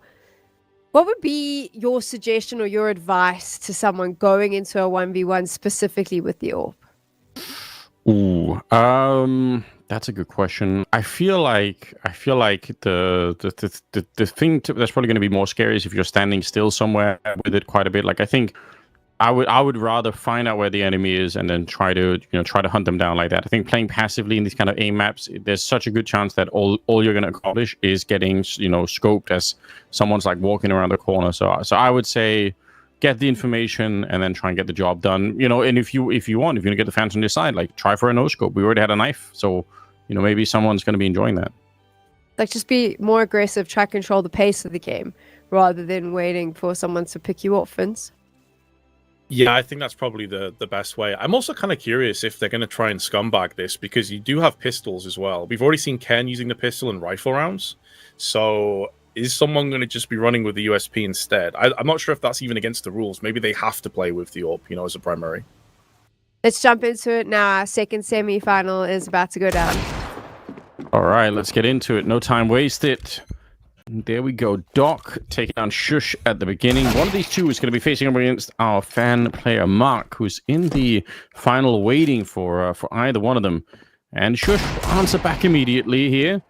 Eagle definitely shooting the chicken now and shooting Shush at the same time. All right. Had to get rid of the chicken first, I guess. Oh, cool, bro. He's just preparing his meal for later, I guess. On the way forward. But 2-1 Doc, we're seeing why he's so confident about his deagling. As he's laid him out multiple times already. And it must be a real feel good as well if Mark is watching the stream after his semi-finals to hear players out of Shush level like say, Mark is insane. Yeah. You know, that's got to feel real good if you're on the come up and you're trying to, you know, impress, and got to be good for the confidence if nothing else. I reckon so, yeah, for sure. Just quickly thinking about the idea of you know, hunting chickens with deagles. I feel like there's not going to be much chicken left to eat, but true. Someone's surely trying at one point or another. Oh, there's a deagle headshot to cement a 2-kill lead here. So Doc, I mean, Shush did give him some respect. He said he's a really good aimer, and we're starting to see a little bit of that now. Recommit to the fight here. Even the chicken is joining in, this time on Doc's side. And he is kind of just body bagging Shush. Did admit that maybe Deagle isn't his strongest suit, but that's a nice shot onto Doc, keeping him honest, keeping himself in this game. We've already seen how fast these maps can fly by. You fall at like a 2-round deficit, suddenly it's a 5-6 round, and then you're just done. So you've got to keep yourself as close as possible. But Doc, once again, just nails the shot through the boxes. This is starting to be a bit of a comeback. Looked like Doc was running away with it, but Shush at least clawing together 4 rounds early on here. Oh, looking to get the right idea. Doc misses the shot. Will eventually get it, but it took a few more than normal here. So down to the last round of the first half here. Opening chance was really good for him there. Reposition to try it again. Down to 2 bullets. Reload's already happening on the other side. Shush is to be ready with a brand new magazine here, but Doc leaving it to the last bullet. Not afraid to get hunted down. I suppose that's fine. It's Shush to take it. So still a pretty good first half for Doc, but it's still a wide open round. There's anything that could happen here. Yeah, it's something I just noticed that last one, right? If you keep an eye on Shush while he's alive in a round, he does not blink a single time. You'll see it here, especially in prolonged rounds. Like, he doesn't blink. He's just so locked in. It's crazy. He's like Hannibal Lecter or something, you know? You know, I actually have that problem when I play because I have contact lenses. So if I don't blink often enough, they dry out when I'm playing. And then your eyes really start to hurt. So I have to be so careful. I have to remind myself to do it. Otherwise, I get super wrecked. So hopefully that's not an issue for Shush here without the blinking. But, you know, maybe it's working. Maybe it's a brand new strategy. Maybe it's not about chewing gum or height. Maybe it's about not blinking. Yeah, there we go. That's next level analysis. And so far it's working for Shush because he's on a bit of a tear now. He's brought it back to just a 9-8 score. He was lagging behind just a few moments. I think it was like 6-3. But Doc is going to put an end to that. Big headshot. He hits double digits first. So far, his primary role, as he called it, his strength, he's showing us that he's not wrong about that. He is looking very good with the deagle indeed. Good connections here. Ooh, yeah. Shush sticking around and Doc being allowed to crouch into that fight. It's always a bit of an advantage, I think. The 12-8. One more headshot will do it, and we'll be past the deagle part of it, which will bring up the AKs, where Shush said he was a bit more confident. Oh, he might have to take the long way around, though. That's a good shot. Not impossible that we could be seeing some overtime here. 3 rounds to get there for Shush, and one of them is already down. Okay, making quick work of it here. Yeah, did say he played a face-it game to keep himself warm. after obviously he was in the first group and he secured a spot in the semi-finals. So he actually had the longest time to wait out of anybody. A victim of his own success, I suppose you could say. Oh, the shot looked like it wasn't far off on both sides of the equation. 29 HP on Doc, and he has been finished off by Shush. So we do go the full 24 rounds. Gonna still find out if overtime is required. Yeah, really scary stuff here. Doc kind of seeing his advantage slip away. Oh, but he will get it right at the end. So at least he's going to dodge the overtime for the deal portion of things, which is good news. You don't want to be having that kind of a lead and then seeing it slowly slip away. Good work on Doc. That's only the Deagle's done, though. AKs are still going to be showing up. And I mean, Shush showing us what he's about to, right? Like, didn't give up so easily. Yeah, still held in there, even if he did end up being on the losing side. But I mean, his rifle work is like the stalwart of what he brings to the table. I wouldn't say that he's a bad pistol player by any stretch of the imagination, but rifles are really where you wanted him to come alive. However, Doc looked really good on the rifles when we saw him playing earlier, so this is still going to be a very difficult ask for Shush, I think. Yeah, I mean, I like everything that Doc is bringing so far to the tournament. I again, not somebody that was at the top of our lists. We were talking about Stown and Kaspersky earlier on, and they were like some of the names that were brought out as being potentials, superstars that could really make it deep and knock out a lot of players. That didn't really happen. Doc, I mean, I agree he's a good aimer, but just maybe less experienced when it comes to some of the stuff. So I would have imagined that he would have been knocked out earlier. That's not the case. I'm always happy to be wrong about those things. Yeah, and I mean, if it ends up going the way of Doc, which it very well could, imagine that, Mark and Doc in the grand finals. I don't think many people would have been expecting that to come through, but they've absolutely earned their positions at that point. But don't overlook Shush. He is often overlooked, even within the NIP roster. The guy is incredibly talented and a very good rifler. So I wouldn't be surprised if we do get a chance to see the AWPs for the first time today. I'm hoping we do. Yeah, I kind of want to get there too, especially because they both said that they were, less confident with the weapons. So that could just be entertaining all on its own. But yeah, I wouldn't underestimate Shush either. I'm sure he's going to be ready to bounce on back and fight with the AKs. We're at 10 seconds out from getting into that battle. So once again, thank you guys for coming to hang out with us here at the 1v1 Showdown presented by Rainbet. We're getting kind of deep into it now. It is the last semi-final before we get onto the grand final. Shush is already kicking us off with a bit of a headshot here. And we'll see if Doc can close it up before the AWPs are brought into play. People asking why Kaspersky's not here. He got eliminated. He did not make it through the group stage. It was quite a surprise. He didn't make it through Group B. Stown didn't make it through Group A. So that is the reason why we do not have them still in the tournament. They simply haven't been up to par. Shush, meanwhile, though, big kill onto Doc. Extends his lead once more. In fact, no, it's a 2-2. I missed out on that first frag. Now he's extended his lead. There we go. Yeah, I mean, I would have been surprised too, joining halfway through, not seeing Kaspersky here, but it's no accident. Just couldn't really put it together, and I don't know why. Doc will get another kill in return, though, so we're starting to even things out a little bit more. Not letting Shush get away with too much early on. Footsteps are plenty here on the Shush side of things. Again, I feel like it can be dangerous to give away your position, but it doesn't seem to really hurt him. Okay. He's trying to keep a little bit of distance between him and Doc. Oh, big kill for Shush. I honestly thought Doc had him dead to rights there. He was right in his crosshair. I think one of the scary things about Shush on rifle is that he's a very capable player when it comes to tapping, burst, or spray. Typically, like a lot of riflers will prioritize one, and it's kind of ride or die on that specific style of using the rifle. Shush kind of has it all. Yeah, I totally agree. It makes him a scary player to be up against. He's going to get the last kill here at the half, so nice little recovery, I suppose. Trying to get some more rounds across the board there, Doc, but I don't know if 4 is going to be quite enough. Shush is running away with it. That spawn position is brutal as well. Looked like Doc ran straight into the shot. This time, maybe a little bit different the other way around. Doc is almost on top of him, and now he's let go of that information, though. I don't think Shush realized. Still going to win the fight, though. I mean, it's a long comeback here for Doc if he's going to be able to get back, but definitely possible. Oof, it is possible, but he's running out of time now. And Shush is extending that lead 3 rounds away from taking it to the AWP round. Excuse me, I had a hiccup there halfway through. Doc has managed to pick himself up the frag regardless. Oh man. A little bit of a burst coming out on either side. Shush, the one to get rid of him. I think he started to fall very low on health there, down to 15, I believe. So could have got eventually bursted down by Doc, but yeah, the kills keep coming Shush way. I feel like we're finally going to get to see what the AWP is all about on this map, which again, we just don't know. Oh, that's a quick finish. Wow. Shush, not even giving him a chance here. So far, both players were right in the interview stage, right?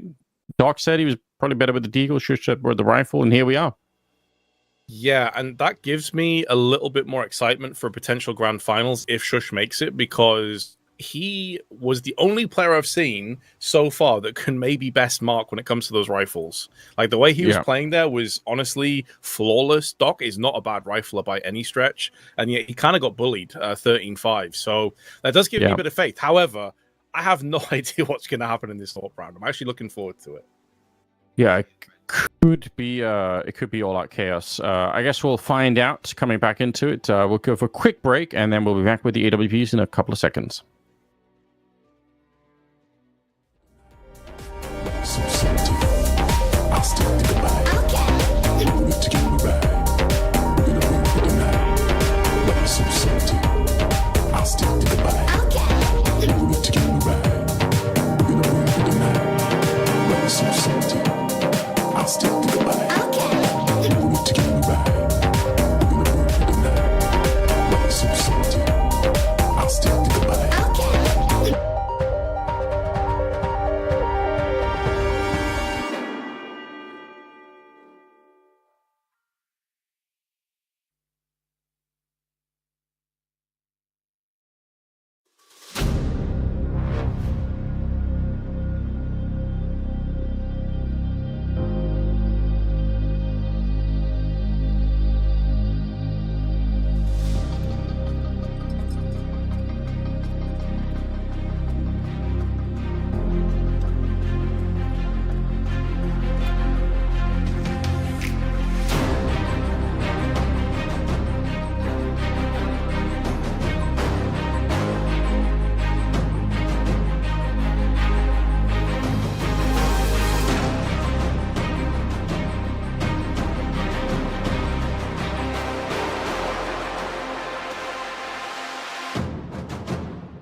Well, here we are, back at it again. We finally got to the AWPs here with the final semi-final before we get into the grand final. So it's Shush and it's Doc that are playing up against each other, and neither seemed very confident in the pre-game interview about the AWP. So we don't really know what to expect here, but it's the same map, and I'm really curious about how this will play out. We'll see if any of them have some secret talent or if it's going to be a bit of a mess here.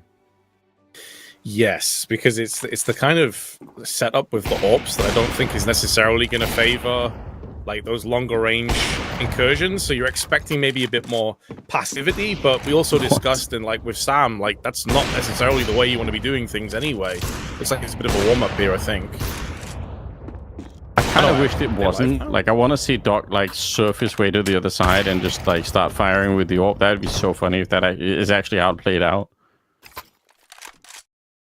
I think that was the first round. Okay, I'm well, very confused. Like they're both like stopping still. I'm not sure if we'll have another restart or not. I can hear typing as well, which is not normally a great sign.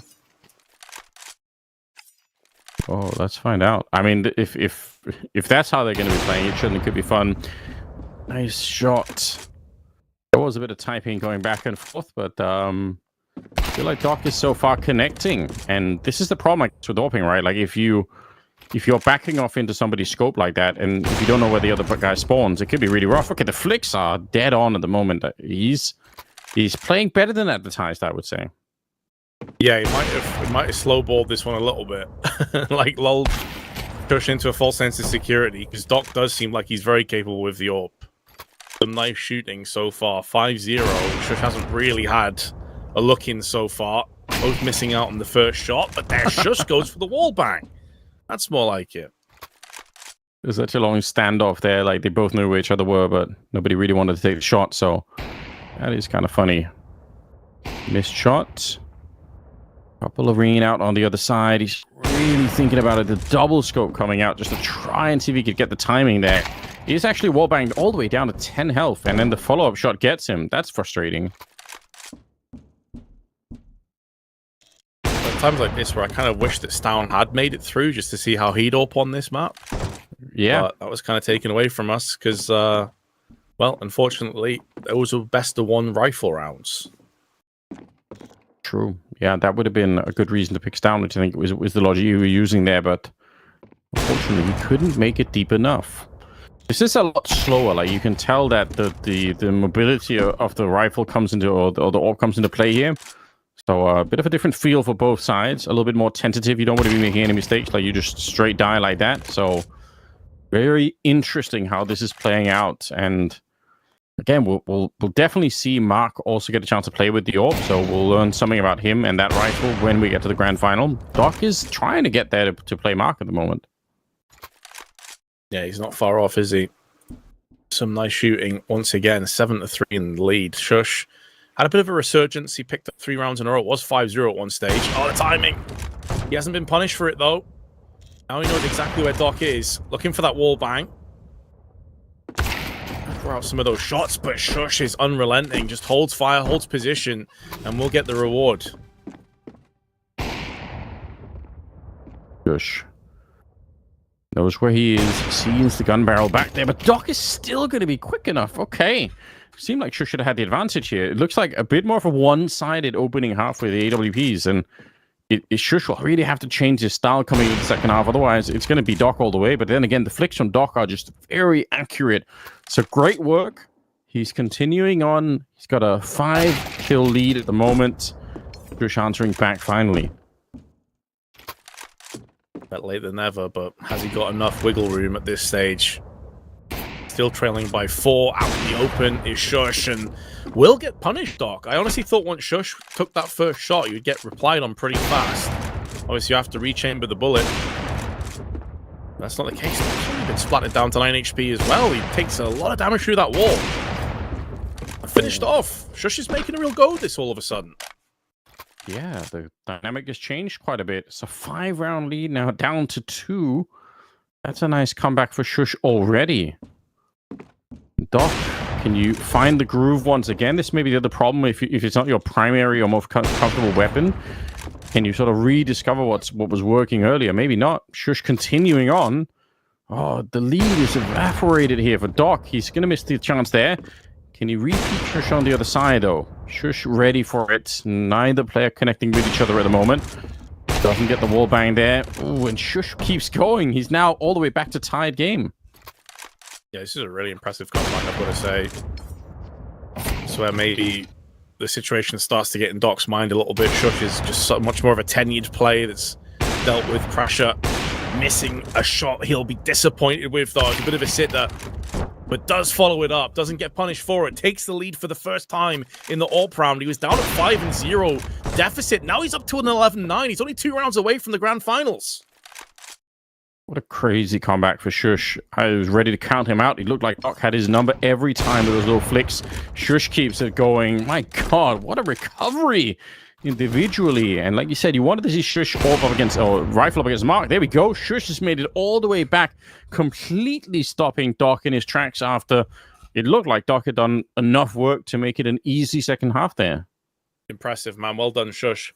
Gives himself a round of applause at the end for that comeback, and why not? He looked dead and buried. It was like he just couldn't land anything in those first 5 or 6 rounds, but what a turnaround. And now he is going to be faced against Mark, which I think could be a really fascinating best of 5 grand finals. If nothing else, just for that rifle round portion of it, man, because I think it's going to... They've both been so good today when it comes to the rifles. I really want to see what happens. Yeah, I'm really curious about that too. Also, best of 5 means, you know, you're going to have an opportunity to do something, right? You're not just going to get blown out here. It requires maybe also a little bit more focus, you know, like it's a lot of rounds on repeat on the same map. So like if you get into the groove, maybe that's good. But if you're struggling a little bit, it could also be start to feel like you're just kind of never running out of rounds to play, and it's just you're getting shut down. So interesting stuff here. We'll see how that goes in the grand final, of course. That's going to be coming up in just a couple of seconds here. You kind of see how the bracket played out. Some very interesting results here, like SDY taking on Ken in itself. I think it was kind of cool. Doc defeating Olofmeister is the beginning of something there. Like you could definitely see that Doc he's got a really strong aim, but Shush was too much for him at the end of it. And then Mark obviously taking on SDY on the other side of the first semi-final, and that's how we've ended up here with Mark and Shush as our 2 grand finalists. Yeah, they've earned their positions and then some over the durations. They've both played against top flight opposition. They've both done a really good job in their opening group stage matches as well. Both shown that they're capable of doing practically everything. I mean, we haven't really seen much from Mark when it comes to AWPing, but Shush has shown us everything that we know he's capable of. So all that's left to be found out is who's going to be crowned champion. We will discover that right after the break. So stay tuned and we'll return shortly.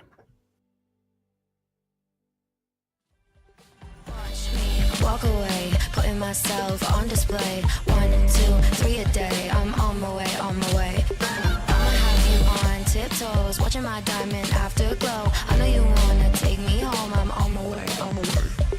I don't need your money, you can pay me in respect. Cause once I do it big, what's to follow is a check. I need 100 bags, nothing more, nothing less. And the ops feel away, cause I'm next, I'm a threat.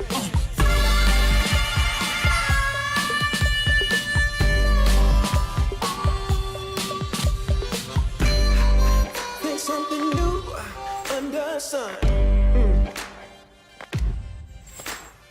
You can't take back them things you already done. No.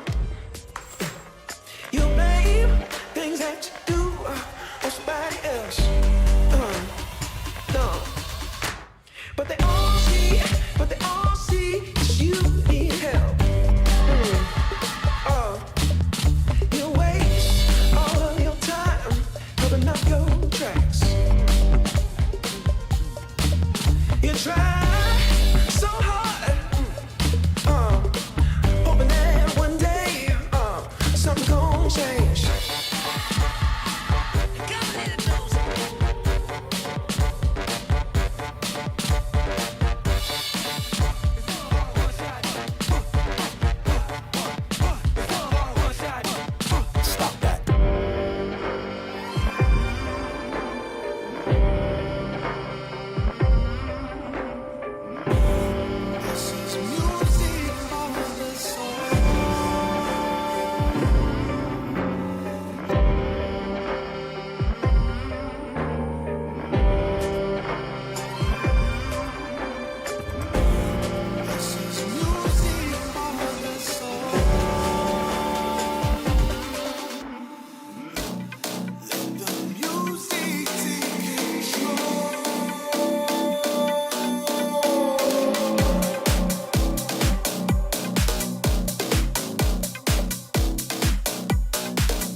You're watching the 1v1 Showdown presented by Rainbet, brought to you here on the NIP channels. And we've had a chance to watch two groups compete to find their way into the grand final. A stack of incredible players, that NIP roster battling it out. Some favorites, legends of the game, Olaf Meister, Forrest in the mix. And two fans, one of whom who won a competition to play, came very close to qualifying for the playoffs. And then Mark, who was the winner of the 1v1 qualifier and is now in the grand finals, Vince, up against Shush. What an incredible story to go from winning those qualifiers, coming in as a fan, to now being in the grand finals and one step away from winning the top prize. And he's earned every single second of it as well. No one's took it easy on him. He's beaten legitimate top flight opposition on his way here. He's actually body bagged multiple players as well, 13-5, 13-6. Like, the guy is a grand finalist through and through. What happens next is yet to be seen, but he's definitely earned his spot for me. What have you thought about his performance so far, Anders? I just think he's looked really, really solid. Like, the confidence is definitely there. He's not hiding from anybody. He's out there looking for the fights. Good at gathering the information, like when he needs to. He's making sure he knows where the opponent is before he goes for some of those battles. So yeah, I just think it's really awesome. There was a world there where we had none of the current NIP core, in the grand final, which in itself would have been kind of interesting to think about. But Shush, making sure he's representing, so I can respect that too on that side of it. But yeah, I think Mark's been a real revelation. Hopefully, it's not the last time we see him. Let's take a look at the prize pool now, because this is what these players are playing for. There are opportunities here, and of course Mark will have his eyes on that $12,000 first prize. That's definitely going to be one that he wants. The players don't go away empty-handed though, and this is it now. It is a best of 5, Vince, so that changes the game a bit, because we'll see the AWP in that second map. Yes, exactly. So it'll be rifle, AWP, pistol, rifle, AWP, if we need it in that context. So yeah, absolutely. We're going to see Mark finally on the AWP and see what he has up his sleeve.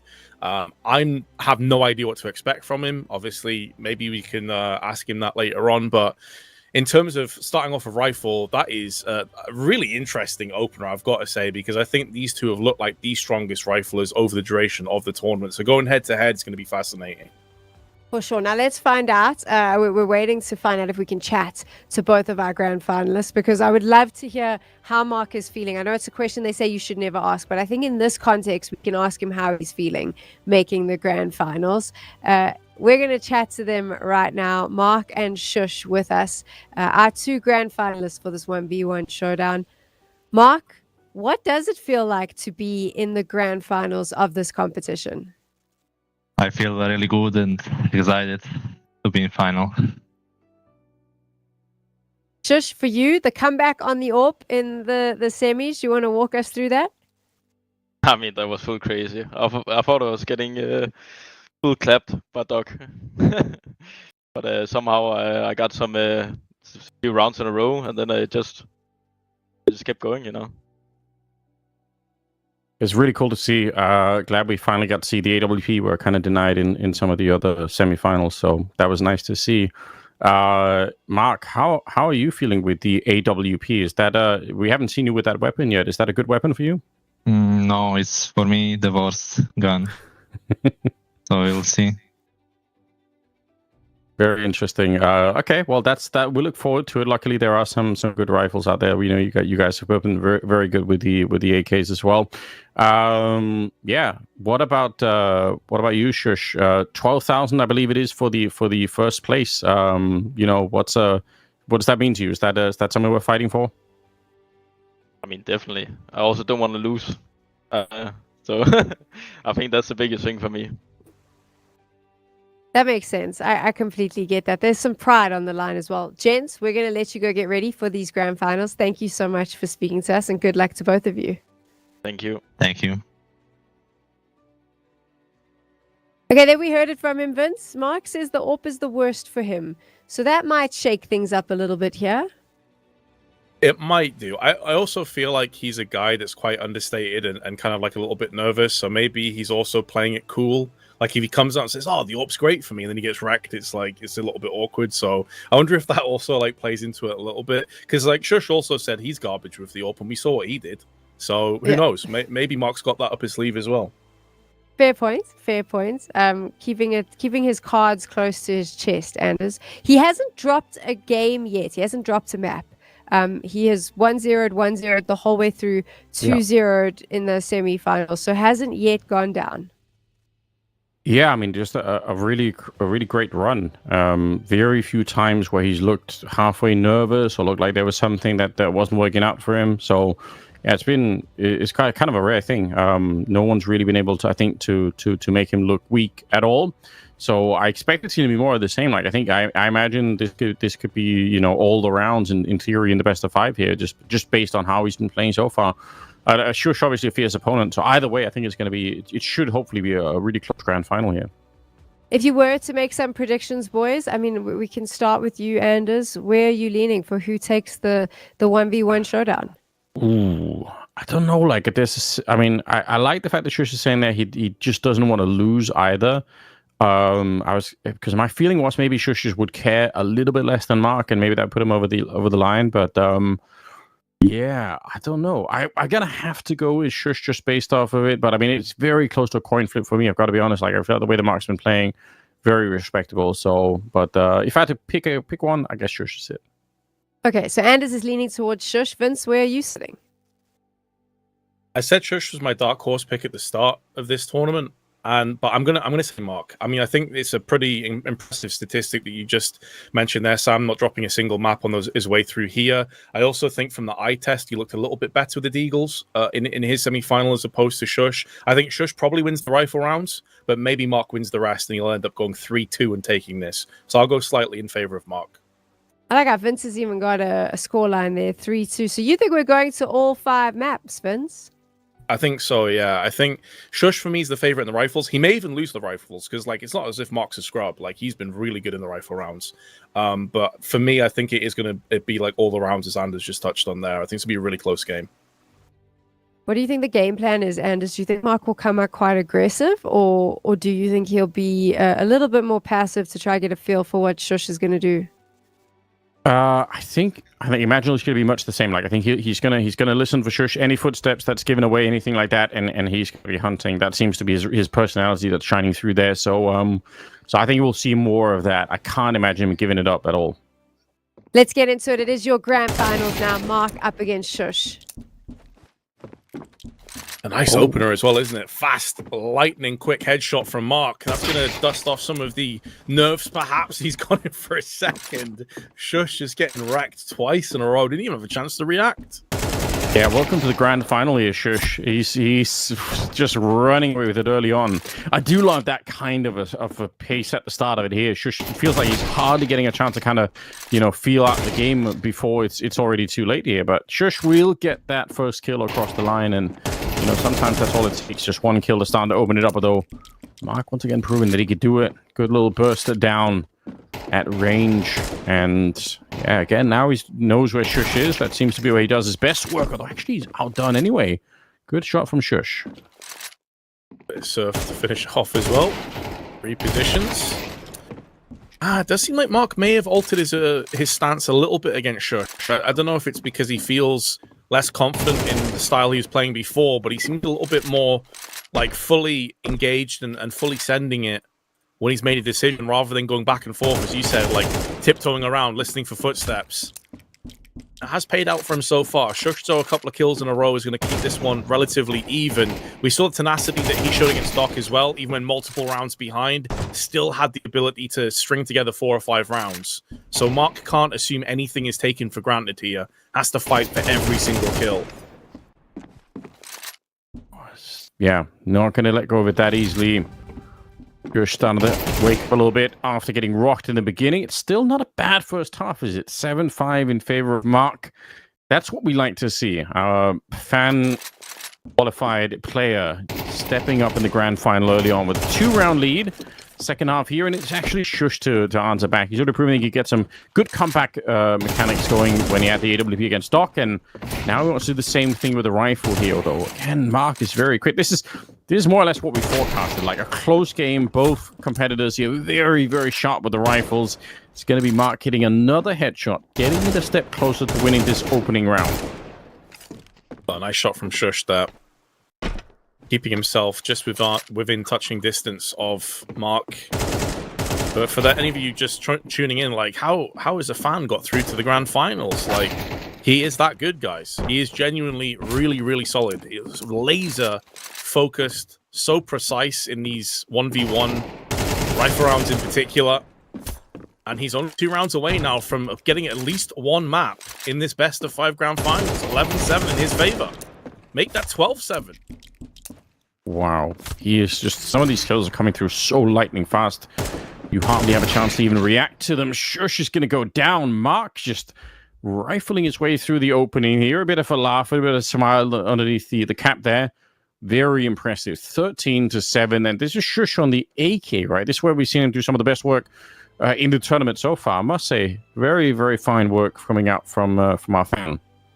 Yeah, Mark's been so impressive the entire tournament, and could you imagine he 3-0'd this best of 5 grand finals, Anders, and drops 0 maps the entire day? That just would be really cool. Again, for the story aspect of it, and individually for him, very cool to if it turns out that way. We'll see if he can make his way through the AWP getting there. But yeah, I must say, just rock solid work coming out from him. And yeah, at the moment, Shush, this was supposed to be his comfort level. Deagle's still going to be good for him, but we know Mark can play with that too. Yep, that's true. I mean, next is going to be the AWP, I think, before the pistol. But pistol is definitely going to be played, so everything you just said is definitely relevant information. We have seen only the one time Shush playing on the AWP, and he did end up winning against Doc. We've not seen Mark play the AWP yet, and in his own words, he said it's his worst weapon by far. So we'll see if that ends up being the case or not. I'm very curious, though, because, I mean, in terms of his reaction speed, in terms of his positioning, really good for rifles, doesn't necessarily lend itself to AWPing. They do play very different as weapons go. It's not really a direct translation across. No, there isn't. And it partly, I think, sometimes because of this idea that, you know, if you commit to a fight with the AWP and you miss the shot, then you're weirdly exposed in a way. With the rifle, you can make up for that by... again, transitioning into like more of a burst or whatever it is. Like there's more of like a follow-up, whereas the AWP sometimes feels very weird because that was it. Like I had the opportunity and now I'm just kind of out in the middle of nowhere. So definitely a different feel. Couple of seconds, I think, or maybe a minute here before we get back into it. But I think, yeah, he's proving himself every time that we get to see him on the server. Really interesting. Again, the level of confidence from someone who's maybe less used to playing, at sort of any kind of a competitive level. So kind of awesome. Yeah, plays, again, there's probably a lot of people coming in for the grand finals. Mark is 3,168 elo, I think, or 69 elo. He is very high elo. So he is playing consistently at a very high level. Not in teams, though. Not in tournaments, should be mentioned. He's not playing in, like, tier 2, tier 3 bracket. I think he's played some ESEA entry-level stuff as well. So just to give you a little bit of context as to who Mark is coming into this tournament. Also qualified in the 1v1 tournament, so obviously to even get here in the first place is a hell of an ordeal that he went through. But we are just about ready to jump into the AWP round here, Anders. So a lot of those questions we've been asking, well, they're about to get answered. Yeah. Jumping on both sides, always, I think, scary when there's an AWP on the other side, depending on how good they're going to be. But what we're seeing so far are missed shots on all sides as they're trying to blow open the map. It's Shush to open up with. And I mean, we know that he could do something with this weapon, Shush, just because of how he played against Doc, making a crazy comeback. He was I think, 5 rounds behind at one point. Mark, though, okay, good little shot. Clips the corner of the stairs, but still takes down Shush with the headshot. So that's good work. Shush, though, bounces straight back. And yeah, the way that you, like, especially Mark was jiggle peeking a hell of a lot with the AKs. Can't do that as much with the AWP. Because the mobility, because when you shoot, obviously you have to rechamber the bullet, etc. Mark has tied it back up again. Both players firing off some speculative shots. Nothing connecting just yet. Yeah, definitely a little bit more scrappy with this rifle. Running him down. He's got 1 bullet left here. Tries for the no-scope. Now knifes out, stabbing him close range. Okay. He just gave up on that AWP. He was like, I'm not hitting this shot. No-scope's last chance, and that didn't work either. Okay, there we go. That's more how I like it. But you can see that both players definitely, not a core on the AWP. They're much more comfortable with the rifles. Yeah. I think the map also lends itself, not to give too many excuses across, because I'm sure primary uppers would still have field day on this map, but I think it is a map that doesn't lend itself as easily to an AWP as opposed to the rifles or the pistols. So it could be another factor that kind of comes into this one. And keep in mind as well, like with the new reload changes and everything, you only essentially have 15 bullets to play with the AWP. And if you're reloading early, that goes down rapidly. So you could be in kind of an awkward position if you're in like these prolonged encounters where you actually do run out of ammunition, and then your knife is your best friend essentially. Yeah, that's a good point. You don't want to be fighting on and battling on forever, unless you want to fight with the knife, I suppose, which Shush already proven that he will. Oh, okay, there's a shot. In spite of everything, and Shush, I think, it looked like he had the better start, but once again, Mark's taking him over. 2-kill lead. Let's see if he can start the second half here just as well. Looking for it. He's got the right idea. Doesn't actually tag him on that one. That's surprising. He had him all the way down to 16 health there. Shush, he actually did leg him, but Mark will keep on going. This is, a bit of an interesting story that's being developed. And like we said, it's $12,000 for first place. So there's something on the line here for Mark coming in. Not a professional player. That's quite a bit of cash being picked up by the Serbian fan. That's now kind of convinced everyone. I think that he's legit. Very much so. Taking down many very good players today. Just with a nice shot. And 12k to the winner, 7k to the runner-up. But as Shush said himself, the money matters less to him than just not losing. And that just goes to show the competitive spirit and nature that these guys play with. There's a reason they get to the top flight, the sacrifice they put in along the way, fully committing their entire lives to this game. So it's not just about the money. It's very much the bragging right. It's very much the respect. Nice shot from Mark, though. Again, you did highlight, though, jumping with the AWP, never exactly the ideal position to be in. And Shush gets punished for it. Yeah, it's super risky. Very often you just end up being airborne for way too long, and those flicks are not as hard to hit as people will think. Okay. Not sure if that was a no-scope or a quick-scope, but either way it didn't connect. And now they're just feeling each other out a bit. Another little tiny jump there. Repositioning. Surely reload's happening. Oh, yeah, there we go on the other side. Oh, he's trying to use that time. That's actually kind of sick. Oh, he knew that was going to be a long old reload, so he jumps in for the no-scope. And that gets him up to 12. Now, one shot away. Misses the mid-air one, but then so does Shush. Low on health. Ooh. It's going to be marked to no-scope Shush out of the round, and that's how he wins the second one here. So he's one round away from winning the grand finals. And still hasn't dropped a map in the process. He has been flawless throughout. That, I thought, was maybe an opportunity for Shush, but as the rounds went on, you could see firsthand Mark's confidence with the AWP just building and building. And what I really like as well, it's the same thing we said before when he played against Nade King. He had that adaptation when he realized, like, okay, these long-range shots are getting a bit weird. He did go for that really close-range no-scope. He did try and get in the face of Shush and make it as uncomfortable as possible. That was cool to see. Yeah, just more good work. Gotta appreciate that from someone who's not used to playing at the level here. But the no scoping add to the top of it. I mean, I guess he did get knifed, so maybe he's just trying to make up for that. Either way, I guess that means the deal round is coming up next. If I'm not wrong. Yes, pistol round is next. Yeah. Okay. Well, that'll be interesting. I mean, we definitely know both players are capable, but once again, it definitely could be a 3-0 here for Mark. He's so far proven that he's great with the weapon, so I'm not going to count him out at all. He's not shown really any weakness so far. Maybe this will be the beginning of something cool. Like we'll remember this. People will sort of look back. I mean, everyone has their own origin story when it comes to playing professional Counter-Strike, but if you get your first real breakthrough playing, a 1v1 aim tournament, that's kind of it. That's kind of unique, I think. Yeah, I wonder if there would be opportunities for him, because obviously he is from Serbia, and there's not a massive amount of Serbian players out there, but there have been, in past, like you had the iNation team and positions like that. So maybe he always could, pop up on the radar of somebody out there. It would be cool to see, because even if he ends up losing this now 3-2, I think he's already established himself in at least at having a very good mechanics and very good at the like heads up duels. Now, can you extrapolate that and say he'd be an amazing pro player? No, because there's so many more moving pieces that go into being a pro, of course, than just a 1v1 tournament. But I think he's at least put a perfect step forward in how well he's played against these massive players like, you know, the Shushes and the Kens and these kind of guys that he's played against today.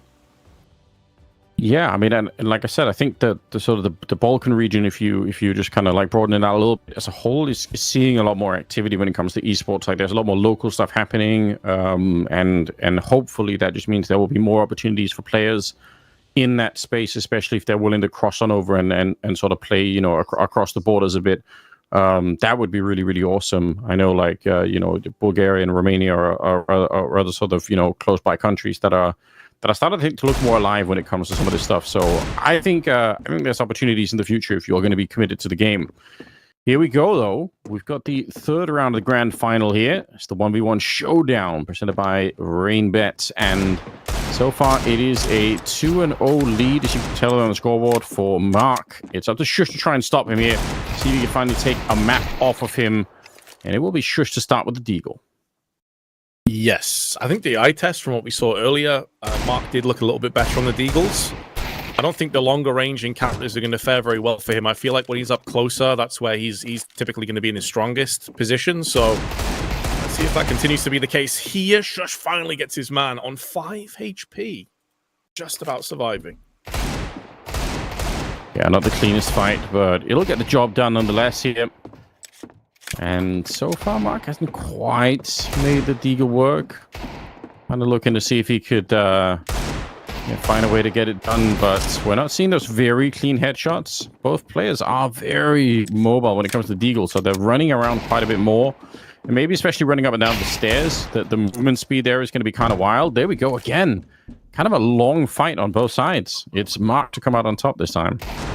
Well, you think if anything about that whole underdog story turning into like pressure was a thing, it's now for Mark. Like, you know, you're one map away from winning the whole thing. 12k in your back pocket, a huge day out for him. So if any of that's going to creep in, you think it's going to be now. See if those jitters start to come into place. Doesn't seem the case here as he lands another quick fire kill. This time it is the headshot, making it work. Ooh. Yeah, started to get slightly warmed up. But I think you're right, though. I mean, the closer you get to the reality that you could win it, the more that'll be sort of a question in your mind. And if you can not think about it, if you can just kind of keep playing and not even worry about the future at all, that's great. But it's a lot easier to say that than it actually is to do it. Shush tying up the game with that headshot makes it back to a 5-5 scoreline here. As both players looking to reposition here. Shush hits another shot. So now he's in the lead and starting to look pretty good here. Bringing it back.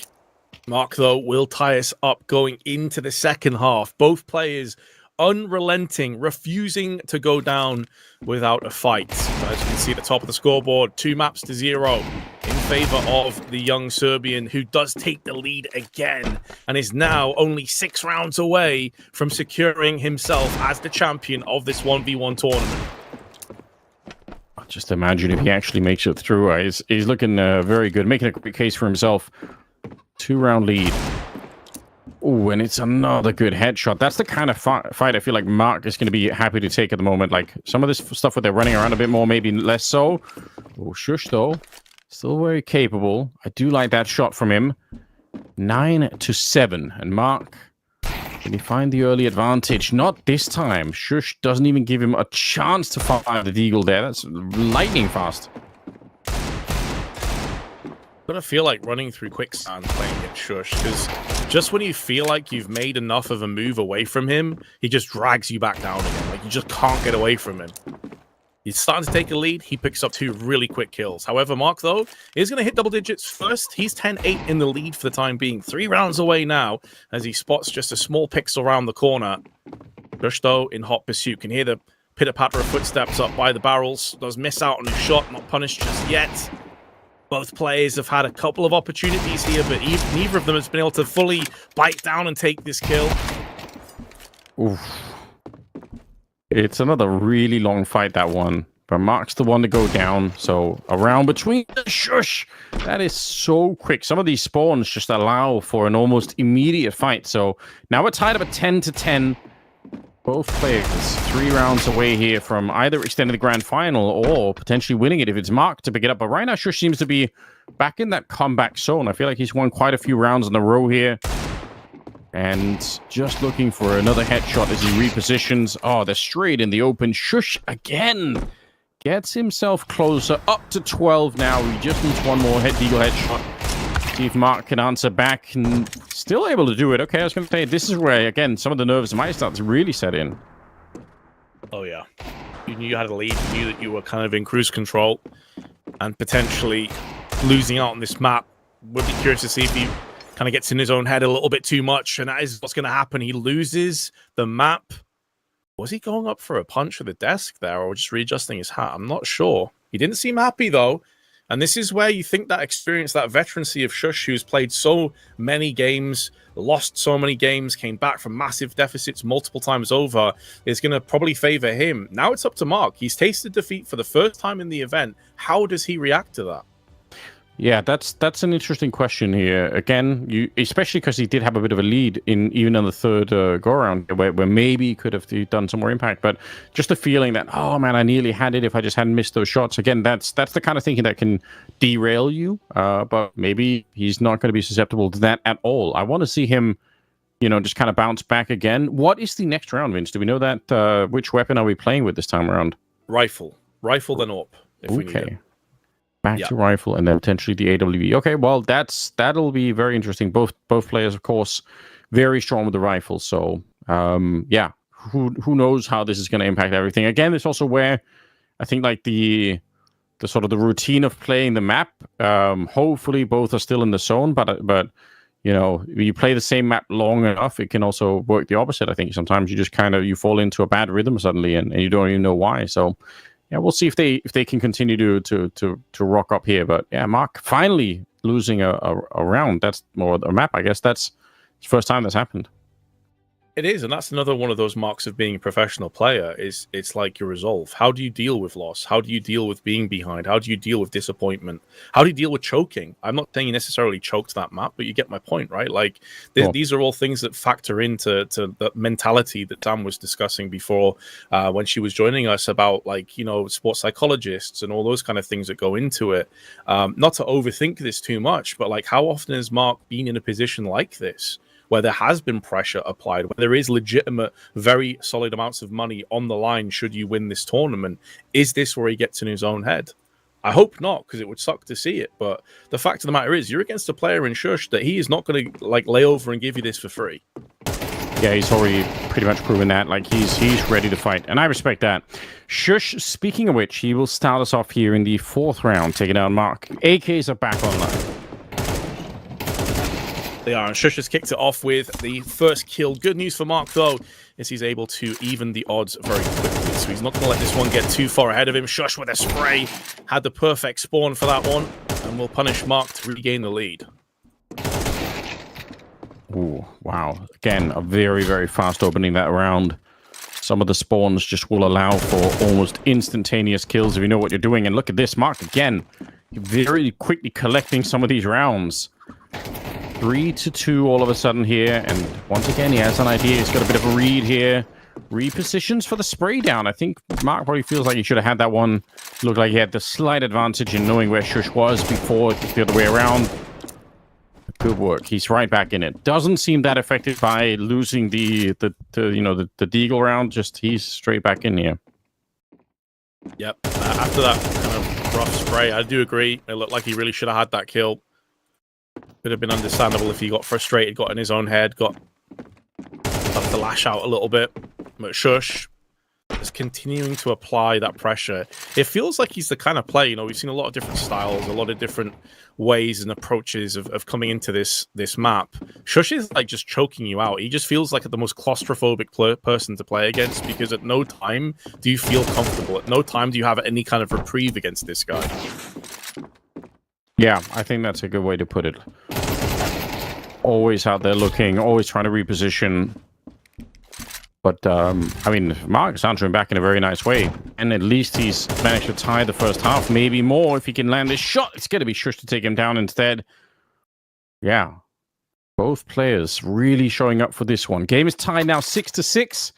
And now they switch halves straight into the action once again. See if Shush can continue on this little run.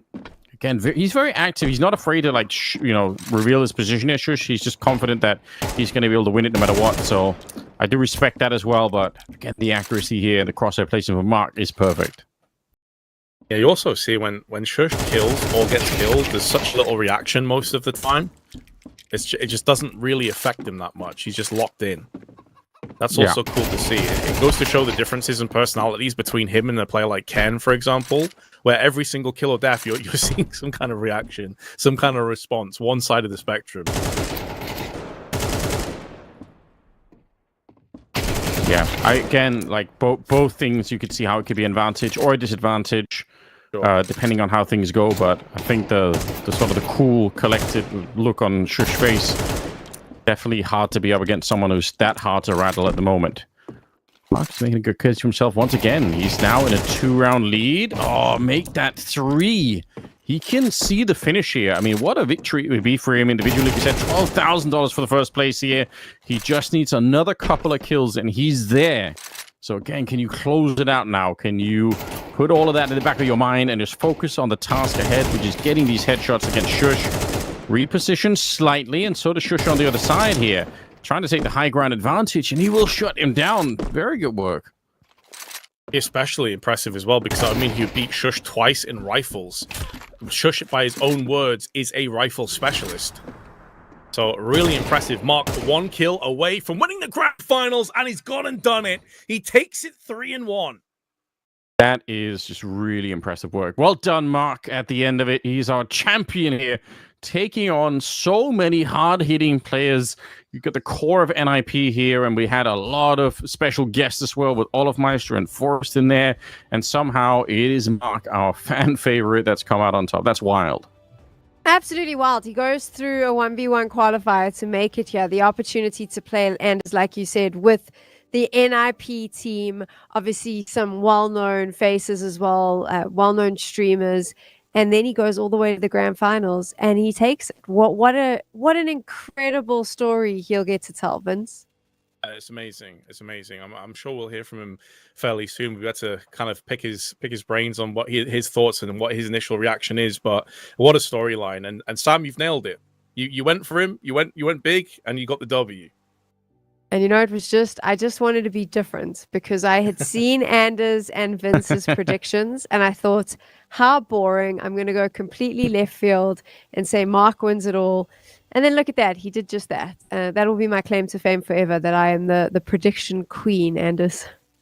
Yeah, I love that. You know, sometimes it pays to go against the grain, and that's really, really cool. I mean, and yeah, just...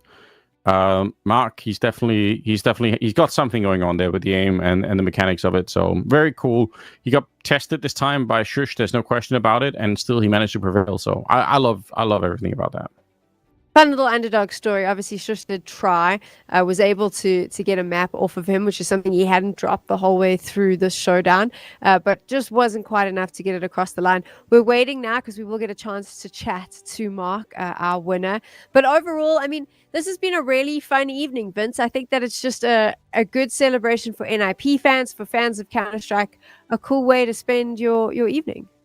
Yes. Absolutely, yes. I think Mark's here, though. Congratulations, He man. is. Thank you. Well done, Mark. That grand final looked easy for you, but Shush was able to beat you on a map. Were you a bit nervous going up against him? Yeah, of course. Final.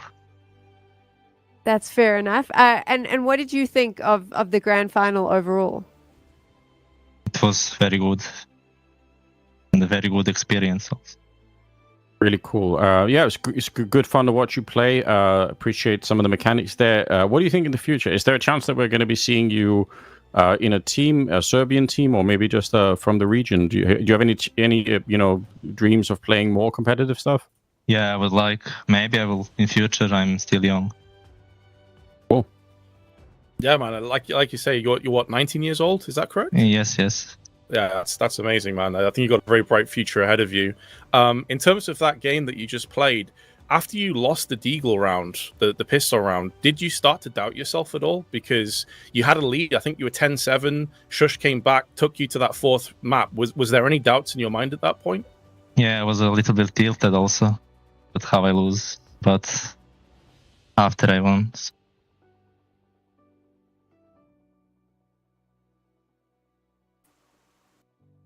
Makes sense. Well, I don't think we're going to keep you any longer here, Mark. Congratulations once again. We hope to see you back in a professional team in the future. So yeah, once again, just give it up for Mark, guys, in the chat as well.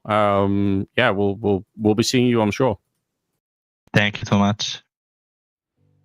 Wonderful. There we go. Yeah, Bye. I think there's definitely a chance that he could go somewhere. Again, there's a lot more. Obviously, he's playing a team game and everything else, but on the mechanics front, it's pretty convincing.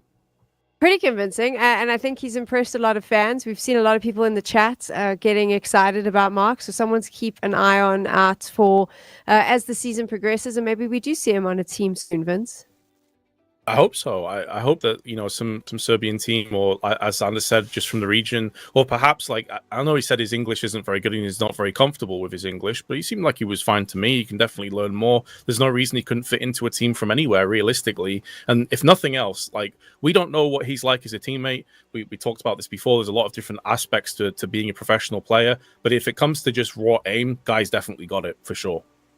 For sure. You've been watching the 1v1 Showdown presented by Rainbet, obviously brought to you by NIP. I hope that you've had fun. I know a bunch of people in the chat have been mentioning how this kind of reminds them of some of the old school tournaments that we've had a chance to enjoy, and hopefully we can see more of this because it was tons of fun. I know Anders desperately wants to compete. So I think when the next one happens, we got to have Anders in here. We'll let chat choose who you play up against. I would be excited. Who do you think his first opponent should be, Vince? Thorin. Let's make it happen. Anders versus Thorin in a 1v1 showdown here on the NIP channels. Imagine if that was the case. You don't look impressed by that, Anders. That's actually so much scarier to me. If you'd said Donk, I would have been like, "That's great, no problems at all. That I'll do that for fun." But if losing to Thorin in a show match, you could imagine, you never live that down. So that's somehow way more horrifying. Yeah, that is pretty horrifying. So we have our winner. It is, of course, Mark. We hope that you've had a ton of fun watching. You can see there now how that prize pool is distributed. Pretty decent day at the office for all four of these players, Vince. Absolutely, yeah. I mean, you can't argue with that. Mark getting the W with 12k is fantastic. Shush with a 7k. And then SDY and Doc both a cool, calm 3,000. Sure, I'll be disappointed I didn't make the grand finals, but still, if you asked us at the start of the day who's going to be the top four, I don't think many people would have come up with these four names. Except me. Except you, yeah. True. Just kidding. But there you go. Those are our four top players. And if you want to see more of this, make sure that you head on over to social media. Show your love to NIP. Let them know how much you enjoyed this 1v1 showdown. And obviously a big thanks to Rainbet for making it happen. James, it's always so much fun. We get to do these NIP casts. I thoroughly enjoy it. I hope that you've had a good time. I hope to everyone in the chat they've also had a good time. There's a ton of people behind the scenes that make this happen. So big shout out to all of the production, and hopefully we'll see you all again pretty soon for another fun night with NIP. Thank you so much for watching, though, from all of us. Good night.